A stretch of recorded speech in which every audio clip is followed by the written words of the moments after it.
me what you got.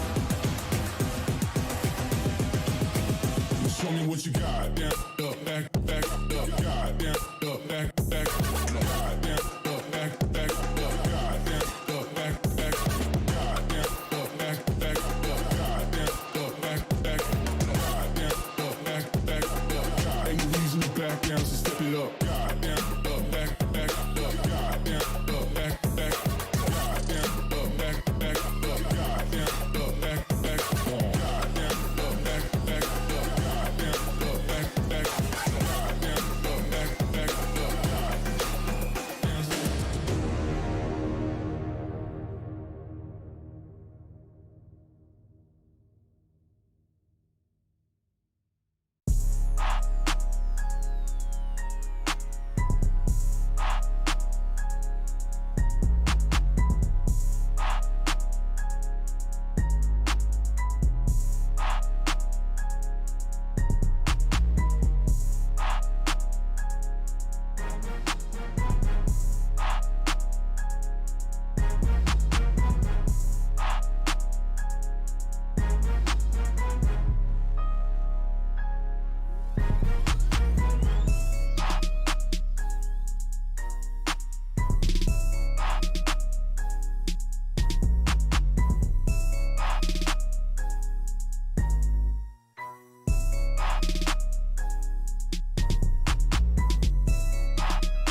the money in the bank. Hit you with the. Hit you with the bank. Hit you with the. Hit you with the 808. Hit you with the. Hit you with the 808. Bang to the break. Bang to the break. Bang to the break. Bang, bang, bang, bang, bang. I'm a boss, and you know that I'm finna shine. Got the money in the bank.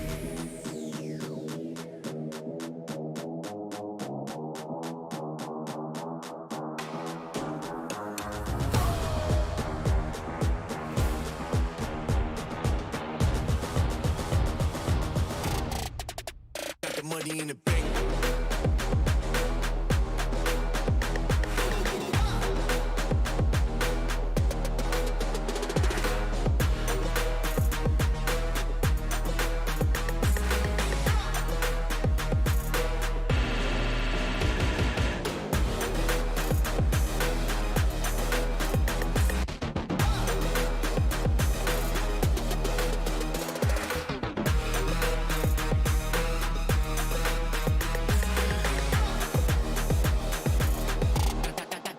Got the money in the bank. Bank, bank, bank, bank, bank, bank, bank, bank, bank, bank, bank. Got the money in the bank. Hit you with the 808. Hit you with the. Hit you with the bank. Hit you with the. Hit you with the 808. Hit you with the.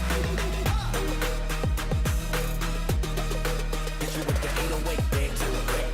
Bang to the break. Bang to the break. Bang, bang, bang, bang, bang. I'm a boss, and you know that I'm finna shine. Got the money in the bank.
Running in for backup. Yo, run, he's right there in front of you. Ugh. Sorry guys, it happened again. Damn, that's one today. All right, I'm back. Someone cover me. You got him, you got him. Yo, that's sweet. Yeah, it is. We about to win this. I can get used to this. HyperX Alloy. Built strong because it has to be.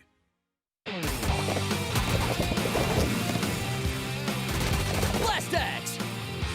New from Playzilla!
Welcome to day 2 of Valorant First Strike Europe main event. We had a jam-packed day yesterday, but there is more action coming up today. I am Yingsu and I am joined by 2 lovely gentlemen, the wonderful Hypok and the guy who can land a shock dart from anywhere on the server. It's Jonas. Guys, have you managed to recover from everything that happened yesterday yet? Almost. I mean, I was insanely shocked by how close the G2 match actually ended up being, even though it said 2-0. It didn't really represent the actual match, and it was just insane how both teams were so confident in playing attack on split, but they both seemed to crumble on defense. So I'm really interested to see if that's like a new meta that we're coming to now, where split actually might even be attacker-sided.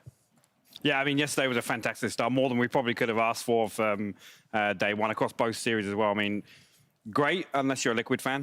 We've got to address that. Heretics, though, definitely impressed me. A couple of really standout individual performance, Lowell and Pora, which maybe wasn't so much of a surprise to people like Lothar.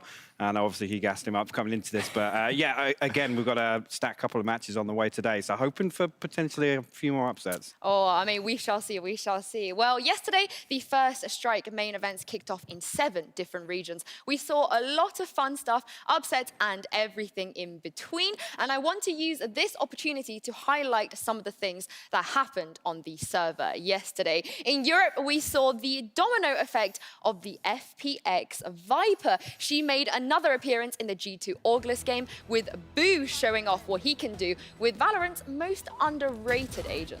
Yeah, I mean, we already talked about, obviously, the series with G2 and August yesterday, but Boo, for me, was a standout, not just on, in terms of playing the Viper, but, in terms of individual mechanical performance here. And it's always nice that we allude to the fact of sometimes whether or not it's going to be a pocket pick for some teams. So it's really good for a team to kind of pull this out against G2, and it looked this good as well.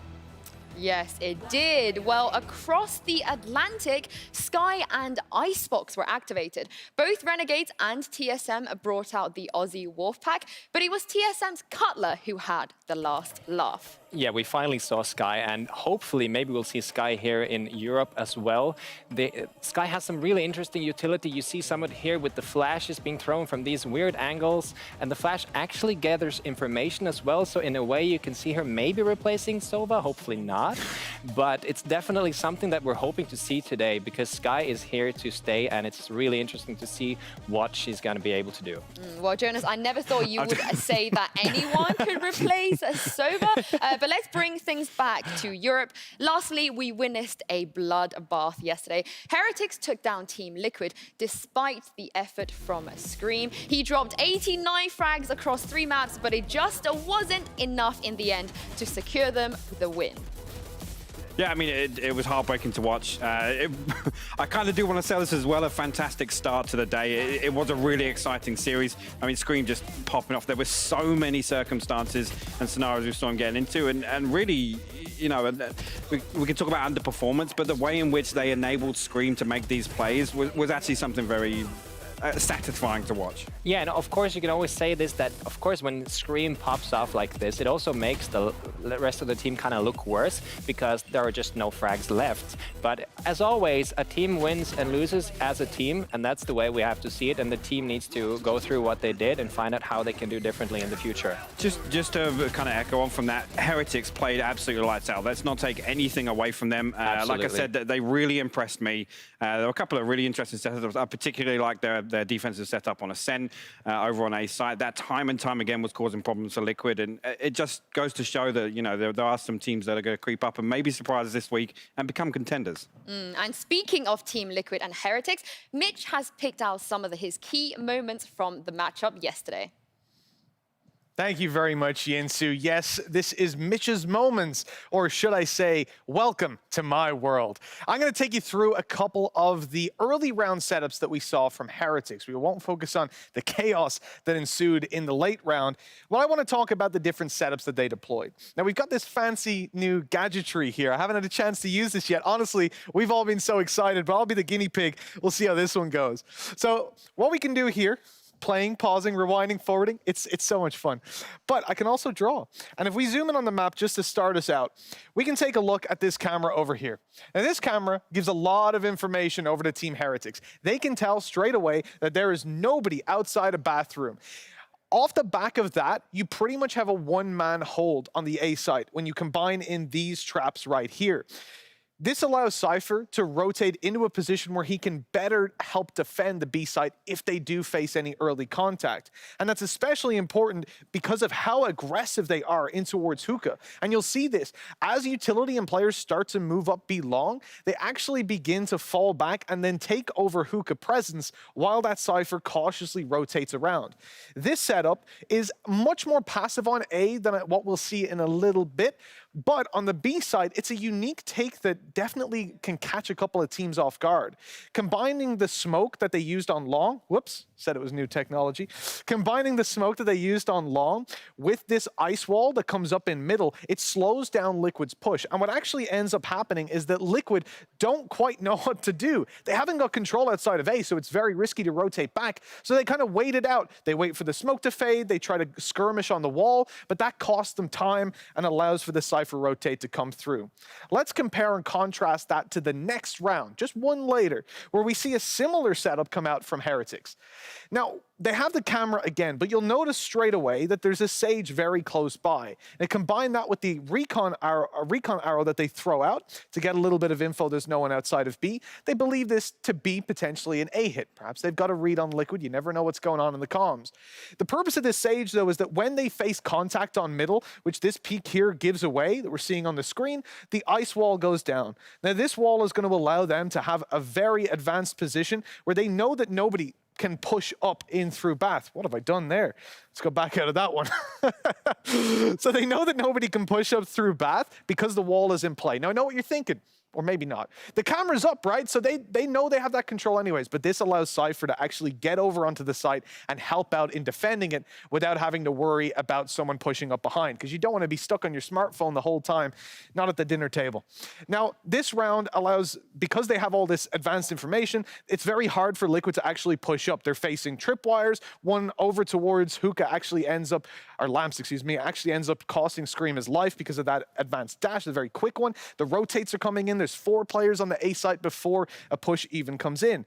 And they mix it up again, coming into the very next round. Round on round, Heretics were changing it up. This time, straight away, I want you to tell me what's different about this. I can't hear you, actually, so it doesn't really work. But if you said the Cypher position, you're right. He's actually gone over towards the B site this time. Different traps. I'm not a big fan of this camera, but we'll ignore it for now. We'll say it's good. This position with 3 players towards B is quite aggressive. What they're doing, though, is setting up this recon dart that we see right there.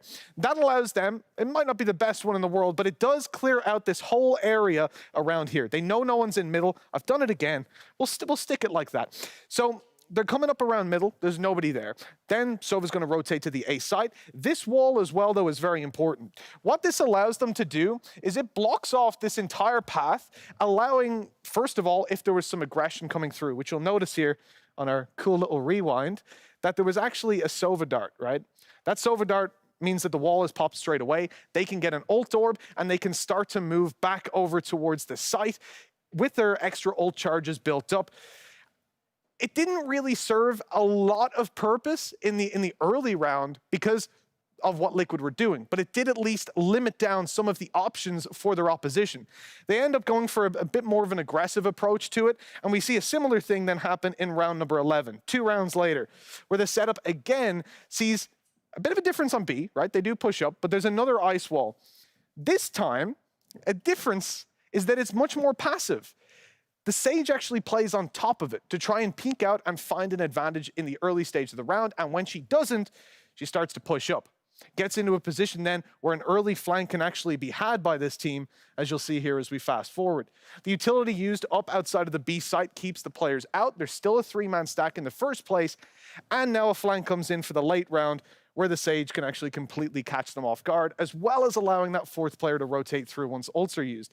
The way that they approached bathroom control in particular changed almost every round, and that's a really key factor in determining why it was so difficult for Liquid to actually get a read on what they needed to change in order to beat this defense. There's some teams that just go hyper aggressive. I think G2 are the ones that really will ring through for that. They like to push random parts of the map at different times. But I love this setup of actually changing where your agents are playing and how they're playing the positions when they're there to just make you ultimately unpredictable and unreadable. There's a really nice thing for Heretics, and really, we could sit here all day, I certainly will, with these tools messing around and analyzing how Heretics won that match, but we have to get on with the show, don't we? So let's throw it back over to the guys on the desk to fill us in on what else is coming up. Thank you so much, Mitch. That was a wonderful job you did, I thought.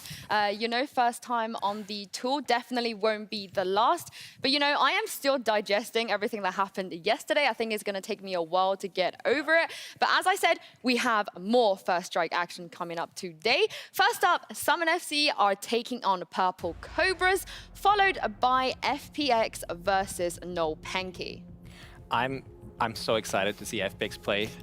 Because like FPX, they have showed so many times that they're such a well-established team. They kind of came out of nowhere for a lot of people, I think. But Angel has just shown again and again that he's able to just pick these perfect rosters and just shape them into gods. And you have like Zipan, who just seems to do these amazing mechanically things that I could dream of doing. So I'm just really excited to cast and see them play. Yeah, for sure. I mean, I called it on day one. Zipan's my kind of player to watch this time around. So really excited for that series.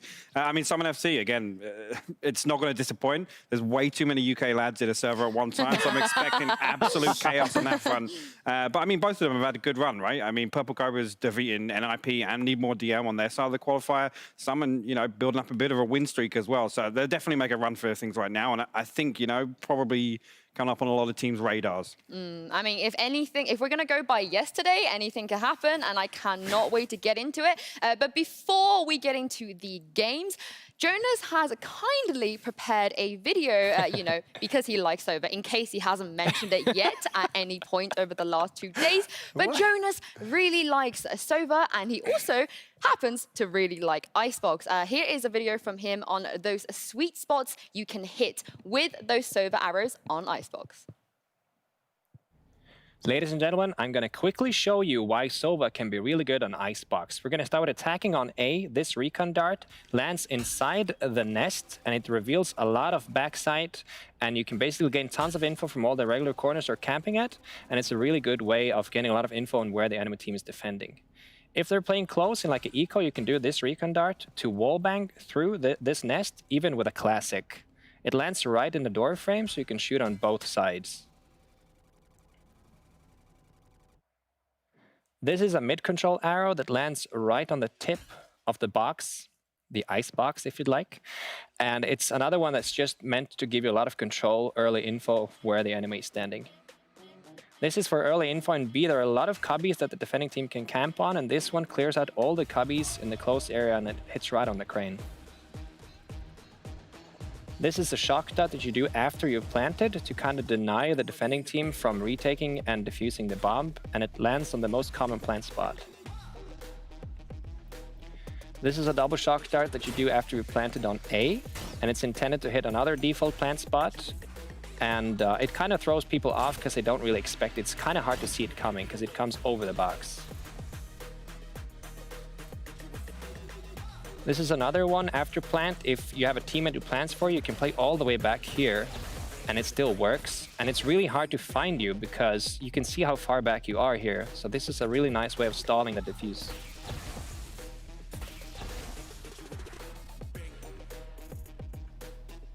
This is a defender recon dart to gain early information. So you can see both sides of the pushing team on A, because it lands right on the corner and gives you a lot of info, and you can tell your team if they should rotate or not. This is the same arrow as earlier, but from the defender point of view, you hit a corner to try to get as much early info as possible so your team can rotate earlier. This one is more like a niche arrow, but you can actually wallbang the tube even with a classic, a low penetration, and this arrow reveals everything inside the tube. You can also wallbang through kitchen with heavy penetration weapons, so this arrow lands inside kitchen, and you can use an Odin to shoot through the wall.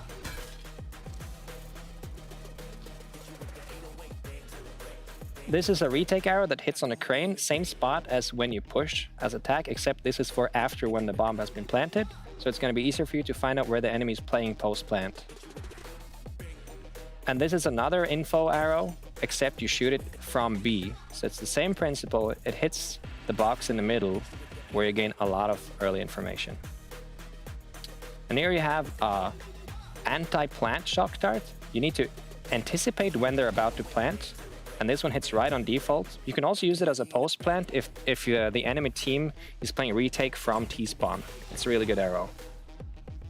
This is a retake arrow for A. It's natural if you're playing anchor on B and your team is already trying to retake, you want to send your arrow as quickly as possible to help them, and this is a nice way of revealing A site. And lastly, this is a double shock dart. You're actually using the stars to line this one up, so just be really creative here, guys. This one is to kill the pushing enemy team when they are using the standard peek spot towards B, for instance, with an operator or something like that. Rion's gonna try to teleport. It works, but he gets right into the eyes of Summon, who has 4 kills to his name. He has the health advantage, that's for certain, but an ace to close the half. Most of these players, other than Boaster, have full-time jobs or in full-time education, which means their practice schedule is very limited compared to other teams, and yet they're still able to be within the top 10 of Europe. That on its own shows that they're motivated, they're hardworking, and they're determined to find success within this game. The absolute wall! But their coach, Mini, who I was mentioning about earlier, he does want to get into the Valorant guide full-time. He wants to quit his job and make it a reality. We have a very strange practice schedule. Obviously, we can't play as much as sign teams. It's a good angle. Let's see if he delivers. Oh, it's a great angle. He does. Dodges the flash and even gets the third. We've been treated as like underdogs of tournaments and like these tournaments, but to play in this tournament and get this far and be able to qualify for the main event is super hype for the boys. In terms of how we're going to compete against G2, FPX, Liquid and Co, I think we'll do all right, and you might see us in the finals. The story for Purple Cobras is that they are flying under the radar, and I myself might underestimate them. They've got some very experienced players on this roster. One thing I've got to start with here, right? Because Fancy, he's got the experience at the pro levels, but he's also the in-game leader, and he is a person who can switch things up on the fly. And a third kill for BZT on this round. He is shooting for the ace. But Tigany, Getting pushed here. Fancy. Gun will come out. Putting away the ults. Oh!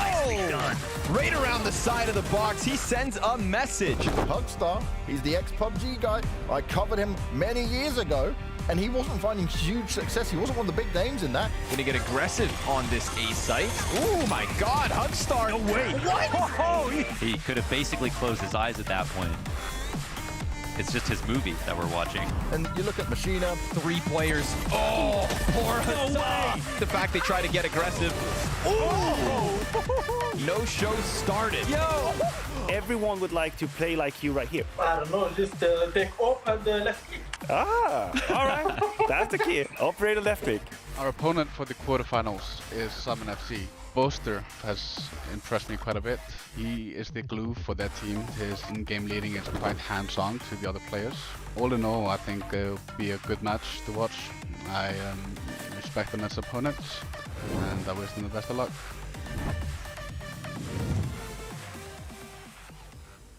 Boaster is the glue for Summon FC, but let's not forget their coach, Mini. I am joined now by Mini himself. Hi, welcome to the show, Mini. I just want to start this off by asking you one simple question. You know, Banks said in that video that you also want to do Valorant full-time. You want to be with the boys full-time, and you said you were going to quit your job if Summon FC made it to the main event. Now, have you quit your job, Mini? I have quit my job, Yinsu. I'm still working right now until the 18th of December. So 2021 is when I'll be able to grind full time. So like this week, I've had time off. So I've been able to prepare with the boys. So yeah, it's been good. I think that it's been a bit of a struggle, obviously, me being working, because I think that Bank said that Boaster was the glue of the team. But I think it's... me and Boaster, I'd like to say that we are the kind of glue behind the team. I think generally the decision to quit my job was based on the fact that I've kind of achieved the stuff I want to achieve in my career, and it will always be there for me to go back to. but this is kind of like a once in a lifetime opportunity. And I think that we're ready to prove to the world that we are a top team in Valorant. You are already a top team in Valorant, I would argue, but you guys are still unsigned. Now, talk to me about some of the challenges you face, coming into this as a team with no backing or support from an org. I think the obvious answer to this is that we don't have as much time as the signed teams to prepare. We have a very strange schedule, which involves things like doing server time before like midday, and then Doma going to school and coming home at like 6 p.m. and then having to play like practice in the evening when better teams aren't playing. So that's like one of the main things. But also it's like one of those things where we feel when you're a signed team, there's pressure obviously for you to perform. Like you're going to get flamed on social media if you lose, but at least at the end of the day, you have that structure there and you have that fallback, whereas we don't have that fallback. And we feel that these games are going to prove to organizations how good we are. So we feel that pressure. And to be fair, we don't really see ourselves as an unsigned or signed team. We just want to be the best. So it's like, we don't care if we're signed or unsigned. We're going to commit to the same level of professionalism, whether or not we're signed. And I think you can see that in how hard we work. Well, a lot of your fans will care whether you're unsigned or signed because they've been rallying behind you to try and get orgs to notice you. I'm sure they will notice you with your performance today. Lastly, I just wanted to ask you, you do have Purple Cobras today. You've never played against them before. What are we expecting? They're a team that's been on my radar for a while. I respect the boys, and I think that they have done all the right things to get to this point. I think that they've recently changed Machina to a Jet. Before he was playing a Sentinel, and he looked incredible on Cypher before. Played more like a Pora kind of role where he was just really aggressive and fragging. But I do think the Jet switch up kind of makes sense. And I think they brought in Honeybee as a Sentinel, and you can tell that he's a good anchor player.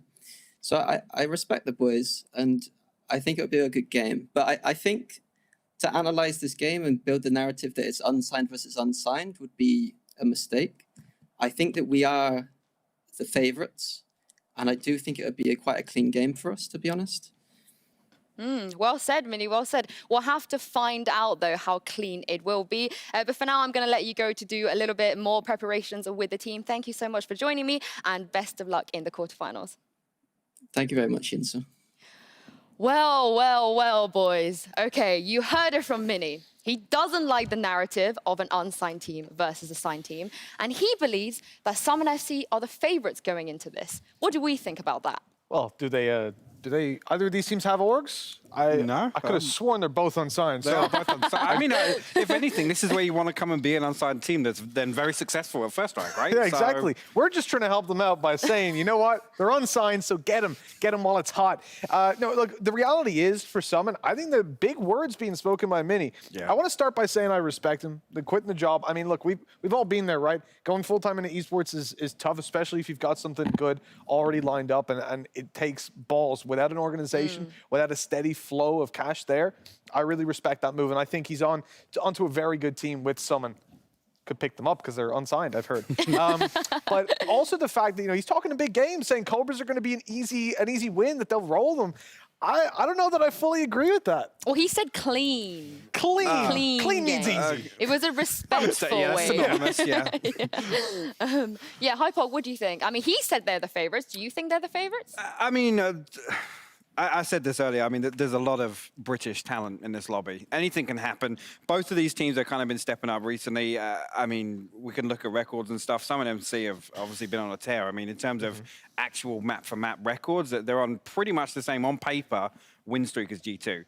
Now, again, those polar teams obviously are a little bit different, but this is over 7 best-of-3 or more series. So they've had a really, really good opportunity to prepare for this event. I mean, Doma, for me, is a standout.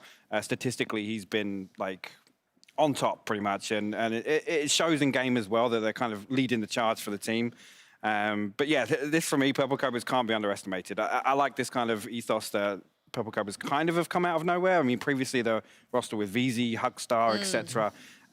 Middling success, glimmers of hope, but they look much better this time around. I know Mini said that in that interview that it was going to be a clean game from them.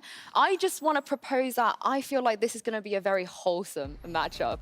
I'm saying that because, you know, in the past, even if we take things from yesterday, there is quite a strong rivalry between teams. Sometimes, you know, teams do like trash talking, teams do like giving it. I don't necessarily think Mini was giving it, and I think he chose those words because there is actually a really good relationship between Summon FC and Purple Cobras. It is very wholesome. These guys respect each other. And for those of you guys who don't know, Vlad Dede actually initially trialed for Summon FC. So this really could have well been Vlad Dede on this roster, but you know, they decided to go with a different direction. But he doesn't take that personally. He says in interviews that he loves Boaster, he respects Boaster, he wants to play against this team. There's no bad blood, and I just think it's... without going into the unsigned team versus the unsigned team narrative, I'm going to dub it the wholesome quarterfinal. Yeah, I'm with you on that. I think it's also going to be a really fun one from a strategical standpoint, because when we spoke with Purple Cobras, what we got from them was essentially that they're G2. They're G2, but without the success. They said that they just push because they feel it. They play super confident. And when you watch back their games, there are countless times where if I pause it and say, this guy's about to push, is that the right call? The answer is no. And he headshots 3 people, and you're like, oh, I guess it is. Like, they've got the confidence, and they've got the skill to back it up. That's why I love watching these guys, because they give you that real G2 vibe like most other teams can't. Yeah, I mean, it's that fast and loose play style, right? And maybe 1 out of 3 times, and you convert that success rate and improve it. I mean, Hugstar for me has been the standout. We saw a couple of clips there of him showing off just how much he's improved on that duelist role, in particular on Raze, obviously. But again, it's getting to this point, that mutual respect dynamic, I kind of like that, because both teams are going to be coming in well prepared for this in terms of executions, in terms of strategies. I don't think we're going to see too much of that fast and loose be employed in this series. Well, you know, both of these teams had quite different routes to the main event, and Summon FC pretty much only played Haven and a little bit of Split, and we have the map vetoes here. Wow, okay. I'm just gonna say straight up, Purple Cobras leaving Haven open right after I said that Summon FC have only played Haven is either a big brain move, or maybe it might have been a mistake if they don't play Icebox, because they did ban Icebox. Well, me and you were talking about this earlier, Sue. This is an opportunity potentially for Purple Cobras to maybe employ some anti-strategy. So leaning away from that fast and loose kind of G2 deathmatch kind of play style and relying on that. Like you said, it could be a big brain, or it could be a shoot yourself in the foot sort of thing, or maybe a protective veto process for another map. What I like here is that you've got the best maps for both teams, really. I would consider Bind to be Purple Cobra's favorite. I would consider Haven, obviously, as we're saying, to be a very strong map for Summon. And then Split is in the middle of the pack. I mean, there's only 4 maps, so there's nowhere else it could be except the bottom. And then you'd ban it out. With taking Icebox out of the play as well, I think I'm surprised even when I see some teams leaving Icebox in at this point, because it's a risk. Like, there's so little data on it. Are you going to risk it at the biggest tournament? Liquid probably would, but you know, nobody else has those kind of balls. So taking it out here for Cobras, I view as a smart move, purely because if I think about which of these teams invested more time into preparation in the grand scheme of things, it is Summon FC. I would imagine they would be better prepared for this. And we've already seen some switch-ups. Do you want to add in the likes of a Sage to the Cobras lineup when Machine has only recently had to switch off that Sentinel role, going on to Jet? They're all, like, they're comfortable with where they're at, and I don't think that they can easily slot themselves into a map like Icebox. That is a great point. I think banning that even at this stage makes sense.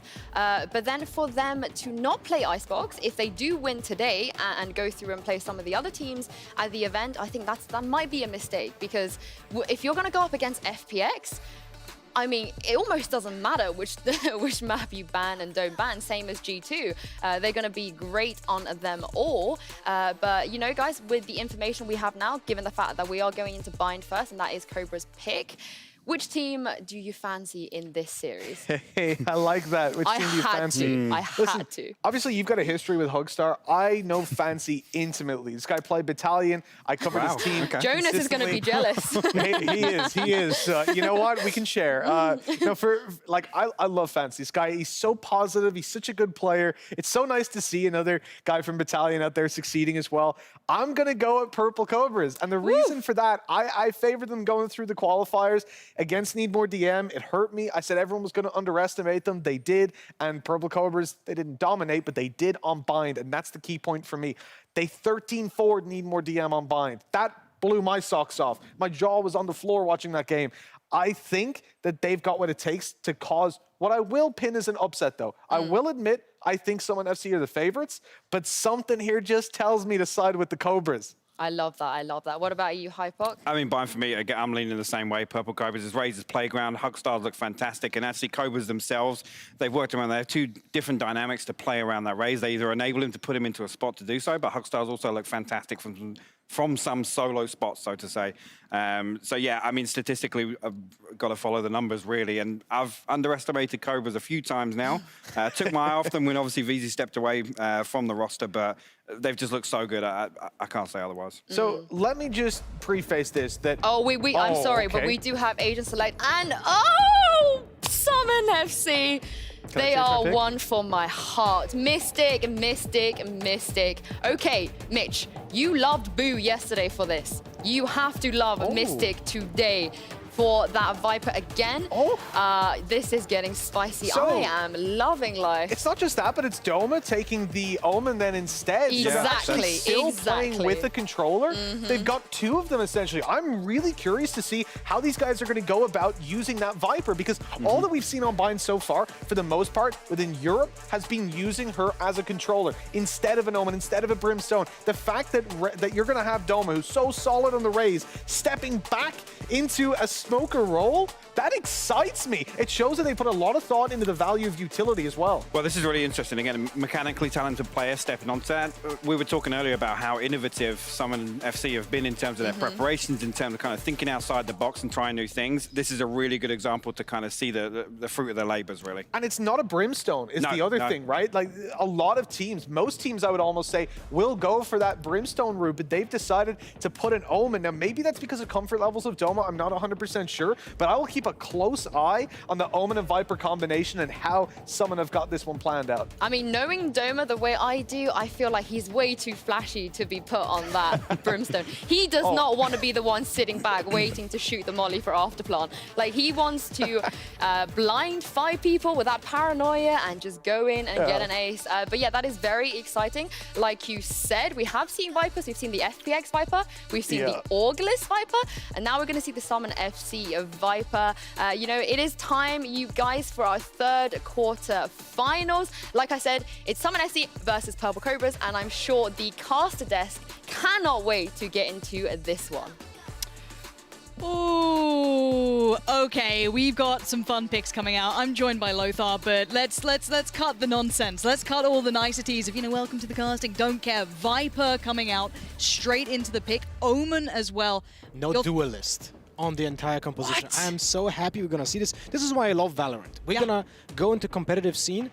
If every tournament, I feel like there was gonna be something new, a team will be trying something new, we're gonna have a completely, like, the entire metagame thrown out of the window. And it's gonna be fantastic. We can theory craft how it can be applied, right? We can see how it could happen, but we have to see it in the server. That's what I'm waiting on. And with the players who picked it up, we've got Mystic on the Viper, right? And I think it's Doma on the Omen. Now, as said, Doma, this guy he's not a sit-back player. Let the plays happen to him. He creates moments. Definitely not. He has the highest average combat score in the entire team in all of the games that they had in the, well, qualifiers so far. So, if I'm not mistaken, 289 ACS in my notes, 1.62 KD. That's pretty overall. good. He's the best in his team when it comes to stats. And now he's taking that Omen role, which I'm gonna assume he's gonna play very aggressively. He's gonna do what he was doing with the Raze, with the satchels, but he's gonna do that with Paranoia into a teleport, so he takes that flank, he gets those, let's say, surprise kills. So it's gonna be a different Omen than what we typically see because of the Viper that will allow it to take control of the map, will smoke off a lot of angles and use these snake bites to cut off other angles, and then Omen will just do what he does best in an aggressive stance. Okay, we're going to see the personality come through in these agents. So guys, if you're just tuning in, look towards Summon FC. Keep your eyes on Mystic. Keep your eyes on Doma. These two could create moments, but the devs did say this map does look very favorable to the opponents of Purple Cobra. So we'll see how this one unfolds. We're live into it right now. Still a quarterfinal, so a lot to be seen, and looks like a pretty default piece up short towards A so far. Nice little dash, but that's going to open up to Mystic. That's one, that's two, and a third! Why do you even try to attack when you know there's a one wave from Viper here? That's insane. They didn't get in recon like that tells them exactly where the opponents are. It's fantastic. This is exactly why that Viper coming in is going to keep our attention, because it's things maybe they're not so used to dealing with. But seeing that one way, you're right, they should have noted it instantaneously. But now we're down to Honeybee and Fancy, the last two standing for the Cobras.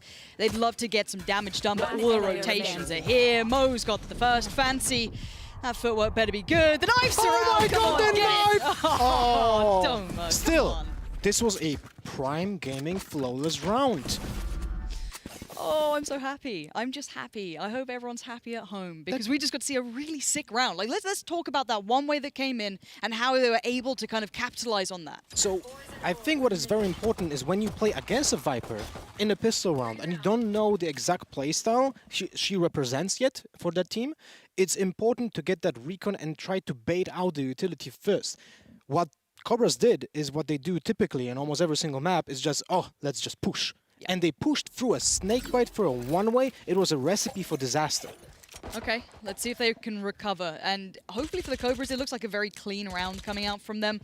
Just, the classics. I don't see any upgraded weaponry. So they're going to try and keep this clean. If they can do anything, a spike plant, maybe get a gun away. These are all small ticks in the boxes for them. And for now, it looks like kind of a little bit of a lean towards B. But you can see already that utility exchange towards the showers. That constant back and forth of information between teams is going to be constant in this. Really like the way Summon is playing this. No one stayed on a Ghost, not a classic everyone buys.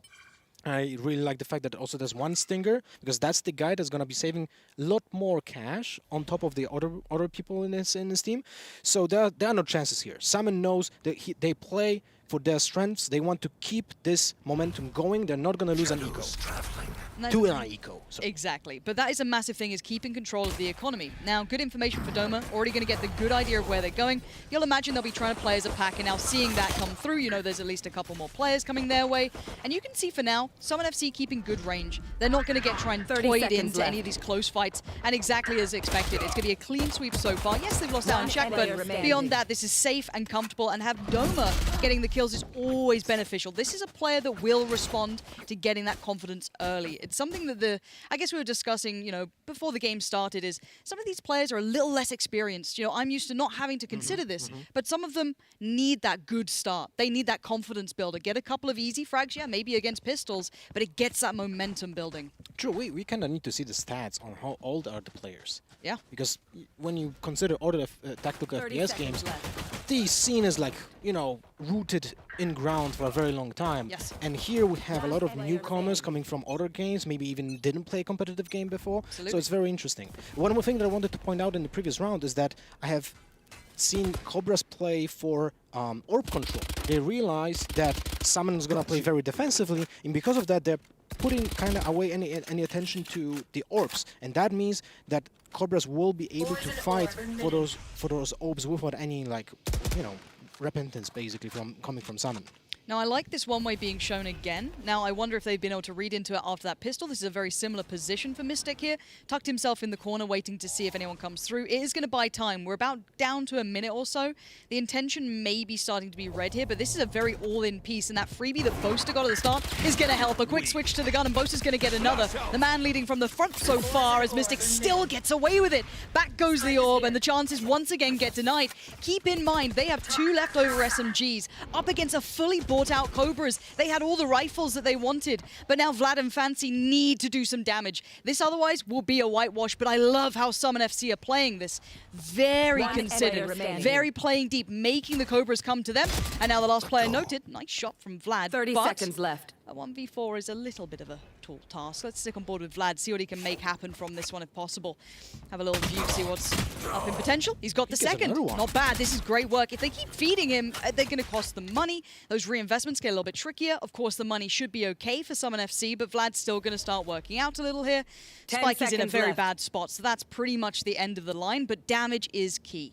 Well, for Salmon, this is going to be like a, let's say just a gratis round. Anyway, this is going to be a bonus round for them, even if they lose 2 or 3 players. Winning this round is instrumental for their momentum to be keeping up. So I think the one thing I wanted to know is, did they get the rifles back? And I think they did. They're not going to have to reinvest too much, so they've at least kind of ensured that they keep as many rifles that were taken away from those players, as Vlad did very well here. You could see he was trying to stick around to maybe maintain coverage of the utility, and look what it's done to the Purple Cobras. That money is looking rough. Yeah, this is going to be a half buy. We see, like, you know, mixed weapons here. 1 scout, sheriff, 2 sheriffs actually. And Machina is probably playing with his ultimate. No, not yet. He's probably sitting at 4 or 5 charges. We'll see if he's going to go for those orbs in this round. But in general, it's not looking good for Cobras. So this is, honestly, I expected a similar performance from someone like, you know, a Liquid or a G2. Maybe not so much G2 because they are that fast and loose style. But for me, I like to see kind of poise. I like to see, okay, let's play it deep, let's play smart, let's kind of set the tone, set the tempo. And that's what Summon FC are doing. They are making the Purple Cobras play a style that they'd hate. Is have to go on the site hits, but a shot like that might open up an opportunity. Jack's now in a bad spot. You can see all the utility poured in towards the site, and suddenly they've lost control. With Mystic gone down, that's surely a spike plant too, and it is. And now the post plant is a 5v3. Summon FC caught off, and this hit is looking delicious for the Purple Cobras. Mo and Jack are the last 2 alive and playing back in. It looks rough by all standards. That's a save, surely. This is a messy round. For Salmon, of course, right? They never have thought that they're going to lose this round. They play against a half buy that doesn't really represent any threat, but it started out with a bang. That scout, that Marshall shot was insanely powerful when it comes to like putting intimidation factor on that team. And because of that, we have seen that Salmon just kind of backed out from the side, allowed Cobras to just take control, get that pause plant, and then we had seen another crazy shot that basically destroyed the confidence in Summon's NFC retake abilities. And I want to highlight that is one of the strengths of the Purple Cobras, is the fact that we know they can absolutely bang a shot or 2. So a little bit of a reminder, a little bit of a quick kind of check for Summon FC saying, hey guys, all right, you can't just take lazy peeks out here and there. You will get punished. And as I said, the Marshal doing the job, it certainly resonates. Makes you feel a little silly, but it is what it is. I want to see what the buy's like coming out. Prioritizing utility, it seems, for Chak here. So going to be down towards a slightly lighter weapon, but he should be able to operate it just fine, considering. I want to see how he approaches this, because we do have a lot of very unique abilities coming out from these guys and how they like to approach the game itself. And a very standard start for the Purple Cobras this time. What really is really curious for me is that we know, and everyone knows on the server, that currently the Viper is taking a control with that very aggressive one-way, with the snake spikes to just basically cut off any kind of rush after the dash from the jet. But because of that, like, really impenetrable wall on A short, we still see only 2 people on B, which I think is kind of weird because Cobras probably realize it's easier to get on B, but it's so much harder to retake actually that side. So I would love to see Salmon move 1 player to B defense, but we'll see how that goes in the next rounds. I want to see if Boaster would be the one to do it. I'm trying to think of who you'd put away from there. The utility, I feel, for 2 other players. I'll come back to that in a second, because it looks like they're starting to try and build up, and there it is. Boaster is the first man to try and come over. Through the TP, finds Machine, and now looking for more. You can hear the ults being popped, trying to find a bit of damage where they can. And for now, Summon FC hold the line. And that little bit of a dabble towards our window room has been instantly quelled.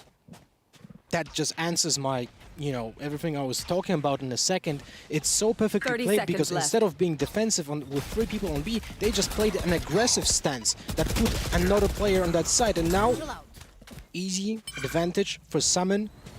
Very nicely, confidently played. Yeah, these traits are fantastic for Summon FC.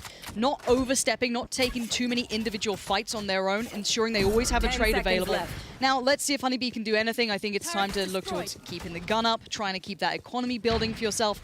But we were considering, okay, what happens if they keep attempting to go towards B on the attacking side for the Purple Cobras? Well, the answer was that Boaster would be the first man through. He'll take that, I guess, duty as his own. He'll be the first one through the teleporter instantly there. And I think you're right, having Viper in the position she is currently, you don't need to have 3 players dedicated. So maybe seeing that is very, very, very reassuring.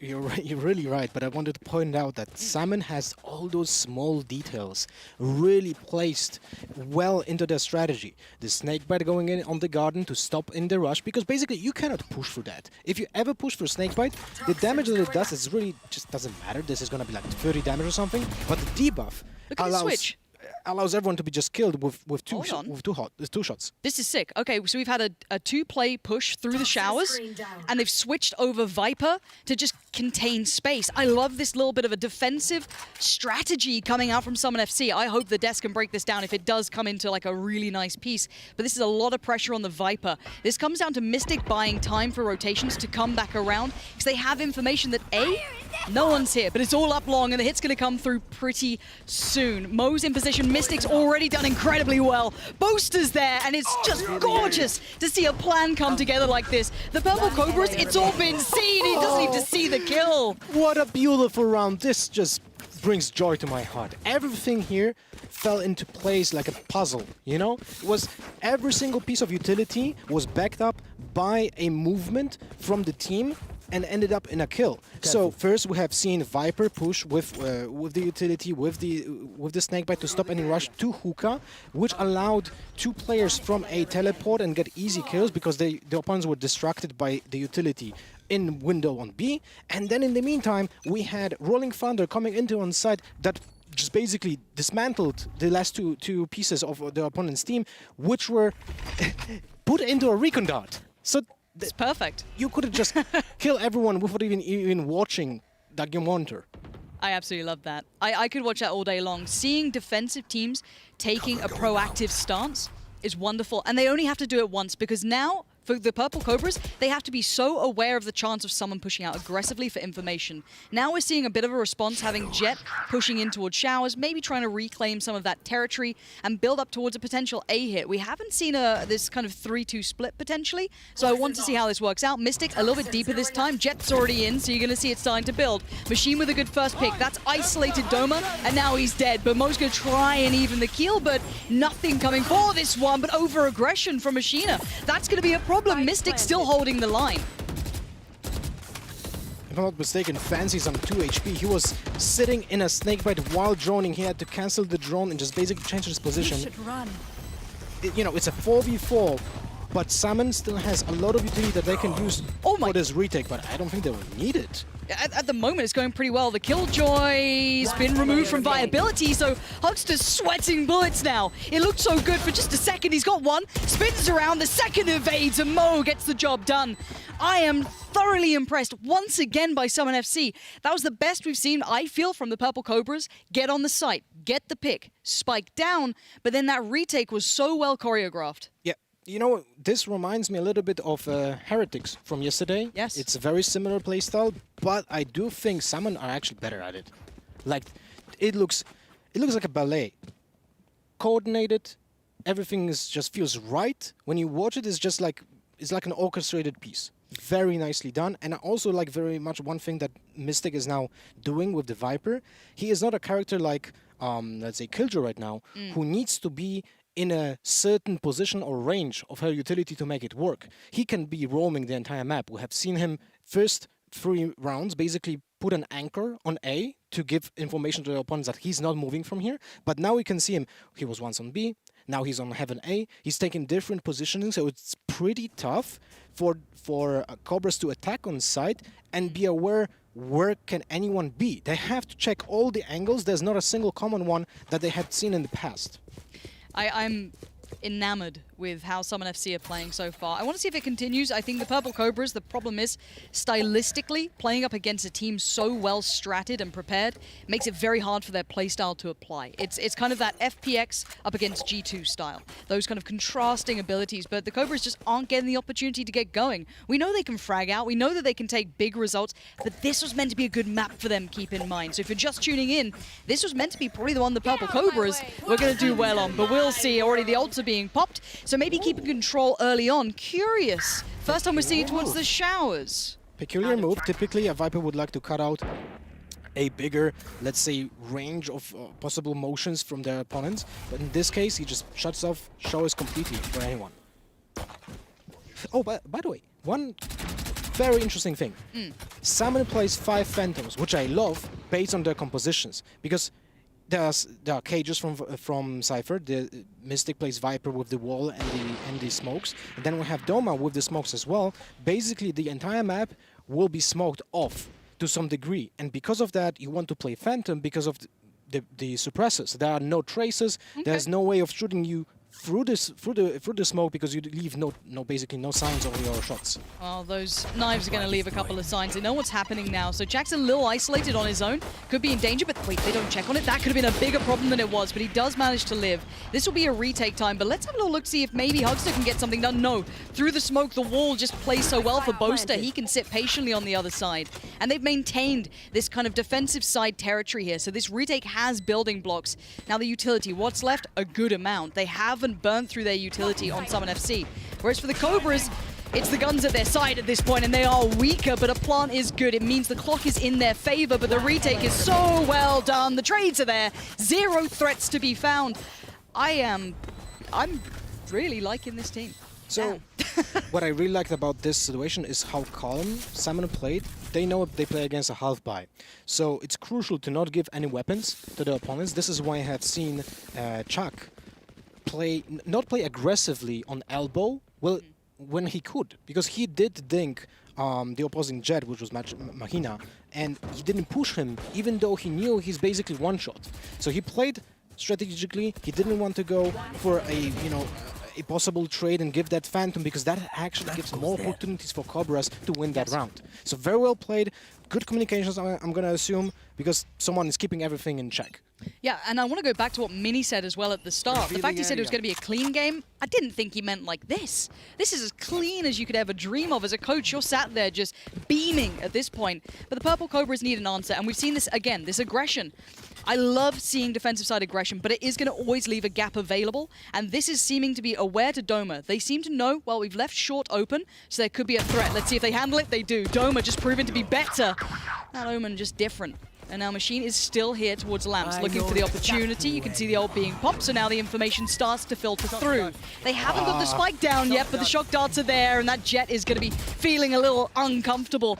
Hugster does get removed, and now just 2 alive for the Purple Cobras. But where is that spike? It's in the hands of Jet, so maybe there's still a chance to get that timing in their favor.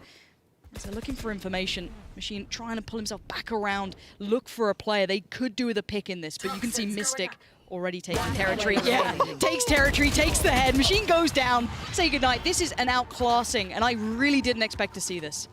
It's just so clean. I mean, at this point, probably viewers are like a little bit mad at me because I'm just praising Salmon this entire game, but it's a 1-8 scoreline so far. Yeah.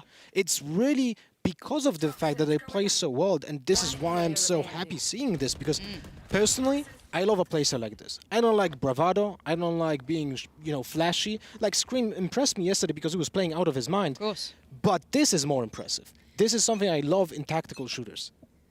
What is this buy? Hold on. I just saw a Sheriff for no reason. I assume there is a real gun with that. I don't know why there wouldn't be. For sure has Phantom. Yeah, it's just kind of like it caught my eye, but they should be fine. The Purple Cobra is still looking for an opportunity. These kind of 3-2 splits towards B. They have got a spike plant, I believe, on this side, but they haven't been able to maintain in those retakes, those post plants. And already, let's look for the first pick to come through. Jack's already going to be up for the challenge. There's a little bit of presence noted towards window, so they're going to have to clear that as they go. Doma sitting a little further back. Position now noted, so they are getting the info, and you can see intention now being shown behind it. But falling away, no real pressure yet. Yeah, they didn't breach anything. They used the utility. They have no paranoia anymore. Only one smoke available from Vlad. and they didn't push on site, which is very interesting. I wanted to point out one more thing that is very important. In the beginning of the round, we had Mo40 was pushing showers. He used the Hurricane arrow because he really wanted that orb to get his ultimate online. And now with Hunter's Fury available, they have an easy retake, or they have an easy way of delaying the plant, which will probably happen, and we're gonna see Mo just using it from the defender spawn. Okay, but they've made it on the site. This is the first time we've actually seen 2 picks untraded as well. Nice work from the Cobras, maybe just tempering the pace slightly, and they've actually got it working for themselves. Down to Mo and Mystic to try and clutch this out. Surely the spike goes down. It is. And the position they're left in, I mean, I don't know why you wouldn't go for it at this point. I'm sure their money is in a safe enough spot, so you might as well give it a crack. But at the moment, the Purple Cobras have this kind of wrapped up. You've got utility starting to be shown, though. They're starting to have a little look. You can see the stepping out here, trying to get around. Nice little readjust, though. And Omen, nice little off angle for Vlad. And this looks like it should be the second, and it is. Well done in the end to the Cobras to kind of temper the pace. It looked like they went for the initial hit to draw out utility from the defending side, reset themselves, and then re-aggressed. Yeah, and they were stopped by Mo's ultimate to plant for the first time, but unfortunately, Salmon didn't have the strength behind it to push that position on A side and try to kind of retake it the moment the ultimate was done. So what I really liked about Cobras here was the execution in the post-plant situation, where we have seen there's a duel starting between Mystic and the Jet in the window, between Machina, and then the Omen just double peeks and assures his teammate he doesn't die. This was very well done, very well synergy by those 2 players. Ooh, oh my God. The man, he's got flair, to say the very least. But right now, you can see instantly the Omen on the opposing side falls back. Says, all right, well, you can take that. That's not where you plant the spike anyway. I don't care. Take that control. But let's see what Hugstar does with this now. It's opened up a window of opportunity. He gets the tag, not the frag. Mystic turns around. And all the kills thus far have been favorable to Summon FC. Yes, they lost part of the side, but not all of it. That Viper wall is going to keep them at bay as well. This is tricky for the Cobras. No picks are being found. Yeah, they have no idea how to deal with the Viper right now. The Viper wall kind of is like a little bit helpful for them, but at the same time, it's easier to retake the side with that wall. So they're a little bit confused. And unfortunately for Hugstar, he was confused by seeing 2 opponents at the same time, and now easy retake. Wow, that's so clean. Flawless, by the way. Which is brought to Prime you Gaming. by Prime Gaming. There it is. And a lot of this game has been flawless. I think, for me, this is just watching a very well-constructed team. Now, keep in mind, and I know that narrative that Mini didn't want to harp on is, these guys, get them a damn team. Look at how they're playing this. Now, will this work against the next round of opponents if they win this? I don't know. I don't know how far you can take this, because I feel like they are not holding anything back. And someone like, let's say, FPX might be watching, goes, we are going to take note of all of this now. We are not going to, ignore We're this going for to a second. steal some strats. Yep. So again, we'll see a triple stack towards window. Oh! And say goodbye to 2 of them. Boaster keeping hopes alive for Summon FC this round and re-aggresses. The man is bold today. He's holding this down, and he can then funnel the reinforcements to say, all right, just care long. That's the only place they can be. They lined up like an average Jonas lineup. That was unfortunate for the players from Summon.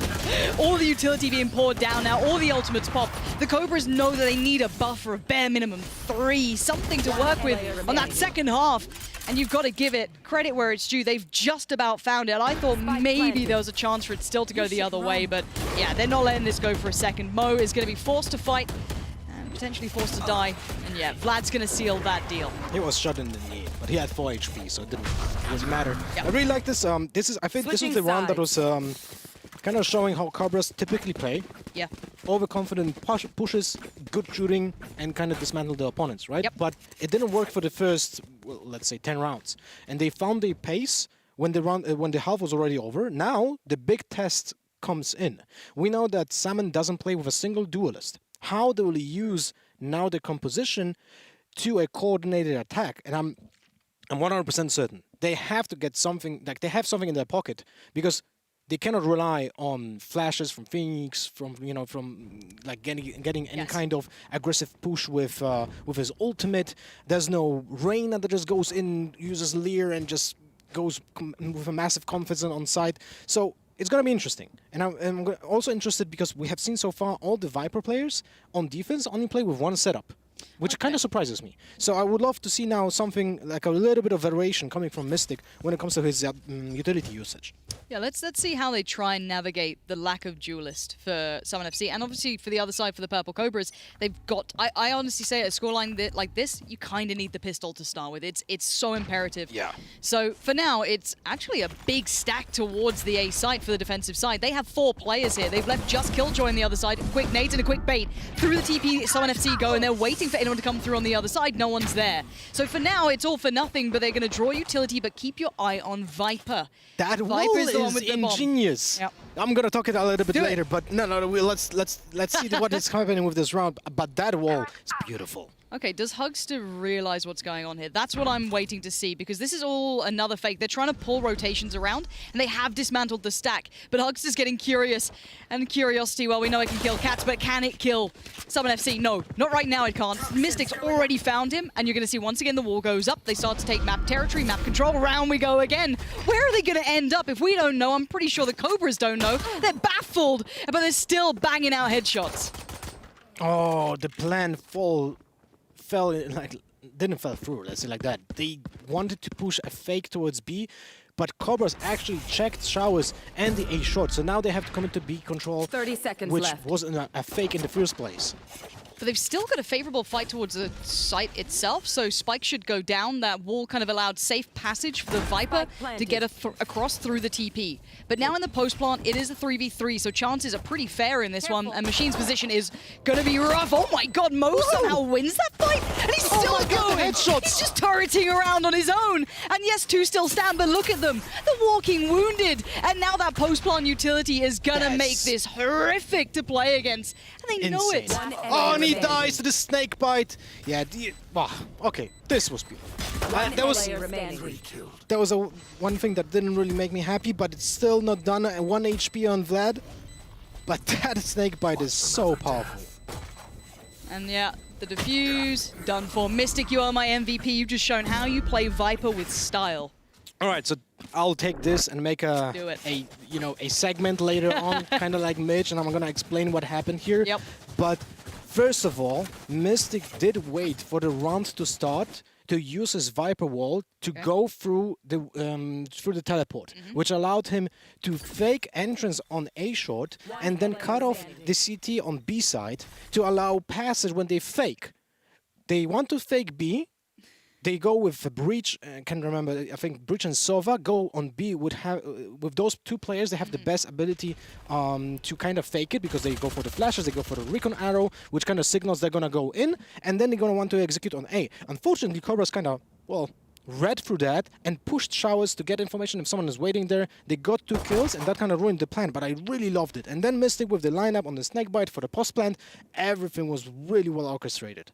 I love the fact we're seeing a lot of, I guess, what everyone theory crafted about, how you could use Viper really well, post-plant scenarios, how the wall will come into effect, the ability to have kind of a one-way smoke potential to it. There's so much viability, but we were waiting to see that one player to kind of show us how it's done. I think we're definitely seeing it here, and bear in mind, this is just pistols coming out for the Cobras. We are on a frenzy or 2 ghost here and there, but it's nothing much to write home about. So it should be a clean one for Summon FC. That will put them up to 11. It's why getting that pistol round was going to be so imperative.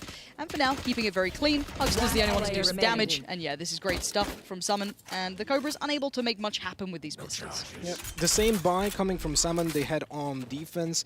4 Spectres and Chuck buying a Stinger. Basically allows them to then kind of exchange one of those Stingers to a Spectre in case someone falls down.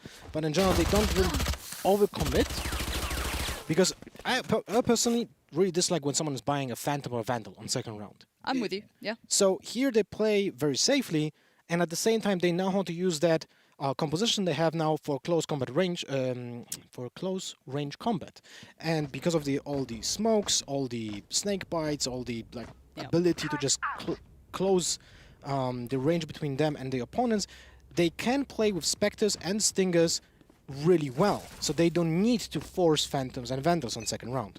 This is where it might eventually kind of meet its match. Obviously, the buy will be better for the Cobras, but their economy is going to be a worse spot. So we'll see what comes out and see if the Cobras do maintain in this one. And I'd imagine, seeing what Summon FC are like so far, they have a plan, but look at the aggression coming down already. Very attentive play from the defensive side. Bringing rifles up close quarter could be a little scary. And just on the other side, Summon FC are being patient, they're being subtle, and they're waiting their turn. This looks like a set piece again. Yeah, this is looking rough for the Cobras. Fancy's in danger.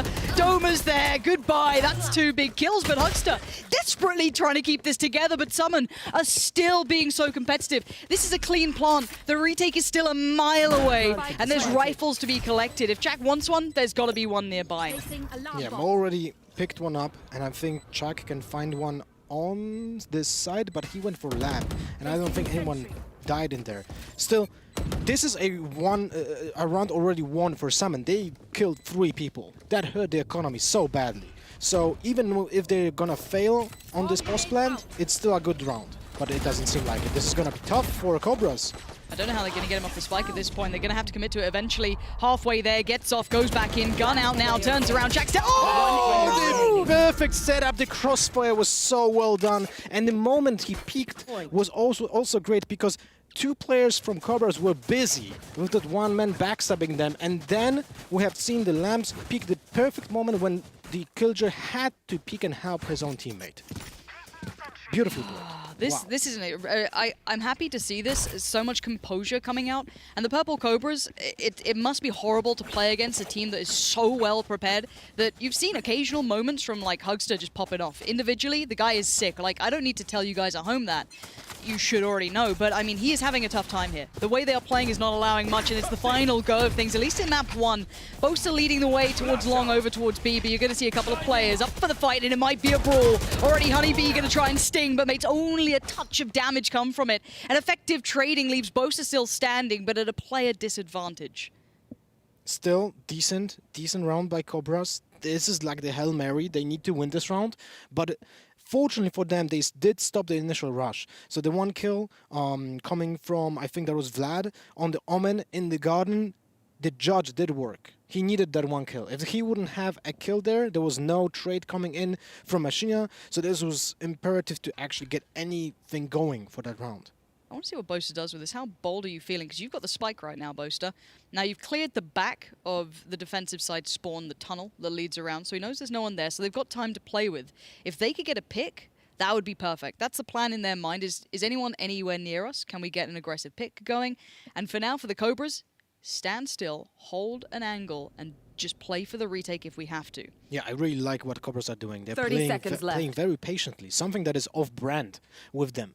So this shows the respect they're giving to the opponents because they want to retake as free at the same time, not going 1 by 1 to be isolated. Okay, but the thing is now, they've cleared a big enough area, they should have a good knowledge of where the retake's going to come from. I'd have liked to have seen them maybe come up with something a little bit cheesy, maybe double up, but I'm sure someone know better than me. Jet's now been spotted and noted, but the players towards CT are a little isolated, but nice work from Machine. Takes down Mo, and now it's just Boaster in a 1v3. Players everywhere, and he's good for 1, but not for 2. The defuse will come out, and the Cobras live to fight another day. They can still bite. It's kind of ironic, they play with a snake, but they play against a viper. A snake bite. And they got bitten in 1 round. Yeah, I mean, this has been... As someone, like, I think a lot of us at the very start of Valorant sat there and, okay, what's viable and what's not? I think my one mistake was me saying, nah, Sova's not that good anyway. Really? Like, yeah, that was what I was like, nah, you know, that won't be it. Viper, surely, but obviously... Well, Viper needed that buff pack. Yes, you know? 100%. Without that, she wasn't good. Like, the snake butt was basically just a decoy. Yep. But now, with the debuff, like, going for 2 seconds whenever someone is out of it, it's... like, it changed so much. I think that was the most important part of her kit being changed. Sova? Well, I think every single tactical shooter would like to have a guy like that in their lineup. Must be nice. Yeah, a cheeky little, you call in the UAV, you're fine. You just get a freebie of information. But we are seeing that long play again, a 4-play split here. With 1, the Cypher just disconnected. So I do want to see how they want to approach with this and what the intention is. So far, they haven't given up much information as to where they are. And it looks like they're going up against 2 players on the B site. This is going to be a long round, though. I feel like Summon doesn't really want to push like immediately, even if they're gonna make it an intent. Will they push it? Oh, actually, it seems like they might. Oh, they did. This is dangerous. Doma's going to try and get the plant down. Yeah, Spike is in. This is a 5v5 post plant, and they're on the site. Vlad is right there, but so's Boaster. Mo in support. The boombot comes out, but it gets nothing done. Doesn't draw the eyes away long enough to make it count, and he's just going to have to soak that damage as now the 3v3. This is so close, but bear in mind that clock is favorable to the team on the attacking side here. It's now ticking in their favor, and you're right, where is Viper? It's in that post-plant position again. They have to clear that, otherwise you're going to have that utility thrown in. The defuse is going to be horrifically hard to pull off.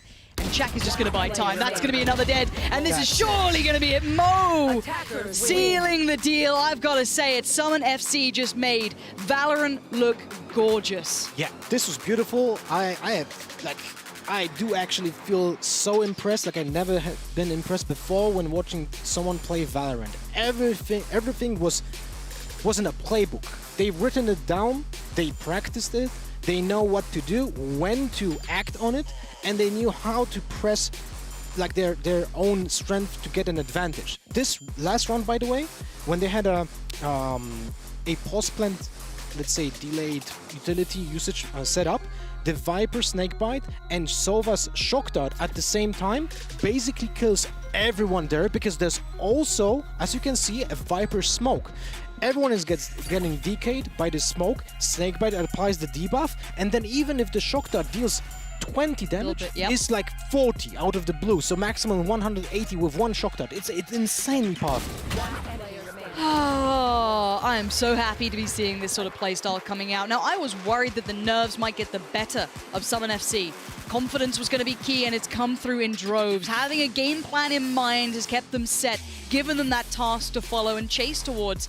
And honestly, for the Cobras, I hope they can mentally reset. This is going to be a very tough series going forward. Keeping in mind at the start, I guess the desk would say that, the Purple Cobras, this was a good map pick for them, but now coming into the next one, this was going to be more favorable towards Summon FC potentially. Yeah, I would say they are on a streak. Yeah. Like they won 13 rounds against 3. When you're Cobras, you're in a really bad spot mentally. You need to work on that. I hope they have like the let's say experience to know what to do in those rounds, because veteran players coming in to a tournament, they know it's just one game. It's like take it like a best of one. Yeah. Hey, it happened. Now we just need to win another one, and then so now we approach this game as 2 best of ones instead of a 1 best of 3. Okay, I need to take a break, look back, because I want to see some of those lineups again. Hopefully on the beautiful Prime Gaming map highlights, we can have a little look at them once again, because they were gorgeous from Summon FC. Let's take a break, and when we come back, we'll be with the Desk to talk you through everything. I'm sure they're as excited as we just were.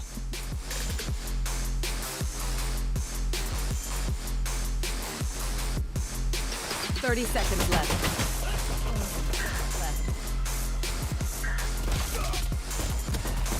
One player remaining.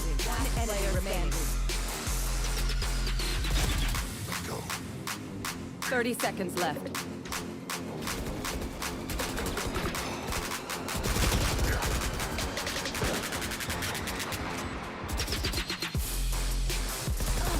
One player remaining.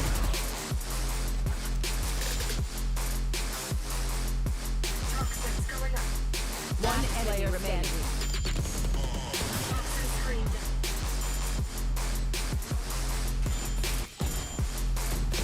One player remaining. Flawless.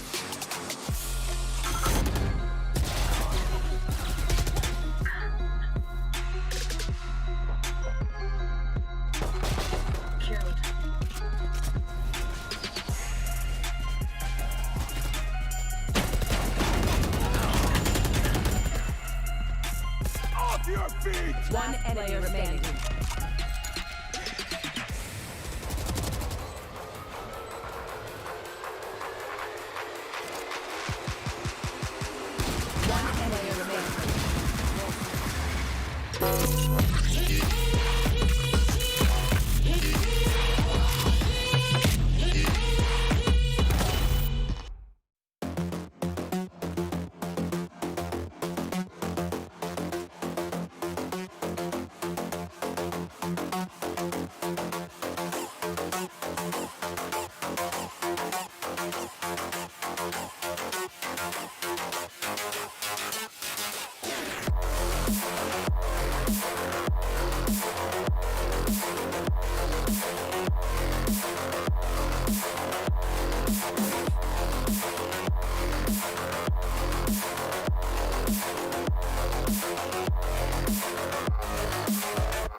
Hello and welcome back, ladies and gentlemen. We are here to talk about one thing and one thing only. That's this beautiful lady right here, Viper. As we look in towards the pick, we'd seen it before in Europe, but we'd seen it as the primary controller, this time backed up by an Omen. I want to talk about the man, the legend, Mystic. We were hyped going into this map, and he made sure that he delivered starting in the pistol round. Now, before we get into what you guys saw, I want to quickly mention the setup at hand. We're going to start that with a little bit of a zoom in right up here on the map. Now you see that there are actually two players who are spotting for the run out on middle. This whole strategy is based around actually catching them as they come through this choke point. There is a Viper orb right there, clearly visible. Then Viper herself, in the form of Mystic, is standing with a snake bite ready to be deployed. The key element of this play is down to the breach to actually spot them coming through and for some cover to be provided by the Sova. They make sure that the utility is able to be deployed by Mystic without him being taken down. Take a look at how this one develops. The one-way smoke is activated, down goes the snake bite, and what this means is as players are coming through this part of the map, they are being hit by this. It does a little bit of damage, but more importantly, it makes those players vulnerable, taking double damage. They also can't see because of this giant green orb here. It's making their feet visible on this angle as they come through, and so they're easily destroyed and taken down by the three players that had the crossfire. This whole pistol round is something we've seen before, but those weren't the only setups that we had. The wall that was thrown pretty much every round over on the defense. Now, this actually allowed for some showers control in a really interesting way. You had two players in here, and if I pull this up on full screen, you'll be able to see that there's two players inside of bathroom. Now, one is looking for when this wall drops, the Sova wants to see all the way down and catch anybody that's peeking this angle. The Omen is then going to swing out to the site, even with a fancy arrow I can show you that with, and he's going to try to take the fight alongside the Viper. Now, let's see exactly how that plays out. As they come through, the wall is dropped, out comes Omen, gives Mystic the confidence to swing and take those fights, dealing a beautiful double kill to close out the round and finding that 4K. Without the wall, that wouldn't be possible, and of course the teammates that are there to support it. And let's talk a little bit more about those teammates that are coming in to support. Let's jump back over to the AD and talk a bit more about the default setups. Chills, Mitch. Honestly, literal chills when I watch that back. I would never want to advocate for toxicity in game, but that is how you do it. That is some positive toxins that we've seen today. You know, Mitch has given his thoughts on the game. Hypoc, what did you make of that? Yeah, I'm really glad you ended that just talking about the default setup, because there's a couple of other factors here that I find really interesting. I mean, pistol rounds, I was like, what is going on? Like, I mean, initially that happened, but then they did it again for 2 or 3 rounds with no seeming response to kind of countering that setup. They're just kind of trying to force their way through the one-way smoke. The timing on the breach as well from Lamps is perfect every single time they push there. But, I mean, the other side of this, you got to look at this. The lineup through the telly, they're the trap wiring hooker. So all of the information, I mean, this utility is literally controlling all 4 lanes of bind.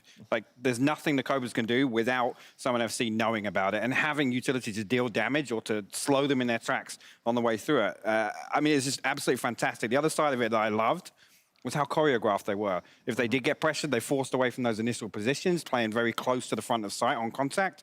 Like you said, Omen into showers, swings back behind triple. It's all very choreographed. It looks so clean, and I'm glad actually in the interview that the term used was clean, because that was like textbook. That was ringing through my ears. The entirety of that map, it was like a flashback to him just saying clean, clean. I'm like, it's the only word in my head to describe what we were seeing. And it transferred over to the attacking side, right? You see these post-plan situations where you would not only have the snake bite, because we actually talked about it yesterday. Myself and Lothar were having a conversation around how snake bite, it doesn't really deter you from playing because of the damage. It's the vulnerability. When that buff came through, you combine that with the shock darts, it means it only takes 1 to kill you. Then you're already inside of a poison orb. You're decaying, you're taking damage, you're vulnerable, you're shock darted. Diffusing the spike under these conditions is next to impossible. And Mystic's lineups were consistent, they were on point, but more than that, they were coordinated with the rest of the team, which is really what made it so impossible in these retake scenarios that they were constantly in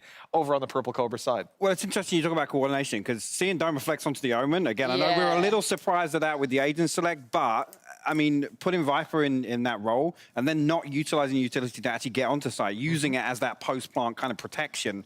I mean, it takes a lot to say, we're going to have one agent. We're not going to sacrifice any of this utility until we know we're going to get the spike down. I mean, it was actually beautiful to watch. So that's the only word for it. I know. In the pre-game, we talked about FPX Viper, Augulus Viper. Hey, summon Viper now. Okay, I don't even have to finish my sentence. Are we standing the summon Viper now? Yeah, 100%. I mean, this looked cleaner than what FPX had deployed. FPX used it in a nice way. I'm not going to take away from Angel's use, but the whole team, and it's actually something that this feeds so well. I'm only realizing now into the conversation we've had many times, whether it's on podcasts, other casts, other desks. We've said constantly, the thing that's stopping teams from shifting over to a Viper is that you need to change your entire team and how you play the game. It's not an adjustment like Brimstone to Omen and that you up the pace, but you need to play around Viper in an entirely different way. FPX had Viper. They used her well. I don't think we can take away from that. I mean, look, I made a video on it. I loved it so much. But then you look at how Summon played it. It was a whole different league. They're upping the level completely. But it's all 4 other agents kind of pivoting around that utility. Again, the fault line through from lamps into hooker. Again, if that contact comes on the trap wire with that variation with the Cypher utility we saw, the fault line is perfectly lined up. Again, either Mystic or anybody can swing through that comes through the teleporter. They got the lineup for the utility as well to slow that down. It's just so well choreographed, and it's all 4 other agents around that as well. What I love is that they played their strats with so much confidence because they don't really know if this is going to work 100% in an official. They might have done this in scrims. I will reveal that they've been practicing Viper for about a month now. They purposely avoided bind in the qualifiers because they wanted to save their Viper. They don't want anybody to be able to anti-strat this, but more importantly, they want to save Doma on Omen. Nobody would expect, someone who's seen as a bit of a raise one trick to be the person to go on Omen. And I do want to credit him because to have the sort of bravery and to have that team mentality to step down and go, look, I understand that I'm the star player, but we're all star players. Everybody can step up, and I'm going to sacrifice having, the stats to make sure that we pull out games like this, and it's absolutely fantastic. Yeah, look, it gives someone like Mystic a chance to shine at least. That's the one upside. But I'll also say that that's something that we've talked about for so long. I think Sliggy's been the most vocal about it, but everybody agrees that you need to have depth to your composition. 6 new agents every single year. You cannot get away with saying, I can play this one agent and this one agent only. That's not how it works. And to see them shift this dramatically really surprised me, and I'm 100% down for it. Well, the one thing we talked about before the game was innovation. This, for me, it's showing signs of sustainability before we've even seen anything else. This is showing that, we can kind of, I don't want to say break the trend or so, but I mean, you can say Omen is a fantastic agent to swap onto in terms of a duelist. You can do that kind of, I don't want to say solo plays, but, you can put yourself in those kind of tricky spots that, Brimstone potentially can't. He's much stronger post-plant than he would kind of be in that entry role with the smokes. But yeah, this for me shows that, someone are well equipped to kind of future-proof themselves. Do you know what excites me even more about this? Is Boaster said on the Riot interview, I think last week, he wants Angel to steal his strats. Angel, you play Viper, you know how it goes, you've seen this game, so I'm looking forward to what you can come up. And now we're heading into Agent Select for Haven. The boys are a little bit slow here on selecting their agents, but I can't see any massive surprises here, let's be honest. I will say, I would be very surprised if we actually end up having a Viper in again. Mystic is hovering over the Omen at the moment, which I think, we're stepping back into reality a little bit more, or back into what we expect.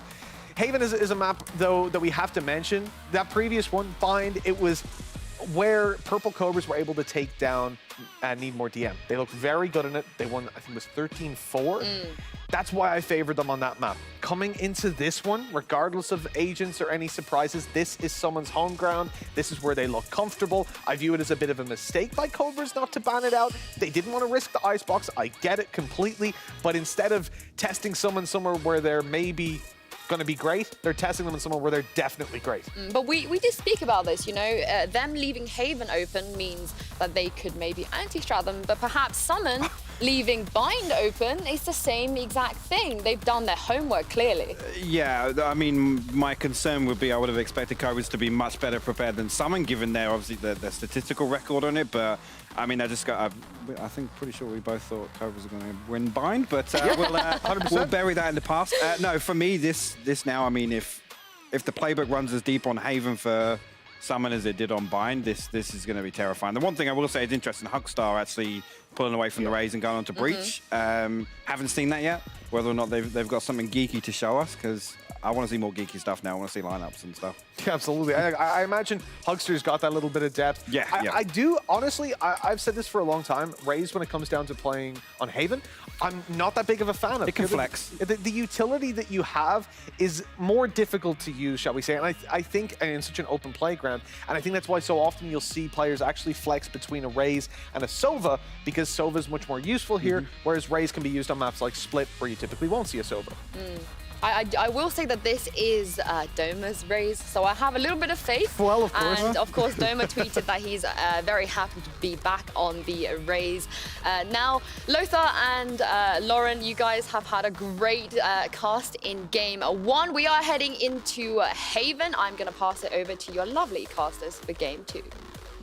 Yeah, it's been a pleasure so far. I think purely from just a fan point of view, I love seeing gorgeous looking strategies, very heavily choreographed pieces, and we got that from Summon FC. Now we are moving into a new map, new territory, new looks. Do you think we're going to see a similar style coming through potentially?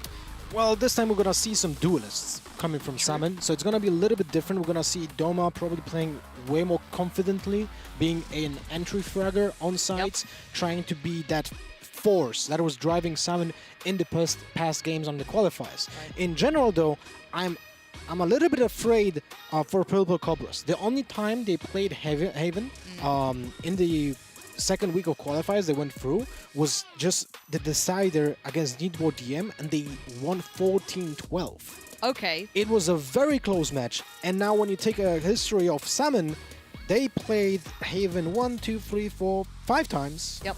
They won 13-0, 13-3, 13-8, and 13-9. Okay. And they only played 1 week.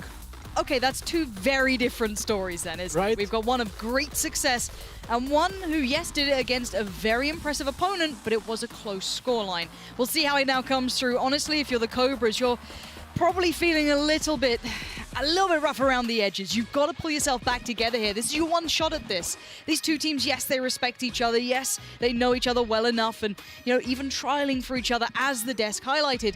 But now they are mortal enemies. They have to throw down, and I've got to see more from the Cobras now. Cobras need that pistol round. They need the confidence. That is like, you know, you all can always say, oh, pistol round is important. Here, it is even more important because they're on a back foot. They lost the first map to a score 13-4. They need the confidence back because they need that pistol round, basically. Okay, we'll keep our eyes on what they do with this and what the intentions are from Summon FC. I'm going to have to just kind of wing this when it comes to them because I'm learning as we go. And they are showing a lot early in a tournament. This is still the quarterfinals. But these guys are, you know, this is life on the line. They've left jobs for this. They have done everything to commit to these moments, to these games that they're playing right now. So I don't blame Summon FC for showing everything. Ooh. But now the first deal does come in for Machine. Can't back away cleanly. A little sloppy. It allows a trade for Doma. And now bit of map territory has been gained. So I really liked what Machine did because he put out massive map control on the map for Cobras. This is their trademark. They basically push everything, especially in pistol rounds, to get more map control. But at the same time, I felt like after getting that kill through the smoke, just dash away. Yeah. Just dash away, change your position. Just don't lose the advantage you just worked so hard for. Hugstar, don't do this. Don't do this. Do not do this. He has every advantage. 125 HP and a ghost from Machina. He was confident in himself. And they took the site. Yeah, this is now looking, I've got to say, like Summon FC just read this so well. I understand why Hugstar would re-aggress towards short just to get some map control back after losing long as they did, but it's going to leave them in a really tough spot. And now with this happening, information has been filtered through to the rest of the side. That turret just gave away. Hey, we're trying to retake. Double peek from short. Gorgeous work from Doma again, and we're seeing the characterized play. This man, if he gets going early, shock darts can only get you so far. And they're not getting fancy far at all. Yeah, Fancy and Honeybee, not really much HP going on for them, and they have to meet so many players now, but 8 HP against a Paint Shell. That's gonna be it for him. Oh, Doma. Gonna do him dirty. Nice try from Honeybee, but unable to achieve much. And after that initial exchange on Long, I think that kind of opened up all the room for Summon FC to run it wherever they wanted. Yeah, that's true. That's true. I feel like Cobras actually did start the round well. Yes. But they felt too confident. At least Machine did, I think. I think mistakes can be made, and I don't mind teams trying to get aggressive on defensive sides. I will always praise teams for trying it, but there is a balance, and you've got to know that danger zone buffer, almost, I like to put it. If he pushes up towards short, you want to be able to fall back away from it. You want to get that information. Yes, that's where they're going. Obviously, this map is very unique in the fact it's got 3 spike sites, so that is a very different element. So information is always king here. But once again, Summon FC considering long and short as the take, using the utility from Doma to clear the way and say, hey, ain't no one pushed up this time. Interesting split from Summon. They're not afraid any shotguns on A short. Maybe they check the bots from Cobra. They just jump on the site. These guys are confident and they're flexing right now, taking over the site comfortably, and now leaving the retake in the hands of the players who weren't really equipped for it. The Marshall, it's got uses. This probably isn't its prime one, but maybe you're going to show me something special here. Maybe you could get a gun away, maybe a bit of damage. You want to do something. This feels very flat so far. Jack's already found Vlad, and this is feeling horrible for the Cobras. We said for confidence purposes, momentum building, these initial rounds would have been wonderful. They don't win you the game necessarily, but they do stop Boaster bounding at you. Yeah, and we see the Jack buying the Stinger every single game on round 2. I really like this consistency that they have in the buy rounds. There's no feeling, I'm feeling better here, I'm gonna go with I don't know, a Sheriff or something. I want to be consistent. I want to do something for my team that everyone is prepared for. Really liking this. That they have exactly everything planned out. But by the way, it seems like Cobras on the other side have that planned out as well, because every single half buy they do on the second round is the same. 1 Scout, 1 Deagle, and they have like this kind of positioning that is very similar to each other. That's a very good point, and it looks like long control is something high on the priority list for the Cobras. So look towards A, they're going to put the Jet as deep down as they can, complementing that with a bit of utility to set the play into motion. It keeps the offensive side struggling for information and a lot less map control to work with. However, a trade is good, it's effective, and it will at least allow maybe a gun to fall back through towards the attacking team. I wonder where they take this now. They've opened up A long, they've pressured that, but they haven't left the rest of the map unattended. Yeah, look at Seaside though. Everything is open there, no control whatsoever. So I'm banking on Cobras just playing for a retake on C, which makes the most sense. I feel like on Haven you want to retake A if your Sova is still alive, and retake C, because that allows this Sova to shine with his recon arrow, probably some shock darts as well to clean up some angles or just delay the plant. So now they're moving it actually breach to C. There's a smoke that is really weird. I'm not sure if you see it. On double doors. It's a little bit put down. It's like 30 offset. seconds left. Yeah, I'm not sure the intentions, and I'm 30 sure we'll left. find out eventually. Flashy in, look at the movement coming out. They've got to land it. Takes him with him. 1 for 1. Doma will take that all day long. That's how you open a site. Just sacrifice yourself. But Honeybee swings in for 1, but the trades still go on, and Vlad is the one to close down for the Cobras. Finally, they get back on this. NASA wasn't happy with that rocket. It was just... I mean, 1 for 1 when he had 5 HP on him, and still a good deal, right? Yeah, you'll take that. But history repeats itself. This is a bonus round for Summon, and they deal exactly the same damage to Cobras they did before. 3 fatalities, and this costs the economy of Cobras like really heavily. So now when you're gonna pay attention to what Cobras are buying, well, they're gonna go with small armors, I think, small shields.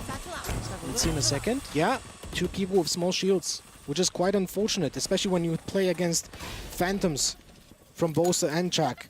I like the pace change from Summon as well. This is really quick. They've instantly taken the site control. Smokes are up. There is no messing around. This was full intention shown early. They'll be very well aware that a flank could be quick. I think that's why Killjoy has stayed a little bit deeper. So we're going to have to keep our eyes on that. So the flank will be controlled by Killjoy. And then that retake through kind of CT and this Heaven side is going to be dealt with the rest. So already fancy. First bit of information found. That's Doma. Not so subtle on the way in, but the pace was exceptional.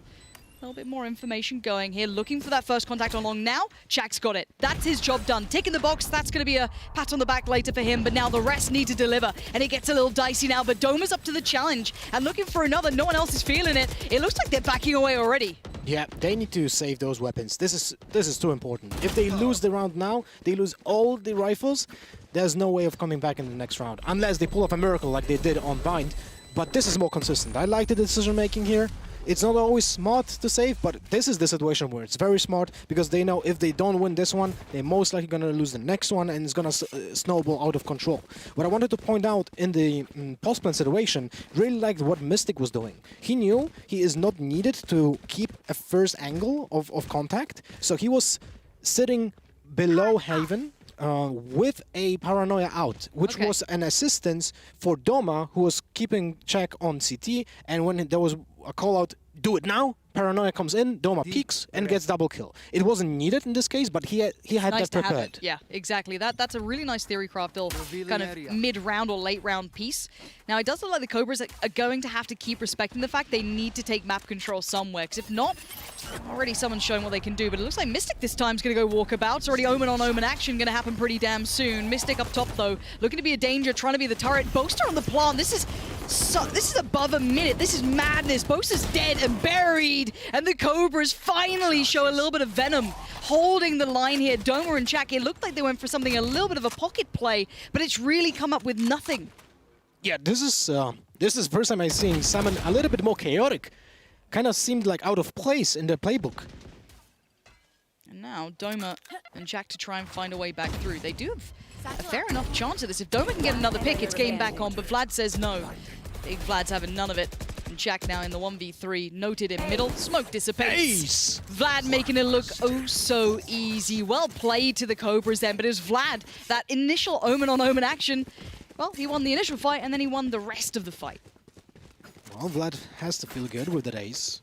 Putting 5 on his scoreboard. He actually did massive work on this side. He did stop the initial push, even with that very offensive teleport from Doma, sorry, not Doma, from Mystic on the B box. And he still kind of held his ground. Like, very impressive work. That requires a lot of patience. But for me, this round was a little bit like too chaotic for Summon. They just went for, oh, you know what? I'm just going to teleport there and we'll see what happens.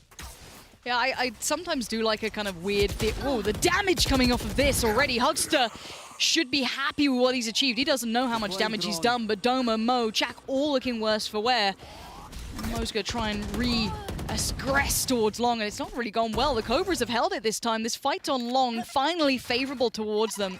But Doma working up towards short. Gonna isolate Hugster for a second. Notes the position. Mo gets it. Nice work on playing the pick there. And now a 2v2. They have time to play with. Yeah, they had time to just fall back, get more positioning. Fake maybe going C, because most likely a Recon Arrow gonna be shot at C, which allows Doma to take control and lurk on A. See the lineup on Sova right now that goes on the backside. There's a Recon Arrow hitting back C. Now that's something that Killjoy needs to play around.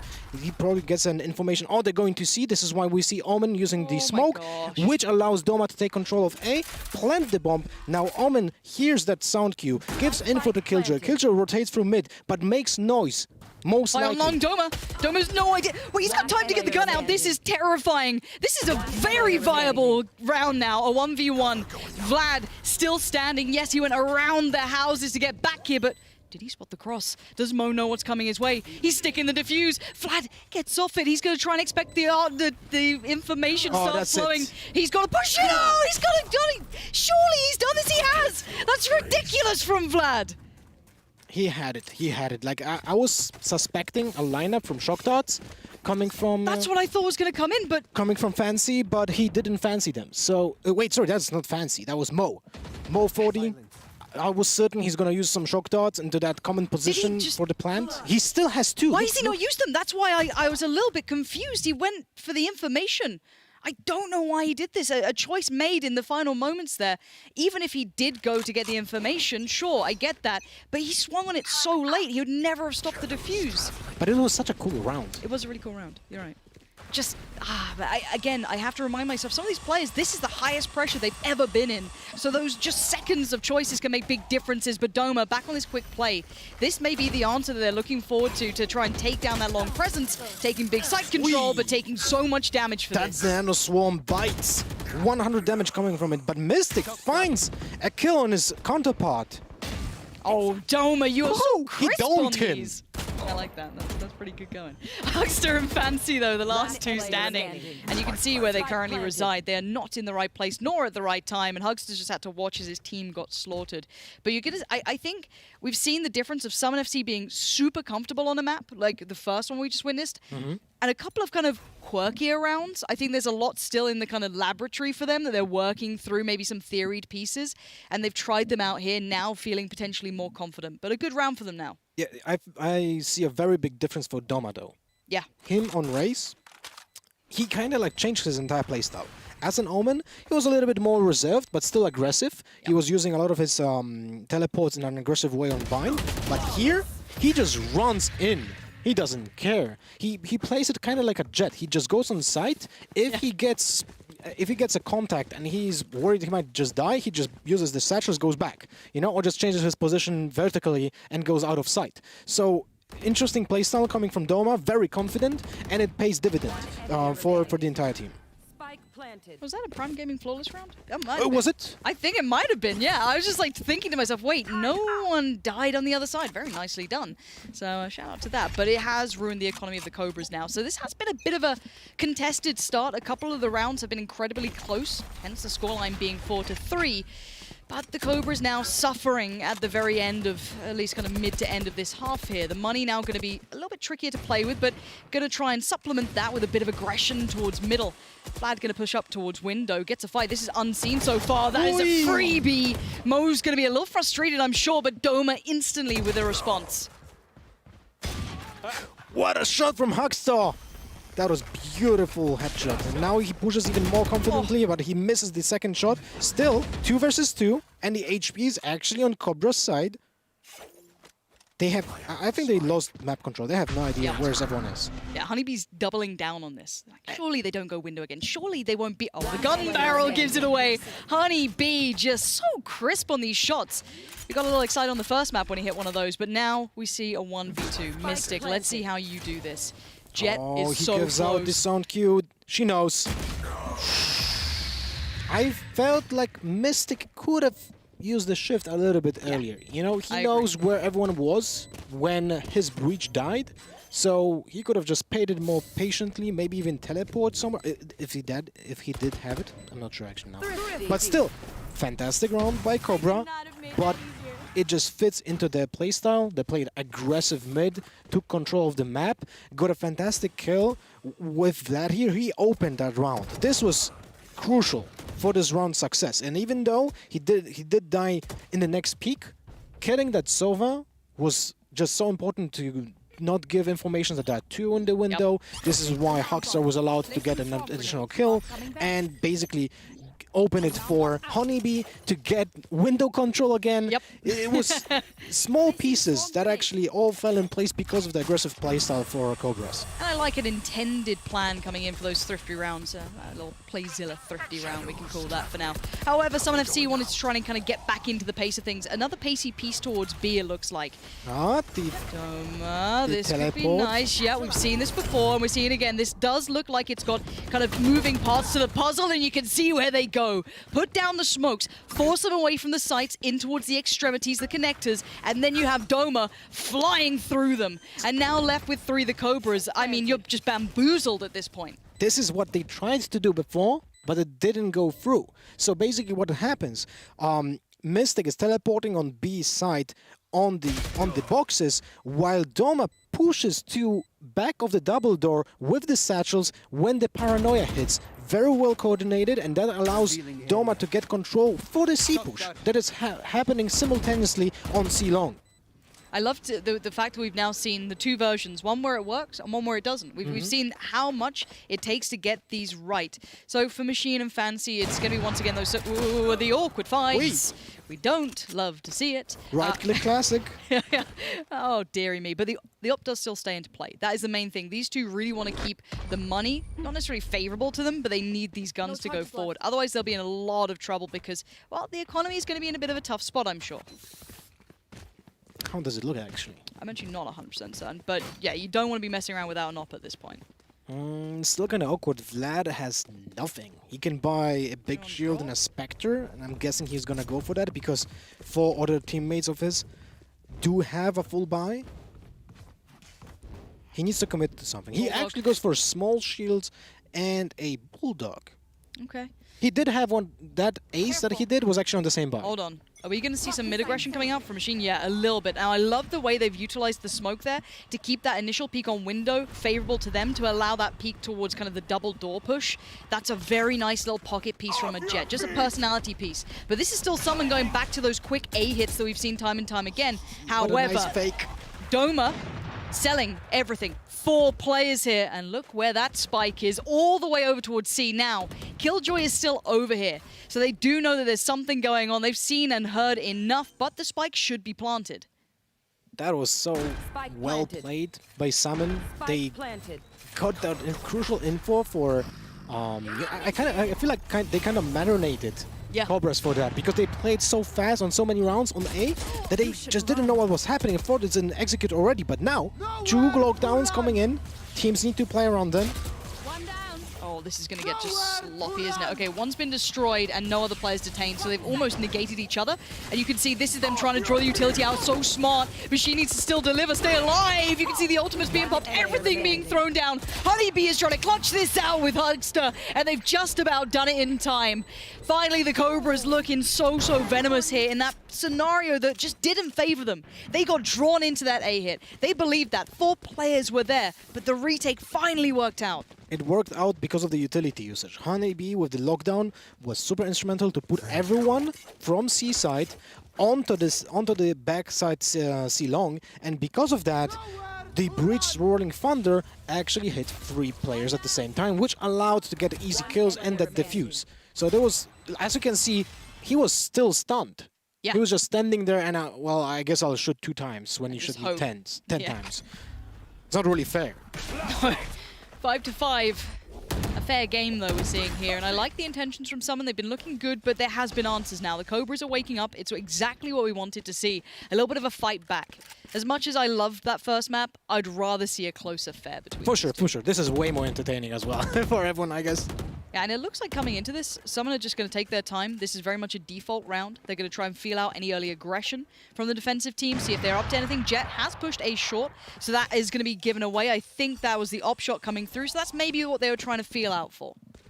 And I like what a Cobra is doing right now. They have very early informations on double doors if someone pushes that, because there's an alarm bot set up.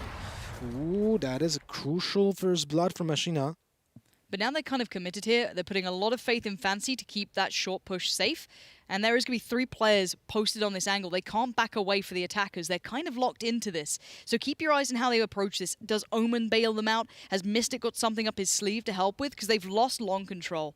Now with 35 seconds, it looks like they still want to go for this. But without long control, there's a weird crossfire. And 30 seconds left. Backing away?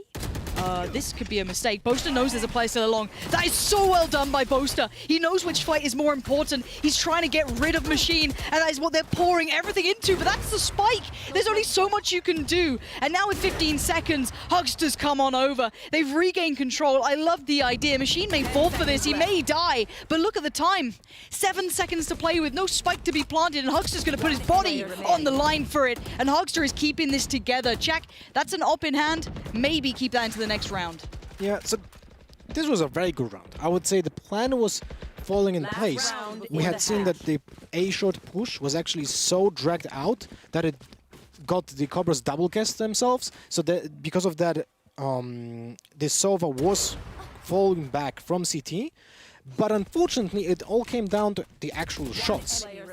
Hugster pushed on that Jet on long, didn't get the kill. That I think, cost like 20 seconds or something. Yeah. And because of that, they didn't have time for an execute on A side. If that Jet would have died instantly for that after that first flash, this round would have been completely different. But unfortunately, sometimes it is what it is. You need to hit your shots, not only utility. Oh, Hugster. It's just cruelty, isn't it? No window peaks, and you can see what happens. We're into the final round of the half. So if you have additional money, why not go for something a little bit interesting? You can buy the additional gun, juggle it through, and just keep it right next to you. No problem with that. I like it. It's a nice idea. But you can see Summon now suffering at the backside of a very weak economy. Boaster, not in a good spot. Doma, just on the Bulldog, going to be a little trickier to operate with, as we do see the Cobras really finding their form, but Mystic going to punish the aggression from Vlad. And now they have a 5th rifle. Exactly, that's going to filter right on back through. Boaster could have it, maybe Doma, depends on who, but now we're going to see a quick play towards C. They might commit on this, considering they have the double door control as well, so only very limited retake potential. Looking at Mystic, where does he go with this? He's just faking it. He's still staying on side, on the box, which is something that probably no one will anticipate as well. Maybe the green box in the back. But it's an angle that almost no one checks instantly. As you can see, Machina pays the price.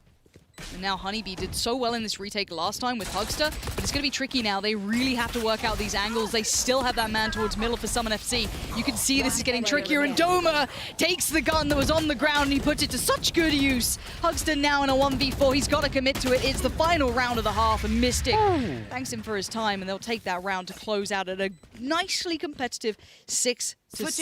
It wasn't as clean as map 1, but it's far more competitive. Far more. Everyone kind of had their game on, you know? There was no one who was like slacking, who had a bad game. I felt like everyone had their moments to shine. Everyone, like especially players like Honeybee. He might have 5 kills on this round, but he is playing a different role in his team, which is holding out information, allowing for map control without any player commitment. So everyone is playing their role in both of those teams. Okay, second half now. Time to still the nerves, kind of keep themselves as focused as possible. Take the information they've got. This is a different looking Purple Cobras. They kind of looked a little stunned on the first map, but map 2 they look far better. Far sharper this time around. But the pistol round could really give them that first opportunity to maybe lead a scoreline in a pretty serious way. We'll find out though, looking at what the purchase may be. Any interesting weaponry coming through? I don't see too much really. It looks just kind of ghosts and a couple of classics. I'm a big fan of classics in pistol rounds, so I was really happy seeing, I think Summon played 5 classics on Bind in pistol rounds. Now they go for 2 ghosts, most likely because of the approach of the pistol round execute. So C-long and A-long, I mean banana basically, right? Yep. We should call it banana. It even has a shape like that a little bit. I'm always down for it. My head, as soon as I look to that side of the map, I'm just like, I'm back on Inferno. But it does look kind of like it. And it does play very similar. It's one of those things, this map, I feel, is you need at least one of the 3 ports of map control here. You either need A-long, short, or C-long maybe, or doors. You have to take some part of the control on this map, on either side. It's part of the kind of win conditions. And I hope we get an update when we get back into this one. Obviously, it is currently being paused, so players probably just getting themselves ready to go underway. But yeah, that is confirmed, just so you know. What is the setup for Cobras right now? 3 people looking at double doors, or 2? I'm not actually certain. I think it's 3. 3, one in window, which shows intent of aggressive double door push, I guess. We'll see how it works out. Okay, Doma, let's have a little look. Being very aware of the sound coming through. Fancy keeping the Aldra nice and low. Not going to be an easy one to get around, but it looks like they're going to start building towards window. Now, we did see initially Doma was there. We put Sova around the back as well, so 2 players very close by to this. Now, it looks like they have no idea. It's going to be a window burst. Straight through they go, but Mo turns the flash in time, turns back around, and he sees a whole squad of people flooding towards him. But Doma in support. This has got a messy. The Cobras had a clear intention, but it's come to absolutely nothing so far. Interesting round. I have to rewatch this because right now I'm a little bit confused what happened with the double door control. But still, Summon played to their own strength. Now they have the advantage 4 versus 1. But the problem to me is, I like the ideas. I don't mind wraps like that or pressuring kind of unique areas. Taking the spike there is too dangerous for me. I'd rather the spike go up C-long if that was their intention, or maybe through the connector by window. But wrapping around towards the defensive side is always going to leave the chance that you lose it in a really tough spot. So, I'm lacking a little bit of context to like kind of draw the conclusions out of this round. I'm not certain if someone did fall back to C long, but I don't think it happened. Yeah, there's Killjoy here, but still, like pushing through that mid is very wonky, especially since both players from Summon were ready for that. Even though Hugstar did flash the Sova on the defense, there was Doma who kept the cool and tried to refrag after he was flashed. His teammate was flashed, but that didn't happen. So this is what I talk about when I discuss taking control on some portion of the map, especially the defensive side.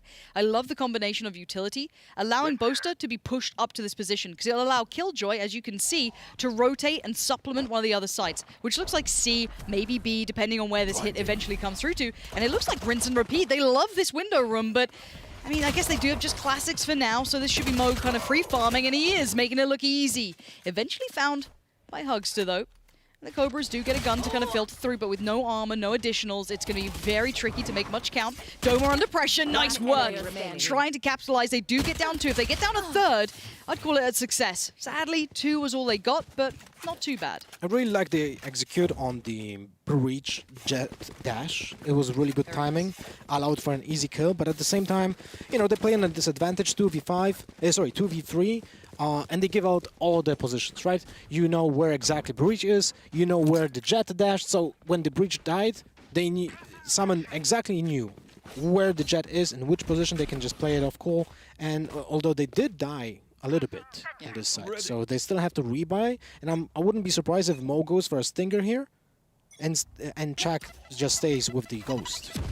Nice grenade to do some possible chip damage if they drawn out C-Long, which is nice combination with Doma pushing for himself. That grenade is a little bit delayed, so that allowed him to actually push as well. But the attacking team at this point have taken over A. The spikes will be there for free. Jack can't do much about this. It's a sloppy fight, and Honeybee's going to win it. Better weaponry this time around. And I do like the intention, but the timing was all wrong. The plant's going to be for free, and no one can stop it. And the retake's still pretty far. I don't know if they can do much. Doma can try and make a play on this. Boaster probably wants to keep the weapon. And yeah, Hugster's going to deny Doma, but if you're looking at Boaster, I would say look to keep the rifle up here rather than doing too much damage. A 1v3 is tempting, but it shouldn't come through. Although he most likely got the confirmation of a big damage on Hugstar, some damage on Honeybee, so he might go for some exit kills. I wouldn't be surprised. They should have a full buy. Although, wait, Boaster had a Spectre on round 2. That means did he pick it up? Oh, I'm not certain. But I wouldn't be surprised if he would go for some exit kills, but he's just hiding on C, double doors right now, and just being happy with the Vandal. It's not a bad gun to have, but for me so far, I do like seeing that Boaster's kind of floating through out this map. We saw that A-short aggression, not this round, but the one prior. And this time around, I think he was supporting towards C, so they do seem like they're very fluid in their aggression on the defensive side. But they were with lighter weapons, so I do want to see what they do on a full buy, if that changes things. But this is that deep nade that came through like that, and they continue to push it. Doma really did kind of hammer home the point, but by this point, they'd already lost A-Long. As soon as the Omen went down, they were kind of screwed. So, 3 players from Summon currently on A. That signals a push on that side to get map control and then rotate or just go all in. Let's see how that will work out. They've got a couple of different looks to it as well. We have seen this before. Jack has to hold down the map, though, because it looks like the Cobras were going to try and work through middle a little bit, get that window control for free. But look at the push up here. Now, we've got 2 players pushing over towards A-Long. It looks like Honeybee is very aware of this. The call was made, but maybe a little too late in the day because they've done the damage. Fancy just about gets it back together, but Fancy's still at spawn at this point.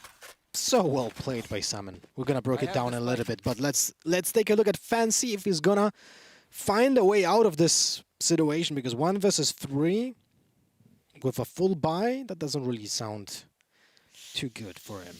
No. Especially since Killjoy is still alive. There's a turret somewhere. There's most likely an alarm bot, maybe some nano swarms. Who knows?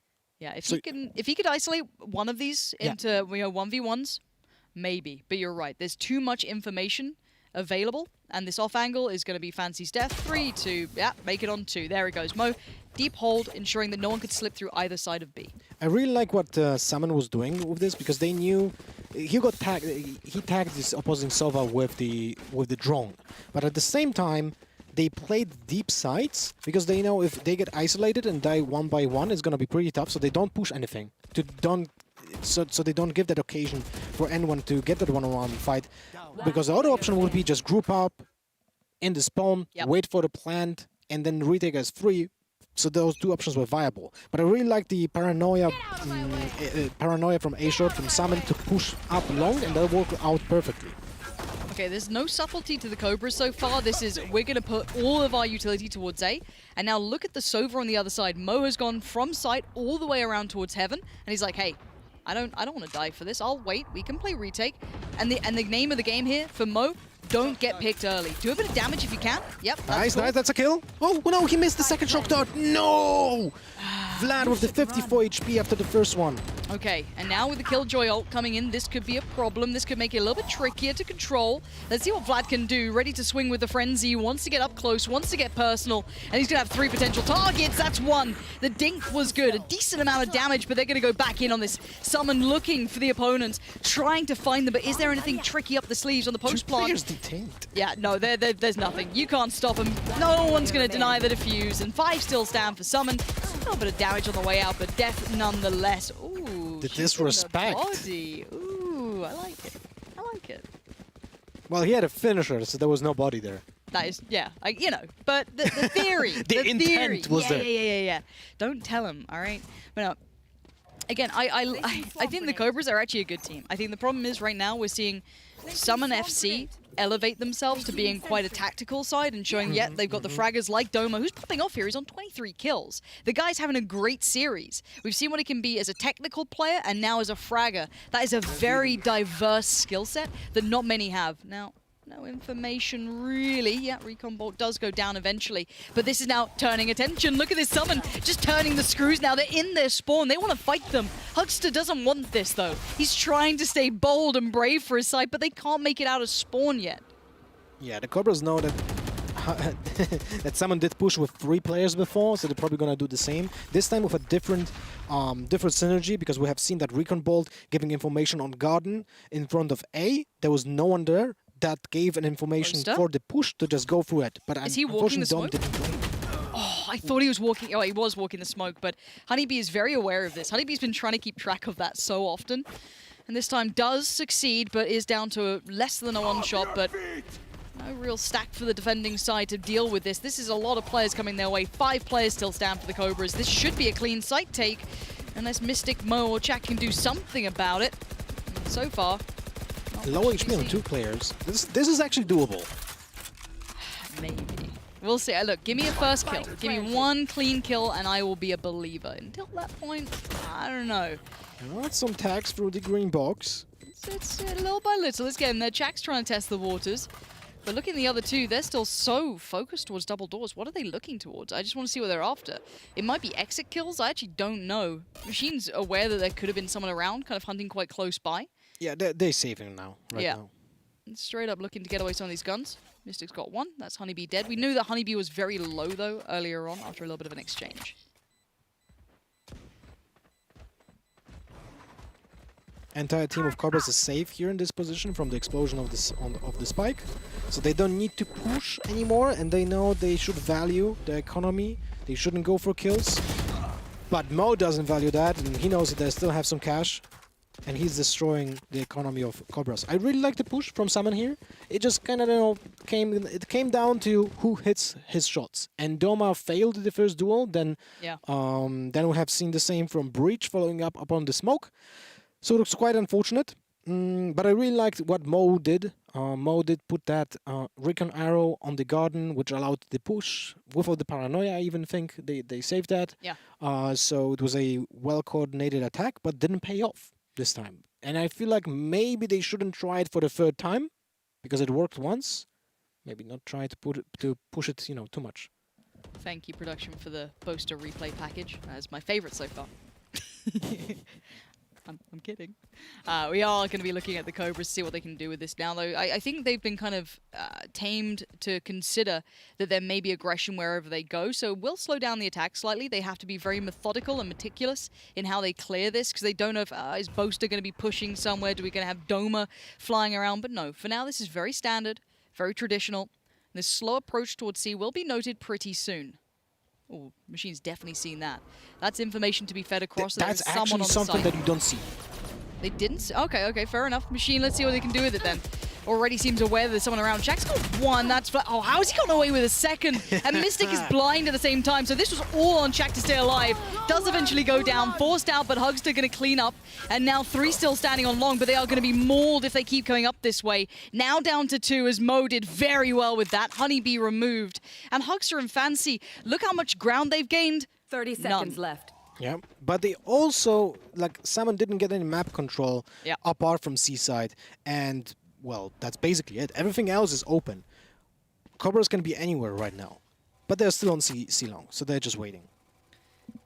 And I really liked what Honeybee did. He set up his turret for a crossfire with 10 himself, seconds left. so he had a chance to kill at least one opponent who was breaching the site. He did 2 kills, so he did way better than anticipated from him. Although it's when a defender gets 2 kills on an execute, that's where he shines. That's a job done well. Okay, I want to see what this does to the money now of the Cobras as well. There was no spike plant. They lost 3 players, so reinvesting might get a little tricky. They might be able to spread the wealth well enough, but I want to keep a check on this one because someone are playing a very good game at keeping them very humble here. And it feels like, I like that switch away from just being, we've seen a lot of the aggressive plays now from Summon, but this was just a very standardized, sit deep, kind of wait for the play to come your way. We've already set the standard that they expect people to be pushed up. They're in their heads. Cobras need to bring a little bit of that fire back into this game. 8-11 now on the scoreboard. Boaster going to try and get a little bit aggressive, a little bit of presence towards long, but now he's on his own. Boaster better be up for the fight. He's got 1, 2, 3 players in front. He gets 2 of them. The third just escapes his clutches, and now Vlad can't aggress. He cannot go further. They must back away. But can they maybe punish some of these rotations, or are they going to look for other options? Oh, I love those setups. Bowser and Chuck in this case. Chuck just made sure that no one will push Bowser after he dies, or before he dies, basically, right? Because of the Nano Swarm set up there. That was so well done. And Bowser with the double kill, he did his job. This is exactly what I was saying about Honeybee in the previous round. I like that. I do like... Sorry, about Chuck actually on site. Yeah. Now into the 3v3 though, we've got to look at what's happening here. Vlad's going to be a bit of a nuisance. He's selling a bit of a ruse. Look at the defensive side rotating. Now with Mo dealing with Vlad, him unable to stay alive, they might start remembering, it might be a problem, and it is. Spike's going to go down, Fancy at the helm of this one, but a 2v3 to try and deny getting on towards match point for Summon FC. This retake is going to be brutal. Mo's going to find Fancy, and now you're going to have Hugster left alive. A 1v3, and it doesn't even look difficult for Jack. Beautifully played. Summon maintaining composure once again. I'm honestly kind of surprised they pushed CT. Like, we knew that... I mean, we knew because we see the map, but Summon was... Nowhere around. That was happening. That was very nice. Thank you for that replay. Again, I like the Boaster replay, and now I like very deep voice replay. It was slowed down. This is why I did it, you know? So, but one of the point, fall back on the point I was making, Summon was waiting for a rotation from Mystic to make a free players retake, and I feel like Cobras should know that they're not gonna push one by one, end up playing for a full push retake, so it is high risk, high reward, right? In this case. Kind of hard to say, was it a positive decision? Was it a bad decision? But now they have to pay, pay more attention to this round because this is match point. Not only map point, match point for Summon. All comes down to this now. The Cobras have woken up, but put back to sleep in these rounds. Now information noted. You're going to see Doma going to be well aware of what's coming his way. Keeps his calm. He's not been revealed yet. And this could be a terrible surprise. That rocket is damage. Honeybee is 2 HP. How is he alive? But Doma, do you dare? Are you going to do this to them? They're waiting on the other side. Doma might just go ahead and push this one if he feels he can.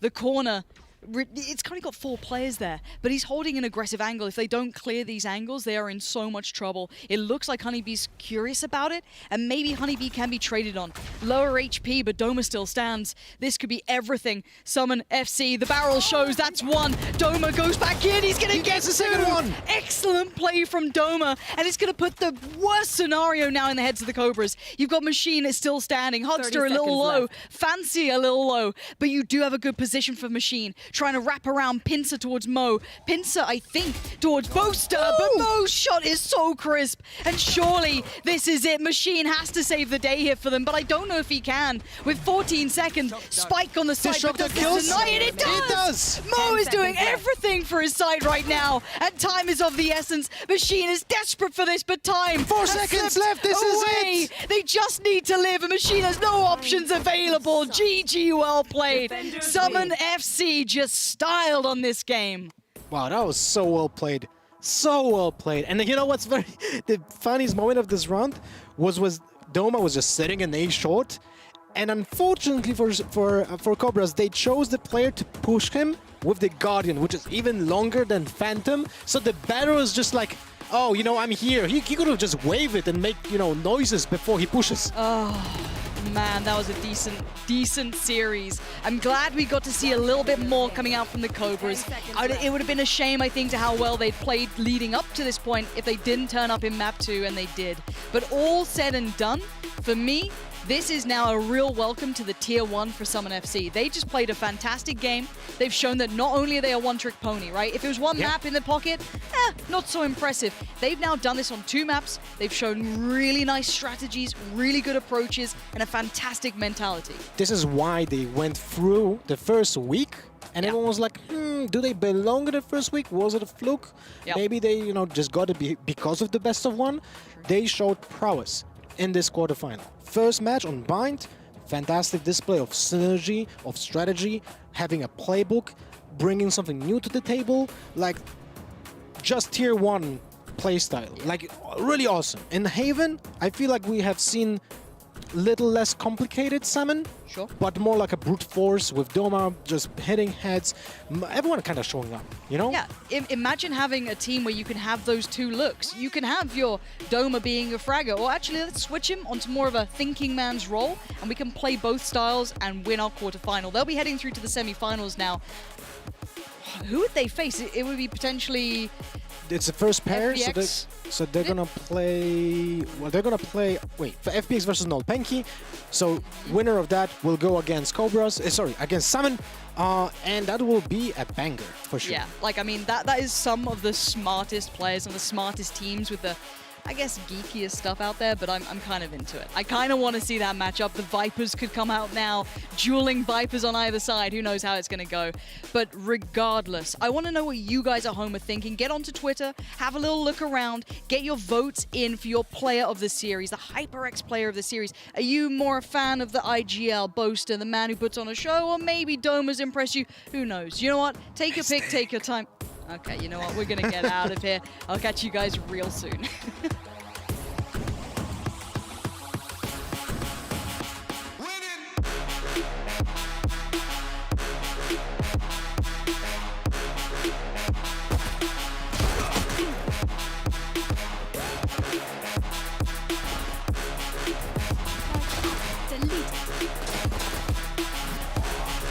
One enemy remaining. One player remaining. Hey.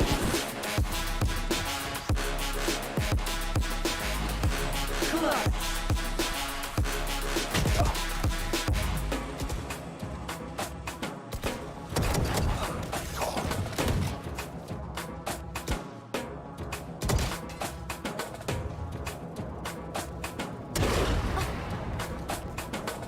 Revealing area. On target. There they are.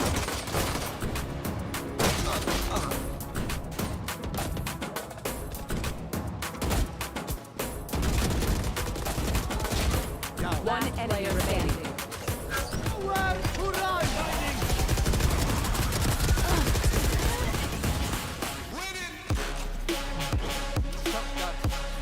One player remaining. 10 seconds left.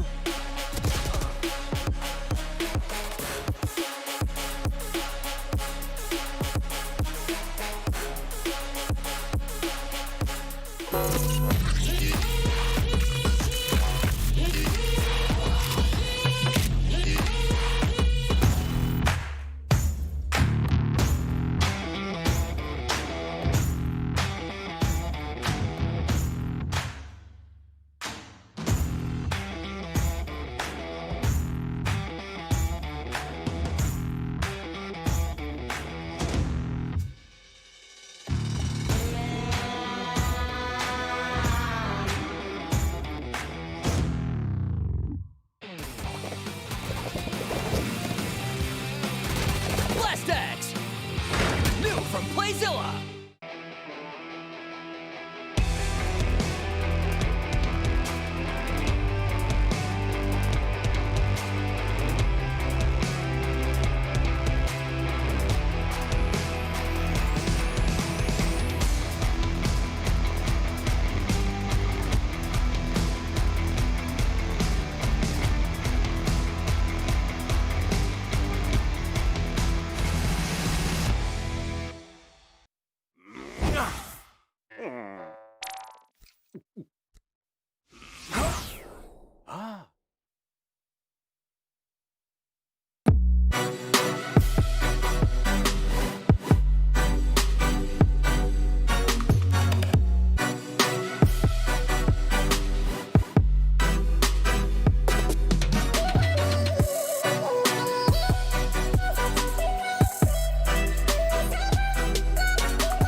welcome back to Valorant First Strike Europe, where Summon FC have just booked their place in the semi-finals after beating Purple Cobras. As you guys can see, I am joined by their IGL Boaster. Boaster, welcome to the show. Congratulations. I have to talk about that bind map because I think you have just changed the game. Everyone is super excited. You had Pansy and Lothar literally claim that that was one of the cleanest games they've ever seen. So talk us through what went through your mind. Honestly, our bind was looking a bit rusty coming into this tournament, but we focused on it the past 2 days, and somehow we just cleaned up.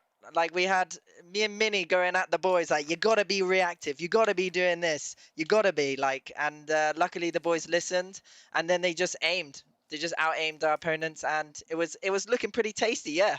I think there are definitely some talks now on whether Mystic could be the best Viper in EU, which is a very, very tough title to match. What did you make of his performance? And also Doma on that Omen. Yeah, Mystic, he was unreal, let's just say. Pissed around 3 kills, and then he was like, yeah, I knew from then I was going to pop off. And I was like, damn right you are, son, with me supporting you. Flash. But as for Mystic, as for Doma, sorry. Yeah, Doma on Omen, Lau, he's like, obviously Doma's a Raze player, and you saw him in Haven like pop off. But to switch him onto Omen for the team is like just what we needed. Like, it's just a good team player, you know? I asked, yo, Domi, can you go Omen? He was like, no. And I was like, all right, never mind then. We managed to get him on it eventually, and yeah, it worked out. It was looking nice. Well, Purple Cobras did challenge you guys a little bit more on Haven. Talk me through that one as well. I don't think you guys probably expected them to be as good, perhaps. Yeah, I mean, pissed around, I had to change it up a little bit because I was like, our current T-pistol probably won't work against them. And I wanted to do a bit more like manipulation around the map. And then it came to other rounds, and yeah, I think it was a slight hesitation from us at some points during the strats when they were throwing like stuns and nades at us. Not nades, sorry, just stuns and recons and flashes. But overall, CT side, I knew we'd clear up because we're quite solid on CT side. Added a few more stuff in for whoever we play next. I was gonna say Angel then, but like, but yeah, Haven. Yeah, I mean, the Purple Cobras did play it well. I think I'm looking forward to seeing what they can do in 2021, and yeah, I'm just pretty happy, chilling. And speaking of Angel, you in the semi-finals. That reminds me of Perks in League of Legends, really? if anyone has ever seen Perks do that. But Boaster, speaking of Angel, you'll either play FPX or no Penky in the semi-finals. Is there a team you'd prefer to face, and why? FPX. No offense to No Penky. I mean, I want to play everyone. If I could play everyone in this tournament to prove what that someone are good, then I would. But obviously, I'd love to play FPX because the last time we played them, they beat us 2-0, 13-9, 13-9, and we weren't even ready then. But we're ready now, and I want to give Angel a good spanking. Well, Angel, if you're watching, well, you already said it, so it's a bit too late. But Angel, if you're watching, you know, Boaster has said it. He's challenging you guys. And thank you so much, Boaster, for the interview. We'll see you back here tomorrow. Oh, nice. Thank you. Thanks, Boaster. It's always a pleasure to interview Boaster, you know. He loves doing interviews, so it makes my job a lot easier. He said it there. He wants to face FPX. I'm not going to repeat the exact phrase he used in regards to Angel. But I think that is a pretty hard challenge. You know, after what they did today, how much of a chance and what are their win conditions, do you think, if they were to face FPX? Before saying that, I would love to see how FPX will play, you know, because there was a huge gap between the qualifiers and now the main event. And an example, Salmon looked completely differently in those games today than we have seen them in qualifiers. So before, you know, seeing this match, I would say probably Salmon going to lose to FPX. But now I'm like, this is going to be a tough choice, you know. I'm wondering what kind of a form will FPX present to us before making a judgment. Well, I mean, it speaks volumes. Angel's gone on record and said Summon FC are like the hardest they've ever been pushed as a team.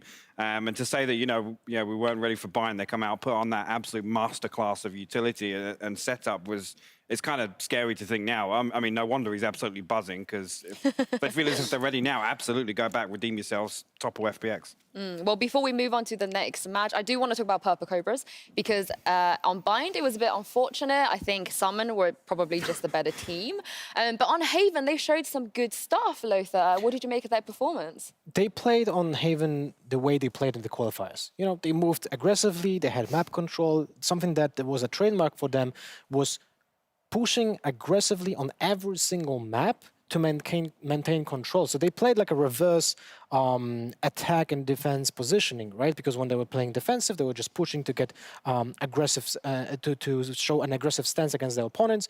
But against Summon, that just doesn't work. When they play 5 non-duelist champions, they have so much map control, so much utility to work with, that they just crushed crushed Cobras on Bind, and because of that, I felt like Cobras didn't feel confident in their own playstyle on Haven, and they paid the price because of that.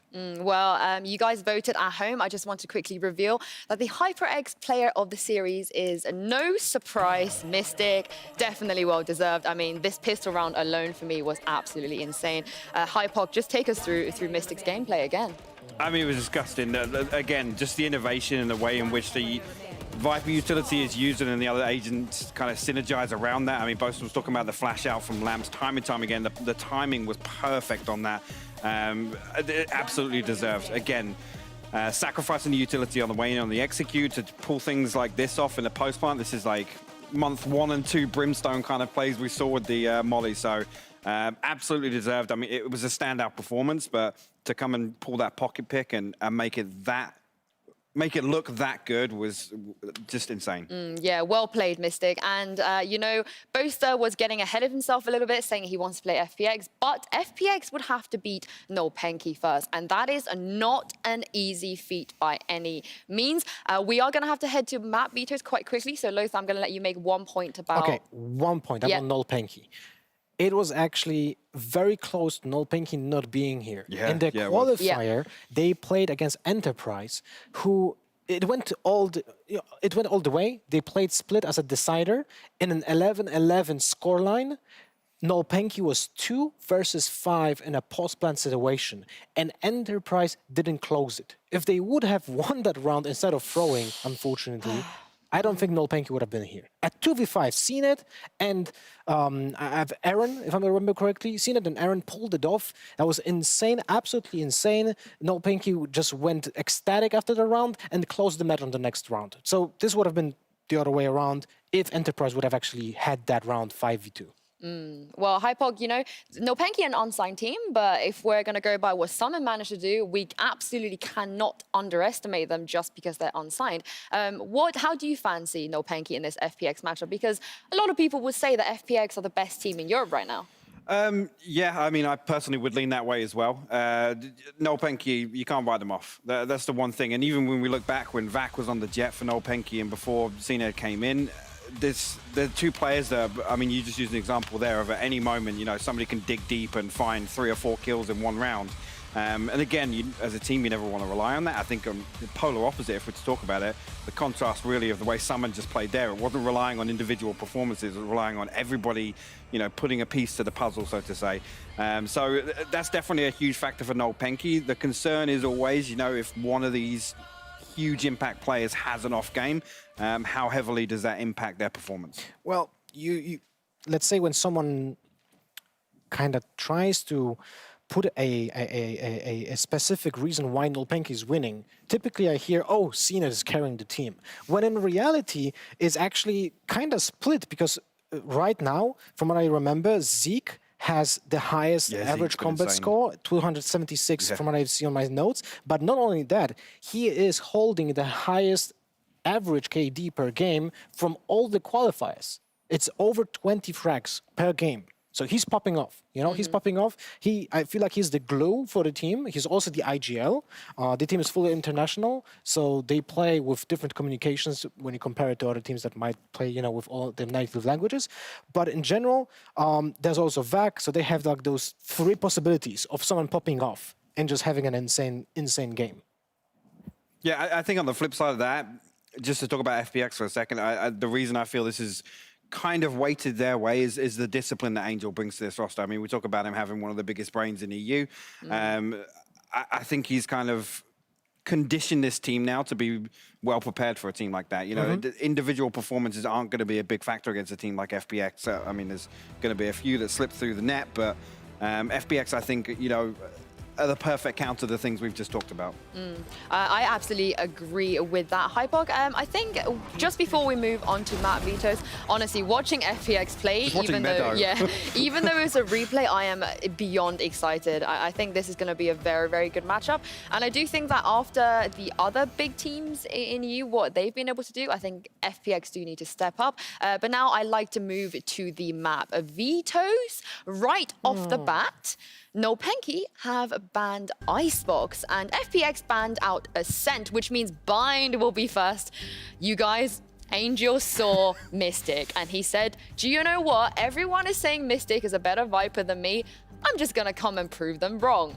We already know that FPX play Viper on Bind. They showed this before, and it was Angel on the Viper, of course. So that's going to be an interesting map. But then we have Split and Haven. Lothar, what are your immediate reactions to these map selection?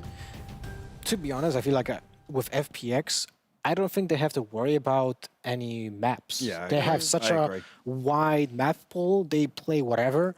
I wouldn't be surprised they wouldn't even wanted to play Icebox. Nopenki on the other side, I know that they have to put a lot of effort to prepare on maps just because of, you know, the language barrier they have. They need to talk a little bit more, have more playbooks prepared to play well on a map. They cannot. Even though I feel like on a personal level they are very up high when it comes to skill and can play an improvised playstyle like G2, an example, but because of the language barrier that they have, they cannot play off each other so well like other teams.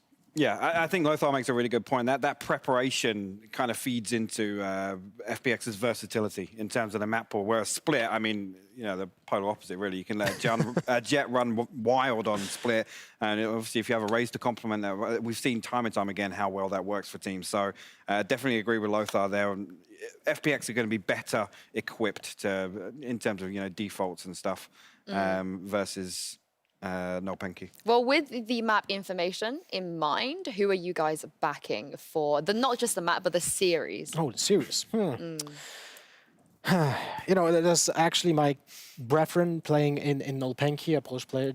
Zeke is the IGL. So my heart says I should go with Nopenki for this one, but I would say that probably FPX, just because of their experience, because of the approach of the game that they have, probably would favor them.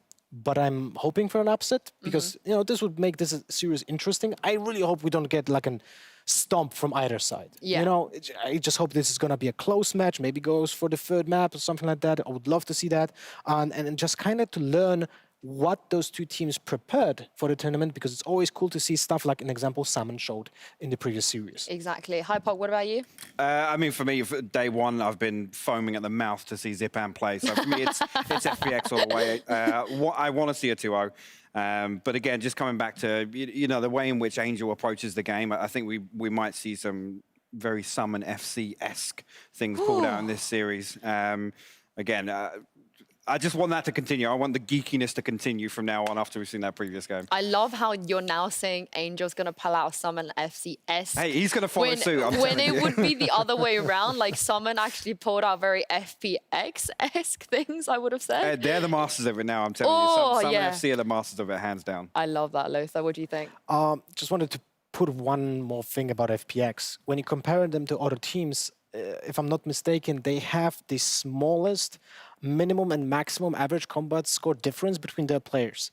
All of them have a score over 200, but it's very close. It's ranging from like 260 to 220. So every single player is pulling off massive weight for the team. And there's not a single one that is like, oh, this guy just carries the team. He has the backpack. Everyone else sits in it, and that's just it. FPX plays like a team. Well, it's an interesting point, too, because I think in terms of individual impact, Meadow is one of the most impactful ciphers alongside, you know, Pora. I'd probably compare him to kind of that Pora role. Comes up clutch time and time again, but even opening up rounds, you know, we saw it in some of those clips there, you know, 1, 2, 3 kills in quick succession.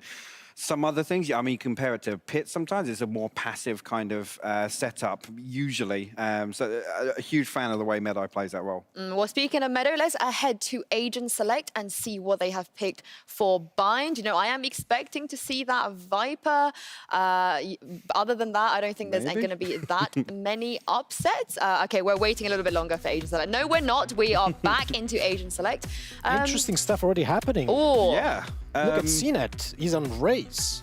Vac returning to Jet. I mean, you know that is... Yep, he selected it, and I know that's quite interesting on a map where, you know, when FPX's comp isn't going to be the most surprising thing. Angel's trolling us right now. Yeah, he's literally trolling us. He's heard you call him out, Hypok. He's heard that you've just said that Angel's going to bring out Summon FC-esque things. He's going to make us wait a bit longer, but it should be the Viper. Although, with FPX, we just can't assume, can we? Because they're always ahead of the meta. Well, they're trying to be ahead of the meta. They're trying to create. Maybe today we see something different. Well, this is the thing I was talking about. Is that kind of... there's a Viper. There we go. Yes, I was saying, and FPX is another team we can throw into that kind of hat of, you know, kind of future-proofing and remaining... Well, yeah, like you said, one step ahead, and kind of keeping fresh ideas, bringing it in. They're not afraid to try new things, and this is a perfect example once again. Again, a little bit of a variation from Summon FC. Haven't got the secondary smoker, but you know, maybe we're going to see something funky with some double walls, with obviously Sova combining with that.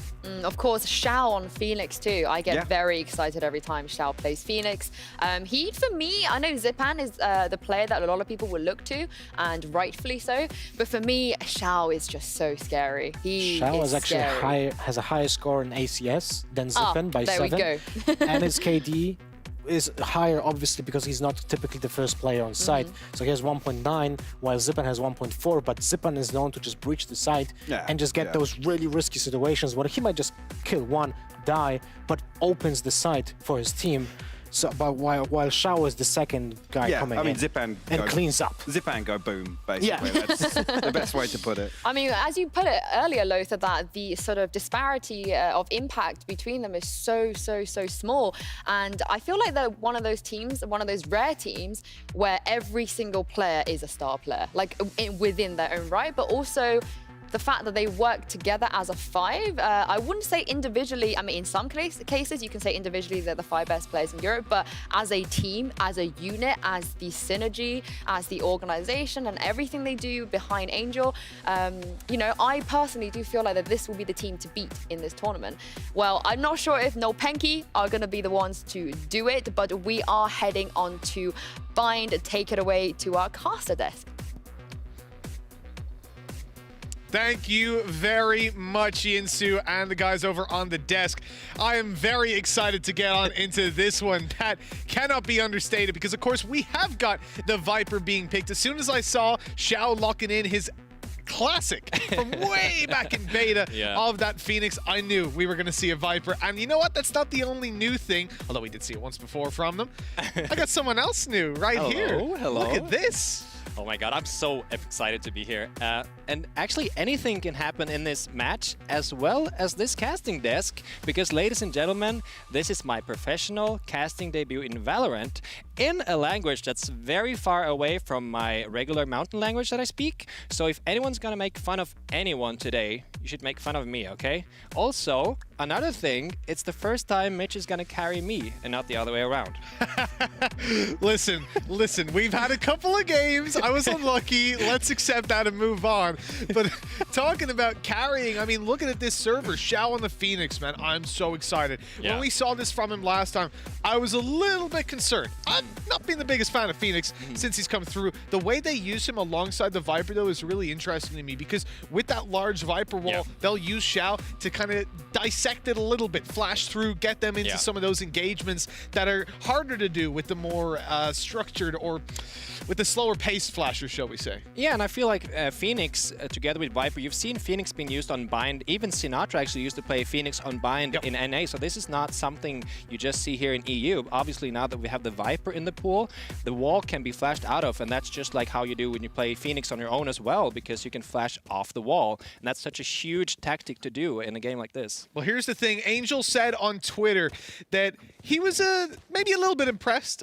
He didn't say that, but I could tell maybe a little bit. But he responded to Summon FC by saying, you know what? Come back to me when you do it. That is picking Viper without an Omen, because Angel is the controller on that Viper. We're ready to go, ladies and gentlemen. Map 1 of FPX versus Nolpenki going live on front of your very eyes. And it's a pistol round. The wall already down, pre-placed for the A site, as FPX will be looking to push down this defense quite quickly. The Phoenix flashing through. Some damage done, but no kill. And nade to slow them down. But Angel does manage to pick up the frag elsewhere. Zipman creeping in through lamps. He might just catch them off. If that wall goes down, he'll have an angle. There we go. They drop it, but Zeke was ready and waiting with that Nolpenki 3v3. And you see, this is the thing, you know, the Viper wall has a time, so you have to work on that time limit. As Zeke gets another kill here, it's only 2 members left in the attacking team, 1 minute on the clock. They need to find out if they're going to rotate here or keep just going for the same spot. It looks like they have moved, right? They're going over towards middle. Oh, at least one of them is. Angel looking to take that little bit of control there. That's so lucky through the wall. Zeke's been caught. He was low HP, but a headshot from Classic. Well, that's going to do it. Both of the players on FPX are low, though. And on Nolpenki, there's even some armor up on Aaron. They have an advantage in terms of HP, but they might start to second-guess themselves. That wall is taking all the info out of their hands. They're not seeing anyone with the camera. Angel has made a little bit of noise, but at this point, there's a serious chance that they split up and take 1 versus 1 duels. This is where I put the pressure on Jessamine to actually play quite passive when they do push the side. Yeah, and you see Omen has already rotated here because you can play mind games with the wall and the smoke, right? They don't actually know what's going on. You can see now they're moving in on the side with 14 seconds left on the clock, and they're actually going to get a plant going off, and they need to retake this, and they're nowhere to see on site. So this is perfectly executed by FPX. Yeah, and now they're even going to get a little bit of extra time to set up afterwards. That wall providing the cover to back off. They don't have to worry about peek from spawn. They don't have to worry about peek from heaven because of the poison orb. They drop it as soon as they've left because they want to save it up for what should be then the post plants. The turret spots out one. I think they might have the info on both players at this point as well. The defuse being tapped, they knew full well. They heard it at the last second, jumped off, didn't even take any damage. But it is going to buy some time as Angel rotates around to middle. There's the snake bite that he had just lined up. He fired it through. He keeps them off. The second one lands, and now they're both ready to take this fight onto Jessamine. He's not able to get them both, and so FPX take the round. Great use of utility there from Angel. And this is exactly what we saw in the previous game as well with Summon, where you can use a Viper, you can stand so far back as long as you keep your utility, you keep your snake bites, and it's very interesting that they actually choose to buy the snake bite even on the first round, so you technically sacrifice some armor or a weapon to do this, but you can see how powerful this exactly can be in a situation like this. You know, this setup in particular from the Viper wall, when I analyzed the previous game that we saw Viper come out in, I actually didn't see them use exactly that, and it was something we were hinting at back then, that they didn't feel like they needed to show any strats coming through the qualifier, so why would they give you everything? It's not easy to anti-strat this team, and I'm sure even since then, they've developed those strats even further.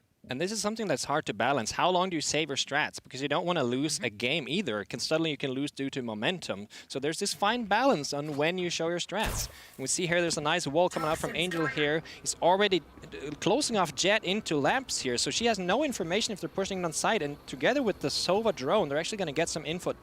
He doesn't find anything, actually. Yeah, so he's changed his wall as well. It used to go all the way up into heaven. Oh, no! Oh! Angel survives that. 1 HP left in the tank. That is very lucky. That wall used to be a lot further out. It actually went into heaven a little bit, and you would combine it with the poison orb to completely block out that site. I think the problem with it is it gives too much surface area to cover for players pushing back through, and especially when you're up against these weaker buys. CNED gets away with taking down Angel, who had been tagged up before, but I don't see them getting a whole lot more done, especially with Aaron tagged up. They're trying to... Oh, the right-click classics. That's actually what I was leading to. They're trying to manipulate the right-click of the classic. You saw Aaron jump-shotting, not getting any success, but eventually Shadow, he stepped just that little bit too close. And there you see one of the many reasons why playing a bonus round, round 2, not buying Phantoms and not buying Vandals can make your economy a lot more safe. So you lose a few players to lucky, or not even lucky, but beautiful play with the classics, but it doesn't really hurt your economy too much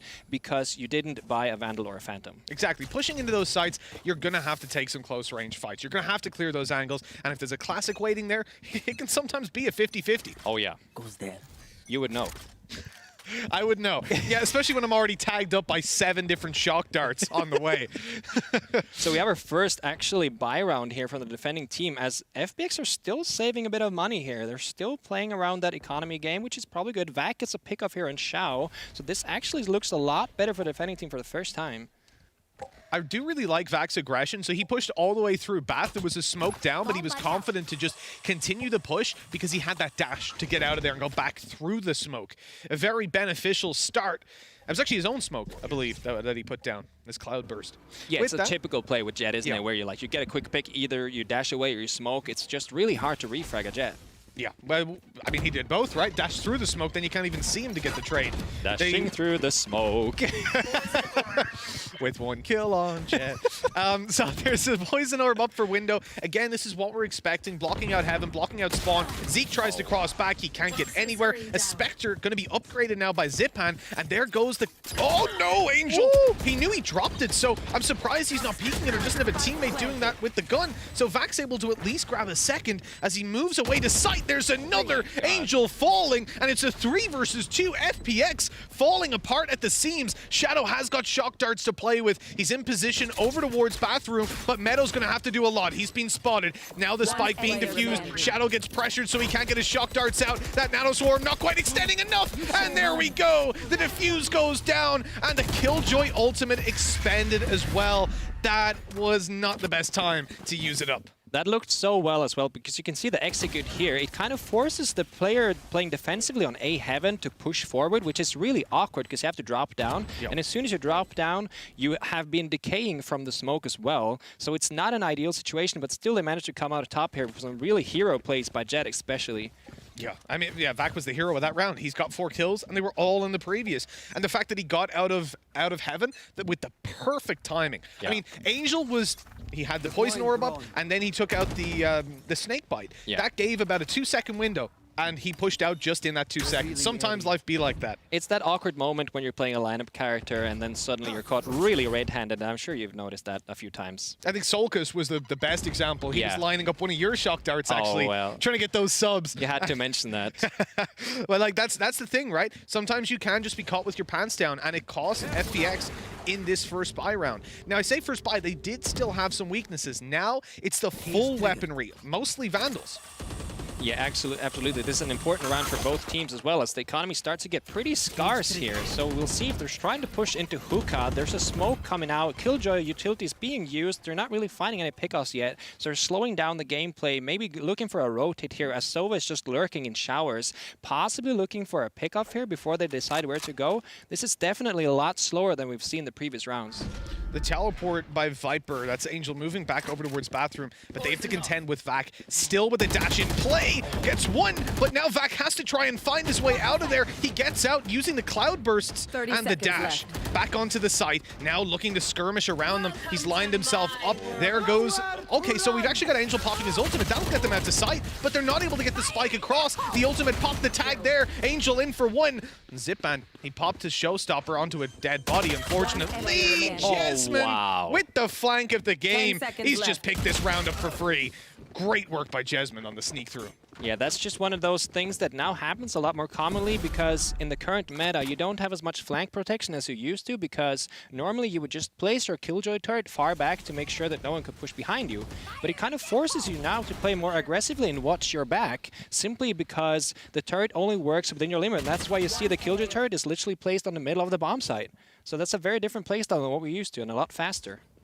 Well, with Nolpenki's faster play on coming up in rounds than what we maybe would have expected, they're on 2-2. They're right on the heels of FPX. And at this point, you got to be a little bit worried, right? That Viper, it's done something, but the ultimate's already been wasted. Didn't really get them a whole bunch. They managed to get to the site, but that flank, that small little oversight is ultimately what hits them hard. Now, you come into this round, obviously, Nolpenki should be winning this as clean as possible. They're up against Sheriffs, though, and those weapons can still do some decent damage, especially if they get into that one-shot range. Yeah, like suddenly you enter that cowboy mode where you just feel like you hit everything, and if you're in that 30-meter range, you know, you get those one-shots, and they can be so detrimental for the enemy team. So we'll see if they get something here. They're looking for a pick into Hookah. Defending team playing the smart move here, staying far back. They know they're facing a semi-eco. There's no reason to push and play close range. They come in here in the smoke. The push comes through. 2 picks come down, 3 picks come down. This seems to be a free round for Nolpenki. CNED surprisingly stepped into the snake bite there, but in the end, it comes out to be a flawless round. In fact, a Prime Gaming flawless round. That's who brought you that one. Nolpenki. This flawless round was brought to you by Prime Gaming. I like that. Okay, you're going to be in charge of these in future. That was fantastic. But yeah, look, it's as clean as you'd expect. Jesmond again popping heads even through the smoke and closing it out with the 4K. And I think when you look at a round like that, you've got Sheriffs. There's a chance for damage, but most of the time, that's what's going to happen to you. And regardless, they bought Sherries because they knew they could still afford Vandals on the next round. That's the whole concept of a semi-eco, so they're doing that really well. They can still afford utility, so this is the round that's super important for especially FPX now that their bank is completely empty. Absolutely. This is where the pressure starts to be applied. You don't want to allow Nolpenki right back into the game. I love this. I love the fact that we're able to follow these darts now and see exactly how they got there. Coming in through the roof, clearing the close right corner, essentially. The drone, making sure the rest of these angles are clear. Up goes the wall. They basically have full control of this A side at this point. It's an easy push. The tags, oh, Phoenix is still fighting. Obviously, because it was his ultimate. That makes sense. I was a little bit lost for a second on that one, I have to say. But Jesmond was a little bit lost coming through the poison orb. He tried to support his teammates who were ready to push, but he got shut down immediately. On the back of that, Nolpenki will play this one slower. Yeah, absolutely. You see here how good the recon dart actually is with the Viper wall. You can literally just stand next to the wall and just wait and shoot and do full damage. It's insane how much utility can be used to get these kills. Our Shadow gets it back now. Aaron picks Angel out, and it's a 3 versus 3 here, so the post-plant playstyles are coming in as there probably going to be some lineups coming in here, possibly. Well, I would assume so. There's the Hunter's Fury popped. Shadow has got the shock darts. Nades are through, but it doesn't matter. All the kills are going their way. Frag after frag, leaving CNED to clutch it on his way to get that operator and leg it because time is up. Oh, it might actually get an engagement here at the very end, and Zipan shuts him down. There's an operator for the picking, but they don't go for it. And with FPX, you'll notice there, just a small detail, Angel was actually, this is perfect, thank you. You read my mind with the replay. Look at how aggressive he was. Now, you think back a couple of rounds, you might be wondering, why the hell is he doing that? Why isn't he lining up those snake bites in towards the spawn? Because he didn't have any. He'd actually, I didn't actually spot if he had them at the start of the round. I presume so, because it's a very cheap loadout, and he wouldn't have invested had he not been able to afford them. But he'd obviously burnt them up in the early stages of the round. So when it came to those post plans, Viper doesn't provide that much value. Definitely one of the agents you can put on the forefront to take those fights. And this is the problem with a lot of these type of agents. You need to have this decision making. Am I going to save my utility for post plant, or am I going to use my utility to get to the post plant situation in the first place? Because there's no point saving shock darts or snake bites if you can never get the bomb down and have a safe post plant situation in the first place. You know, when you're Nolpenki right now, investing into the operator, I want to see a lot from Vac. Himself and CNED are well known for being able to fill that operator role, but at the moment, with the exception of that one round where Vac just dominated, and it's actually on the Vandal, right? I haven't really seen his op play too much, and I think that that's where FPX are thriving in using that Viper to cut out all the angles. Now, Vac is playing much more aggressive on the A side, but it's not the A side that's being targeted. FPX, they put down their wall for A, and instead they're pushing into B. Angel's already cut through into elbow, holding a very tight angle for anybody pushing up for that map control, but they haven't got hookah. That was very good proactive approach from Nolpenki to push back into the window and hookah to control this part of the map. And the worst part about this is that that's actually where FPX wanted to send the spike, so it's about to be challenged and dropped. Oh my god. And you see how important hookah control is to these teams, as they actually play 2 players in hookah. So it's clear that they're thinking that this is so. Oh, and Supan gets a kill with the showstopper, and Jesmond refrags him as Angel also gets another pick. Another pick for Zeke here, and then just like that, the round is already over. Damn. Wow, that one fell apart pretty quickly. Nolpenki, they dropped the spike. They have control 2 players inside of hookah. The most interesting thing to me is that Zipan seemed to have preempted the movement of Aaron inside of hookah. And I say that because when I saw Aaron in the back, I'm thinking, okay, get away from the wall, because that's exactly where that's going to be coming to. But he shot it for the arch, thinking that Aaron would try to leave and push down the player in mid where the spike was. Really smart ultimate placement by Zipan off of basically no information. So he had to just know exactly what was going on in his opponent's head. And this is why you know that doing some studies on your opponent team is so important. Because if you know their playstyle, you know what to expect. You can send those ults around the corner because you know most likely that's where Cypher's gonna be. So hopefully that's gonna work out. And that's also where the mind games start. What if the other team knows that they've been looking into us? So let's switch it up then. We've just had a beautiful moment. I don't know if we caught it in the third-person cam, but those two drones just met in midair, gave a little kiss. One of them did get destroyed, though, so it was like the Titanic. In the end, though, they both fall. And we look in towards this push onto the ace side. The ultimate from Zipan. No way you can kill CNED. His teammates had already fallen back as well. That's ridiculous.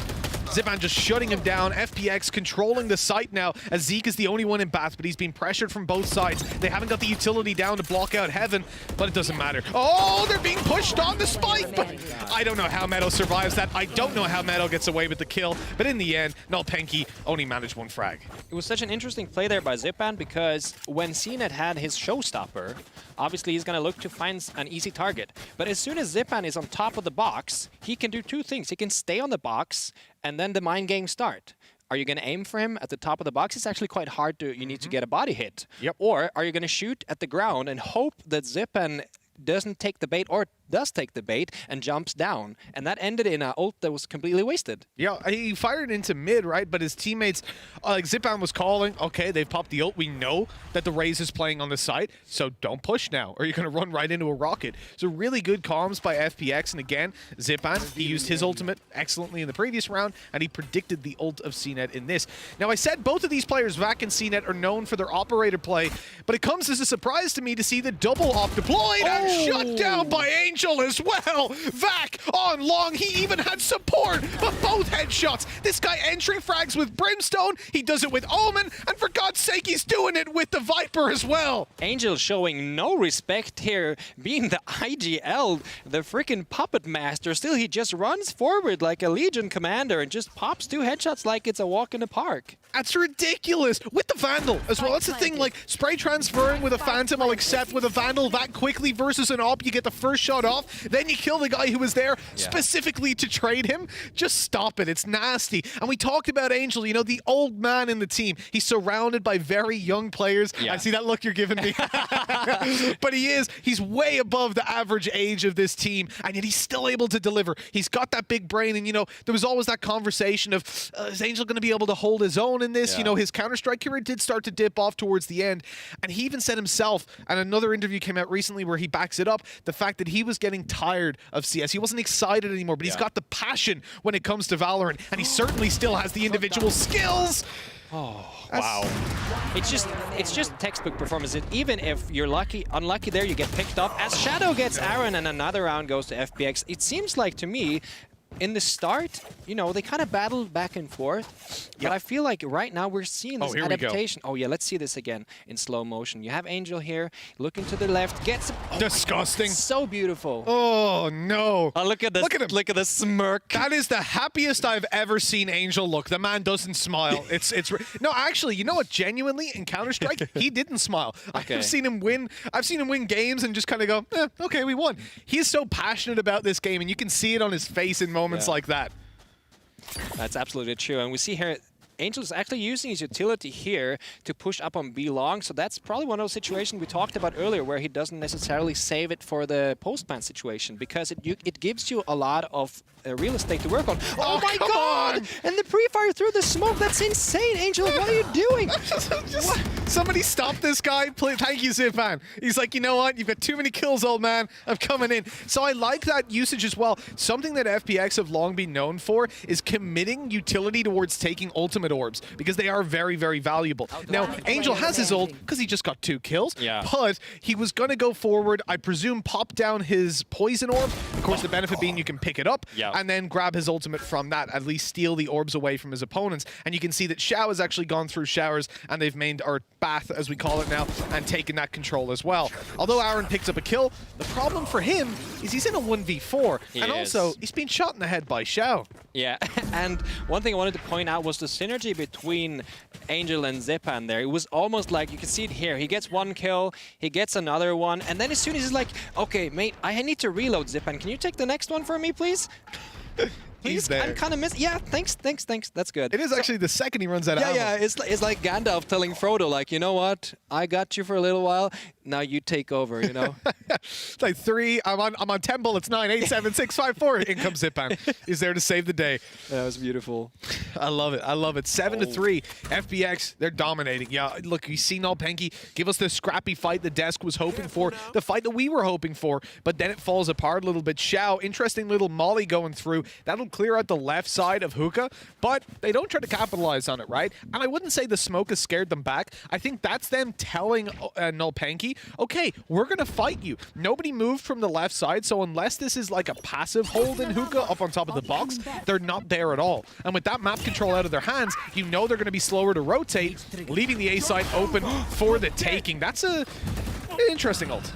Absolutely, as Xiao comes in here with his ultimate as well, gets a pickup on Jasmine. He keeps pushing into side. He doesn't find anything else, as of course they know to hold back as soon as the Phoenix ultimate is popped out.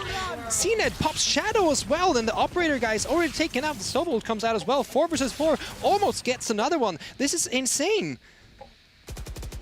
It is indeed, yeah. Angel caught around the edge of his ultimate though, so that's going to fall. That's a lot of map control disappearing with his death, and the man advantage swinging into the favor of Nolpenki. The swing comes all the way through, but Vac, well, he didn't have any support. No one was there to trade him. Meadow starting to create some space. He goes on through the TP, as the B side is going to be what they look for. Xiao on a longer rotate, but the TP, it won't be heard. Or maybe it will, actually. I think they might have gotten there in time. Either way, you'll presume it's in elbow or long. So they just go ahead and pop another ultimate to fully commit towards it. Xiao thinking about this round.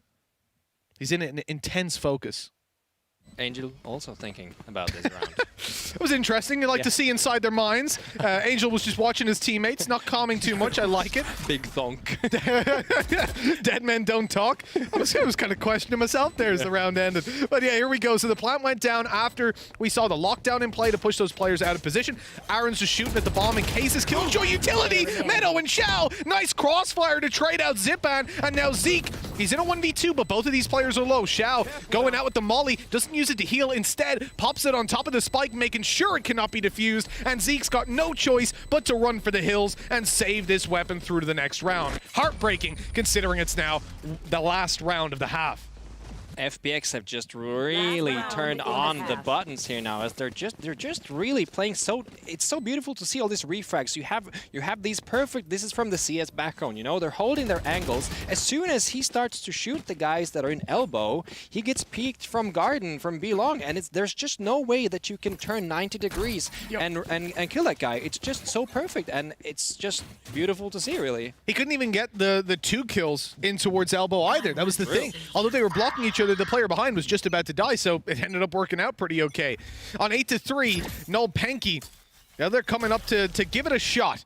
They want to get themselves into a position now where they can at least win the pistol round in the next and close that scoreline in. They need this round. And it starts out with FPX again seizing control of longer, stopping any sort of early aggression. I do like that spray. That Viper spray, I've seen that trick so many people into shooting it.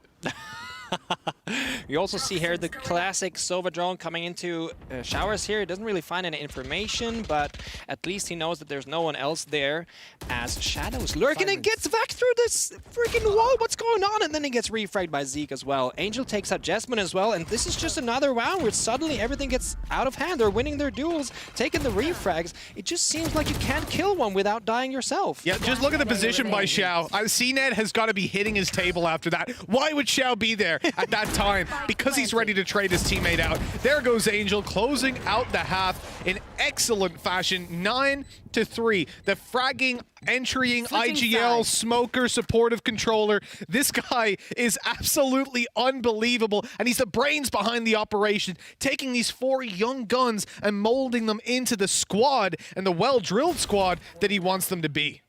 This just makes me so proud, you know, because, you know, let's address the elephant in the room here. We know that you are young, and we know that I'm not, but you can still make it work through synergy. Well, you know what? Zipan, star of the show, the big name. His old team was called Zipan Go Kill for good reason. 14 frags. Angel playing the smoker, the controller, the player that will play post plant far more frequently than Zipan will and disengage from the action. 13 kills. You know, it's phenomenal to see this guy still deliver because I've watched him in Counter-Strike for such a long time. But we need to be watching them over towards Bathroom as Nolpenki has started out the pistol fight by getting some aggressive control there. They pushed in, but they have lost a player along the way. That puts FPX on the back foot in these kind of situations. Ghosts aplenty for FPX to try and manipulate the non-armored opponents that are in the hands of Nolpenki. But they've got the sight, they've got the spike plants, and a good start at least now in the 4v3.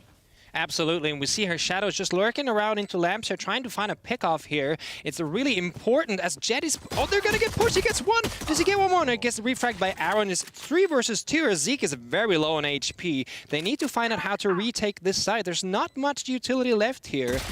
As Xiao just gets a very clean headshot here. Meadow also trying to win his duel. Owen pushes close. Meadow gets him as well. It's a 1 versus 1 situation. It cannot be any closer. As Cypher is camping with a cam session on site here, trying to just duel Meadow.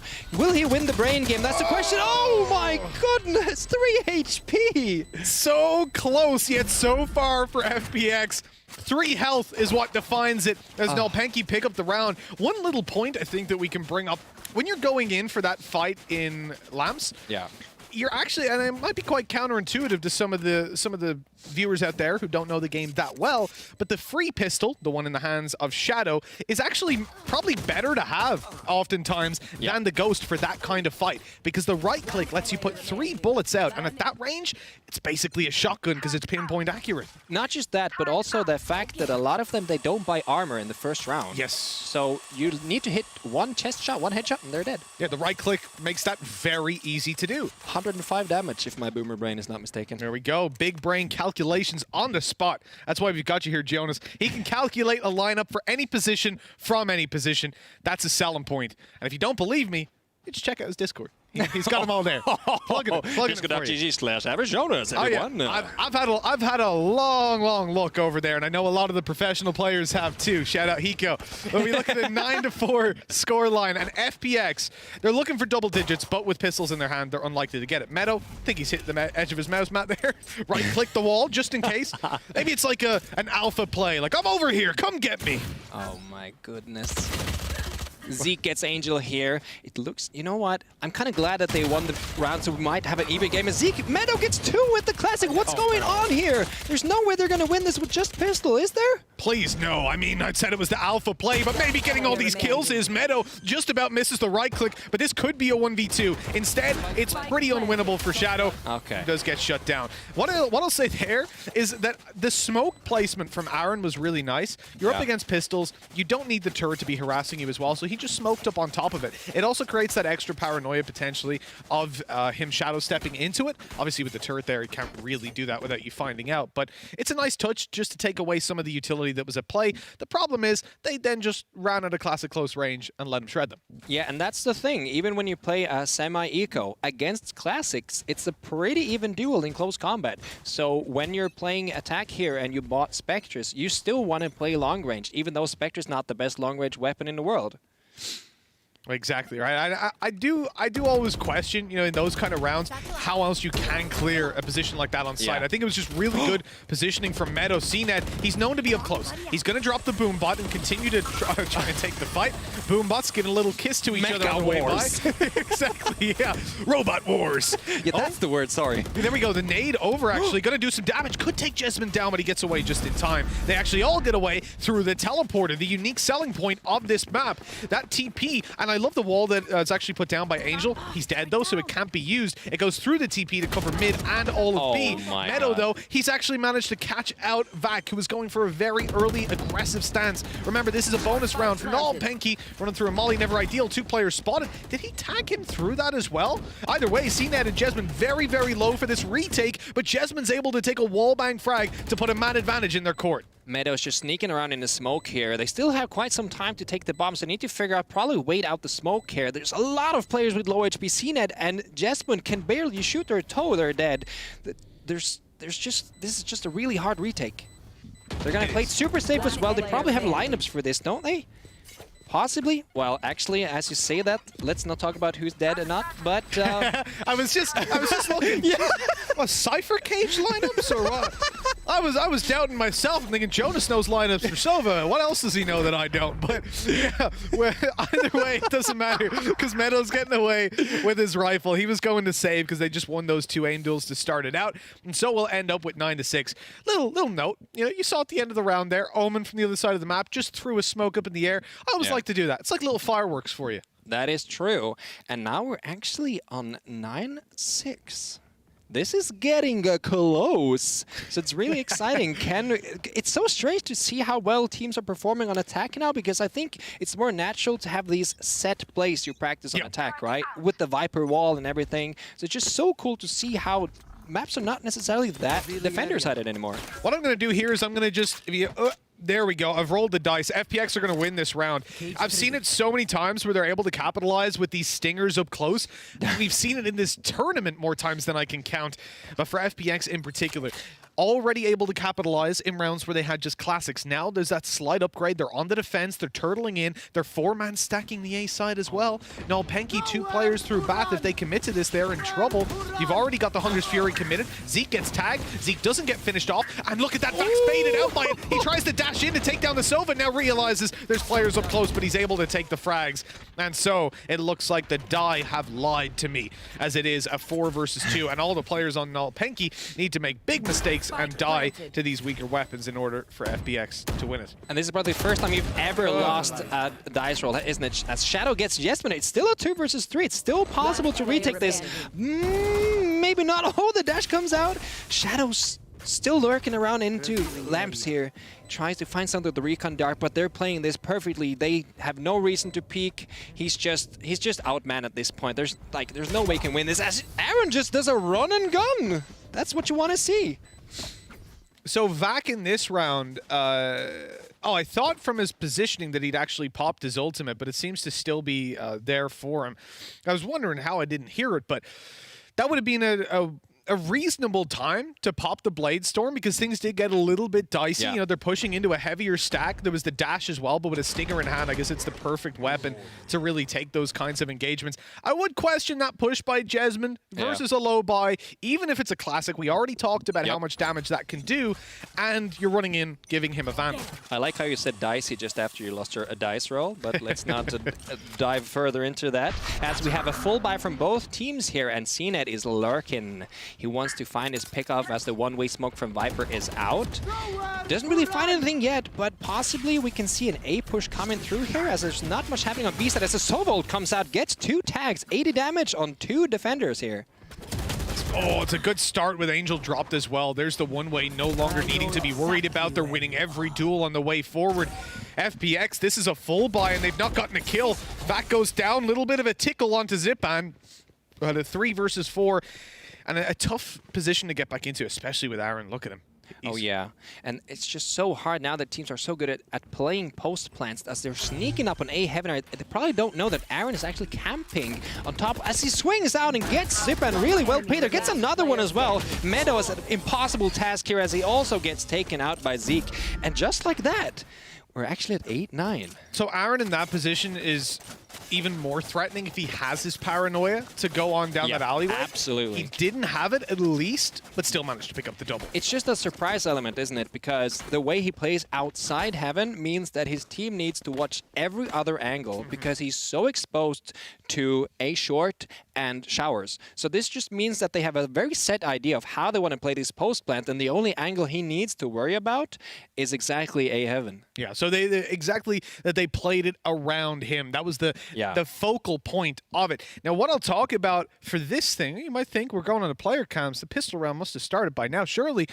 But no, the round hasn't, because FPX have taken a tactical pause. Now, they are one of the few teams that will actually do this if they feel like they're under threat. We've seen it a couple of times from them in the past, and it worries me. You know, teams like G2, for example, I don't think they've ever called. I don't know. They might not know we have tactical pauses in the game. Rumor has it they don't really talk outside, they just shout. That's what I've heard at least. But they shout very well. It's like it's like qualified shouting. It's kind of like singing opera, It's just very professional shouting. I will say they've started to work with the coach now. They've got a little bit more tactical depth being worked on, at least. More so than they did back in the olden days. But I think at the same time, there's always going to be that element to G2. Pure confidence, pure aggression. But that's why it's so much fun to watch them play. Exactly. Well, at times. For the first half of the game we watched, maybe not so much the second. When we look at FPX, though, this is a good position. 9-8. They're going to tie it up, or when we look at Nolpanky, rather, they're starting to close in that gap. It was looking terrible for them. They were 9-3 down. They won the pistol. They start to really just amp up their performance. And FPX, they're under threat.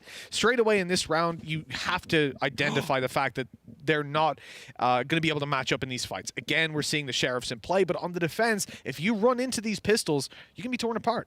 Absolutely, and you should not just take it lightly when someone buys Sheriffs. Like, we've seen it time and time again. You feel so confident because you're playing Phantoms and Operator, and then suddenly there's the frickin' Sheriff of Doom just one-tapping you. And that can really change around, especially economy-wise. So you notice as well, Vac has been holding onto his ultimate for quite some time, and I really like it.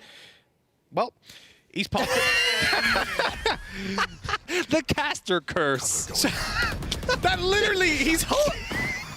Why in this round, Vac? I know he's got an operator, so what I was going to say was you can up the pace in a round and go for a faster play, but I fundamentally disagree with popping it now. This is the worst time he could have done it, and I'll give you the exact reason. You've got your smokes, right? Your cloud burst. You can help to set up on the execute, let your teammates go first. If they start to die, pop your ult and try to recover the round, sure.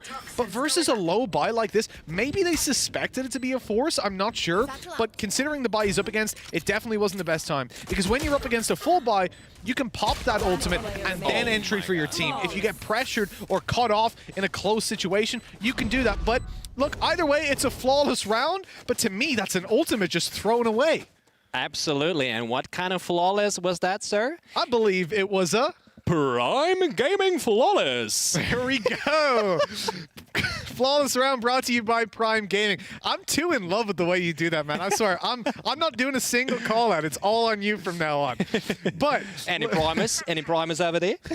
So with 9-9 on the board, I still can't get over that, man. He held onto it for like 10 rounds. I'm like, well, he's been holding onto it for quite some time. He won't use it here. Pops his ultimate. That second. Thanks a lot, Vac, for making me look like a fool. But at least you're a handsome fool. Oh, thank you very much. First time I've heard that. Not the fool part. For FPX, Shadow has picked up the opening duel, so this guy playing the Sova now, he's on that operator, and he's finding the frag. But that was over towards the A site. That's not where the push is coming in. Nolpanky, they're selling that little bit of a fake. They've lost a player mid, their Cypher's making some noise, and now rotating all the way back over towards the B site. I actually thought he'd pick up his tripwire, but he's leaving it there. Perhaps just going to be lurking for a very long time as Xiao picks up one. He's ulted out CNED. Massive play to eliminate Angel as well, and he just keeps going. Nothing can stop this man as Nolpanky looks set to take the advantage. There's the lockdown destroyed, and we could be looking at double digits in the lead for Nolpanky. Oh, a player spotted in the back of the site. He's not hit by that ult, though. Nade goes through to deal some damage. It doesn't even tickle him. CNED on 4, looking for the ace, moving out towards the spawn. He's not greedy, though. He's not swinging just yet. Gets baited by the shots. Good play by Zipan. Still 2 more to pick up, though. Aaron smokes him off. He has to jump out of this. It's a risk, and he runs right into the bullets of Jesmond, putting it up now 10-9 as Nolpanky take the lead. CNED was just being the Hulk here. He literally just ripped his shirt off and was like, this round is mine. And you can even see that, by the way, you can see this here. He gets an ultimate kill. He gets Angel. He just pushes through the smoke, gets Killjoy as well. He knows the ultimate is there. He has no choice. Exactly. He needs to push and then destroy the Killjoy ultimate. And then, of course, when you already have a 4K, there's one guy left, you're going to go for that ace. So what I'll say as well is, though, he heard the shots in hookah and probably presumed his teammate was in a fight. And before you could even communicate it, he was swinging out to help. That's how good of a player he is, how good of a teammate. He got punished there, but I do like the point that you pointed out, that he was going in to take down the lockdown, right? That it wasn't just bravado when he ran into elbow. Sure, A bit of it was, but at the same time, there was purpose to it. It was definitely necessary. Angel making use of the judge. Did not see the drone. This is massive. He's The up. drone did He's not up see close. Angel. He drops it, and there's the kill to Vac. An opening, and with low HP on Jessamine, this is a fantastic start for FPX into a low buy round. They've also got Xiao playing over towards Hookah. Oh my God. And down goes CNED. Oh my god, this is such beautiful performance on a low buy. They have 2 sheriffs, and now Xiao has a phantom, you know? It's 5 versus 3. This is very winnable on a round where they literally spent almost no money. They were setting up for the next round, right? They were happy to give 11 rounds over to Nolpenki, but instead, it's looking like they could win this one. Definitely Jessamine, he's got a sliver of HP. Any of these weapons will take him down instantly. You've got shock darts up, snake bites, full utility for Xiao. Xiao's even got his ult. He's going to pop this. He hears the players on the other side. He's got flashes to play with. No, he's not going to pop it because he's in a bad position. Afterwards, there's the first. Here's a player up close. He's dancing around the cage and finding a 3K. Disgusting round by Xiao. And you see it again every time someone gets fragged on FPX. There's a refrag from the 90-degree angle. It's just so often that they hold these perfect refrag. Here you see it again. He dodges the Sova drone. He gets, I don't even know how he gets Vac from that range with a shotgun. That's maybe a question to Riot, but you know, it still happened. It's the RNG, right? Sometimes it's on your side, and sometimes it brings you a Playzilla thrifty round, and that's exactly what FPX were able to get to put them back up to 10-10. Double digits for both teams. That is heartbreaking, though, if you're Nolpenki. Not the kind of buy you want to be losing out to. And the judge, it can be so infuriating to play against. Playzilla thrifty. Beautiful, beautiful. I'm loving it. But look at Vac. He is not loving life right now. He got pressured into the corner, had to use a cloud burst, but ultimately did manage to dodge the ultimate of Xiao. They've been spotted out that they are pushing up in towards Bath. That's giving clear intent of it being a push towards the A site. On that, you'll probably rotate one player pretty soon, but that's a disgusting shock dart. Doesn't get as much damage as it could have, and I love that he then changes it up for the second. I don't actually usually see them from this angle, but damn, that was... and I should say, it's really smart to shoot the second one somewhere else, because unless you are, like, literally Iron, you will, like, have to move. Because he's not gonna... Oh, he's going, he's sending it, following him through the TP. Hello, oh my God. And goodbye, Aaron. Angel knows what's going on. He's now managed to pick up a Phantom, going in for the range duel. Takes down Jessamine. This is ridiculous. Vac in a 1v4. Nolpenki again falling apart at the seams. And what wins it for them here is Angel playing close with his one-way and with his judge. Oh my god, if Vac, there's... I hate to say that, but there's no way he wins this in a 1 versus 3, is there? He needs to pick up the bomb. They're both... Oh, and you see that once again? It's just these coordinated team peeks every time. They always do the peek when they have someone else guarding their back. It's just this beautiful, almost like camaraderie, if you'd like. And here you see Angel killing CNED as he jumps in. And poor Aaron, he's sitting there with 1 HP. He's like, I know what's about to happen. But he's gonna see my toe and I'm done. Yeah, you're gone. You're gone. That judge, it's gonna get one of those shots onto you. You know the thing here? I actually think that was really smart by Angel to reposition. He'd played from that position up close if you're the attacker on the right side. I don't think we have a name for that position. Do we? Which one? It doesn't matter. But basically, he played as you ran up through mid on the right side. He played there where he found the success with the judge before. This time, he switches over to close lamps, and that blast pack would have left the player safe had he have been where he was before. But instead, he was there waiting, going, hey, I have legs. I'm over here now. Easy kill, follow through the TP, chasing down the spike, getting the frags. So well played by Angel. I love this ultimate as well. It's maybe a little bit too deep for my liking, but it does mean that they'll be super low HP when they come out. Angel forced back and being pursued. They know now he's not in his ulti, and he gets dropped by Vac's swing. That's just a really important way to tag the Viper inside the ultimate. Shadow gets seen in here as well. Vac refrags Shadow as well. It's 3 versus 3. This is such an important round as the plant goes down with 1 minute left on the clock. Zipan gets it back as well. Xiao gets Zeke as well. It's a 1 versus 2 situation. This is actually doable. Oh my god. Zipan needs to stay alive because Meadow is on the rotate. He's coming in to help, and look at that. Zipan actually falls back so that he can't be pushed, but then... what a flick! He wasn't even looking at him, and he flicks over faster than I can register. That's ridiculous, and 12 rounds now for FPX off the back of it. The trade wasn't even needed. He doesn't need teammates. It's zip and go kill, for God's sake. That reminds me of when Pansy was talking about the boomer to zoomer ratio, because that's definitely a zoomer play. That's unless the zoomer is you, but let's not talk about that. Come on, you're gonna do me like that? Hey, even Xiao is quite a bit younger than me. This man is. Or sorry, Zipan. He's 18 years old. I was just checking it out. I thought he was even younger than that. But you know what? With those reaction times, I don't know, dude. I feel like I'm 90. That's 12-10. FPX on the verge of victory here on map 1. Nolpenki have made them fight for it. Remember, they were down 9-3. And again, the narrative of the attacker-sided maps is really coming through loudly here. Absolutely, and now we have another tactical pause here, so probably maybe we'll see some change-ups to how they play. It's clear that they've been kind of, you know, brutaling here back and forth, trying to find out what the other team is doing. You see this when Angel was playing, and like you said earlier, he was repositioning, and how that affects how they predict their gameplay. So they're starting to get into each other's heads. We're still in the same map, so we don't know what's going to happen in round 2, but this is definitely to try to find a way to beat the way they're playing right now. I mean, look, this is the best time for, well, maybe not the best time, let's say, but it could be the only time to get that tactical pause in. If you're Nolpenki, one round, one slip up, and they are out of this. They need 2 in a row. It's doable, but look at that buy. Now, you'll notice that Vac doesn't actually have a weapon. Never mind. He didn't have a weapon, then the UI updated, and now he does. So as we come in towards this one, I was wondering what was going on. He's got the operator to play with. There's rifles along the rest, and CNED has actually, surprisingly, is the one that puts himself down to a Spectre. That means faster play. That means ultimate coming through. He doesn't see anybody and can't even fire off the rocket before he's dropped. Zeke, though, quick to trade and get 2. He doubles it up, gets the man advantage for Nolpenki. This is doable. The nade perfect to Jesmond, forces him out of position. Zipan, good for 1. Ultimate online, going through with the rocket. Goodbye, sweet dreams. Jesmond hit in the face by that, and that's the spike dropped right in the middle of the site. It's looking like it's all done and dusted, and as Aaron falls, it is confirmed 13-10 as FPX take map number 1 of this best of 3 series. Wow. What a, like this match, we said that we thought FPX would probably not steamroll this, but definitely play but this was so even. This could have gone each team so many close rounds, 1 versus 1s, clutch situations. So it's just a Red Bull clutch situation if you'd like. But anyway, it's just this is gonna be. I'm so excited for map 2 already. Yeah, absolutely. Can we just skip all the breaks, the analyst desk? Can we just go?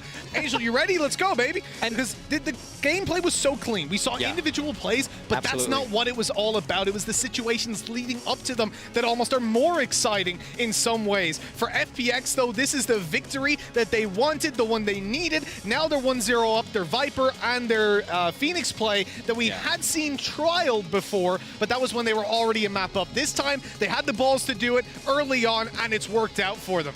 And also, I wanted to highlight the fact that almost, if you looked at the stats board, almost every player was pulling their weight on both teams. Like, there wasn't anyone standing out that much. Of course, they're all standing out in their duos. Like, Zipan had some of these crazy flick shots and stuff. But overall, both of these teams, they just look like a well-oiled machinery. Something that you don't really see in the solo queue, at least. I mean, it's something that we said, though, in the pre-show of the whole tournament. We mentioned Nolpenki as a serious contender. Absolutely. I think they've gotten the short straw up against FPX in particular. This is a tough matchup for them. Absolutely. But they are still a team that have put together 2 insane individuals of CNED and Vac. You've got a whole lot backing them up. They've got the tactics. They put the work in versus FPX, the most intelligent, tactically minded team, I'd argue, in the world, but in Europe at least, let's say. Let's stay grounded in reality till we get that World Finals land. For now, though, folks, we've got to go to a break. It's been a pleasure. It's been a lot of fun casting with you, Jonas. Absolutely, sir. But it's not done and dusted yet. We'll be back in a little bit with the analyst desk and map number 2 afterwards.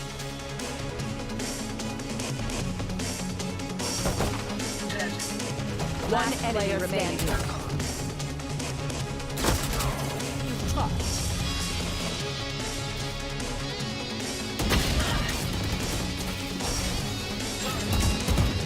One player remaining.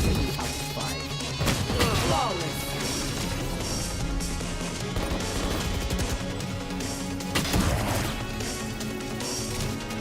Fire in the hole!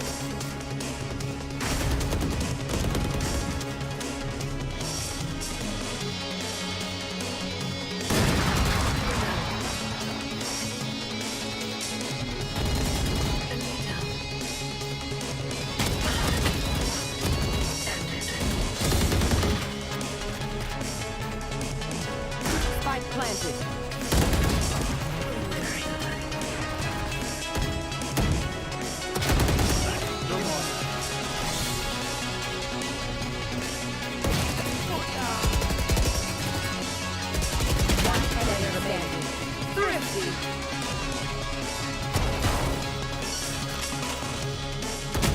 player remaining.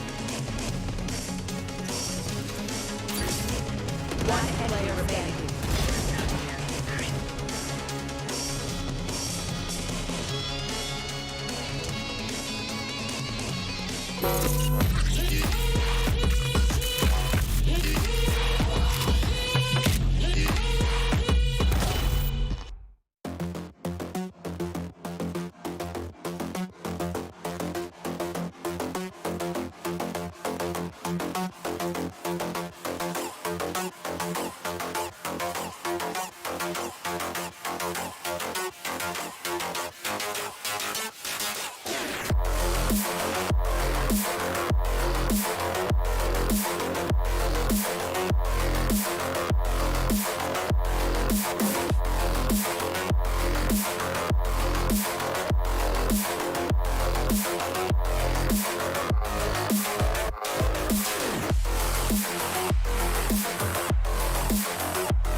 everyone, I'm Pansy, and if you're new to the Valorant competitive scene, here's some lingo to get you up to speed. So, let's get started. Crossfire. 2 or more players holding a common angle, but from different directions. This way, when an opponent peeks, he is being shot simultaneously in his front, back, or side. Crosshair placement. Keeping the crosshair on a proper level and distance from the angle they're holding. So when an opponent peeks, he is putting himself perfectly into your static position. Crosshair placement is the most crucial skill in Valorant. Bait. Using a teammate or utility to capitalize on their death or distraction. A tactic many players try to master. Lurk, or lurking, is when a player slightly separates from the rest of the team, with the goal to maintain control of the map and potentially killing any players while rotating.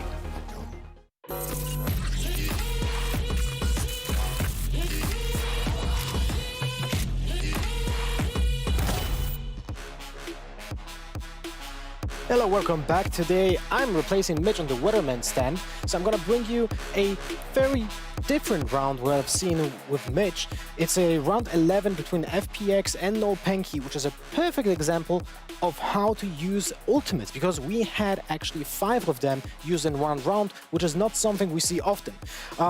This is basically a very basic setup by FPX when it comes to the attack. We have default on every single line. We have players basically on long, on market, on A short, and also on showers. So basically almost every line is covered when it comes to making an attack or trying to defend a push from the defenders. And because of that, we have a small difference now when people will rotate.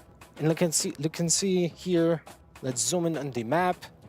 Viper making a move already. Angel is trying to move his way up to the back, and this is gonna be met by a different play by NoPanky. So what I wanted to show you here, and this is crucial information for everyone playing Sova. It's a basic thing what you can do. We have seen the owl being played, which gathers information from Garden, from long B as well, and then goes straight into the teleporter, which gives information that this round we see Angel rotating to A. This can initiate already a rotation because Angel was always playing on default on the long side of B, but it doesn't trigger yet the rotation for the entire team, as we see that still NoPanky are holding their stand. Now, because of the default position from FPX, we also see default stand on the A side. Now this is interesting. Because of the wall of Viper that we have here, we see CNET just standing on the truck. Typically, he would just stand on the lamps instead, but he knows that the wall from Viper will just not allow him to get a good information on A short. So now this is the crucial moment of the round, because we're gonna see the first ultimate being popped. What's gonna happen is we're gonna see the Raze push lamps with the ultimate, which changes the dynamic of the entire round. This triggers few waterfall effects on the entire round. First of all, the moment we see a ult being popped by Raze, the entire rotation from NoPanky starts to happen. So we see already players from B rotating to A. What is also important, CNET realizes that he cannot basically hold this line. He would have to kill the Raze before he gets popped by the ultimate. He needs to fall back to CT.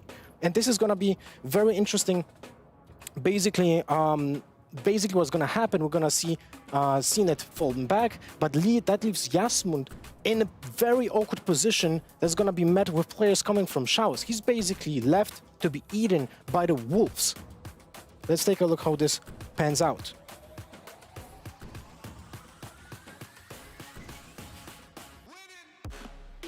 And now this is the moment where another ultimate was gonna pop out. We're gonna see Angel that's gonna go and take control of the entire side with his ultimate from Viper. Now this is gonna be also crucial because that is a double-edged sword.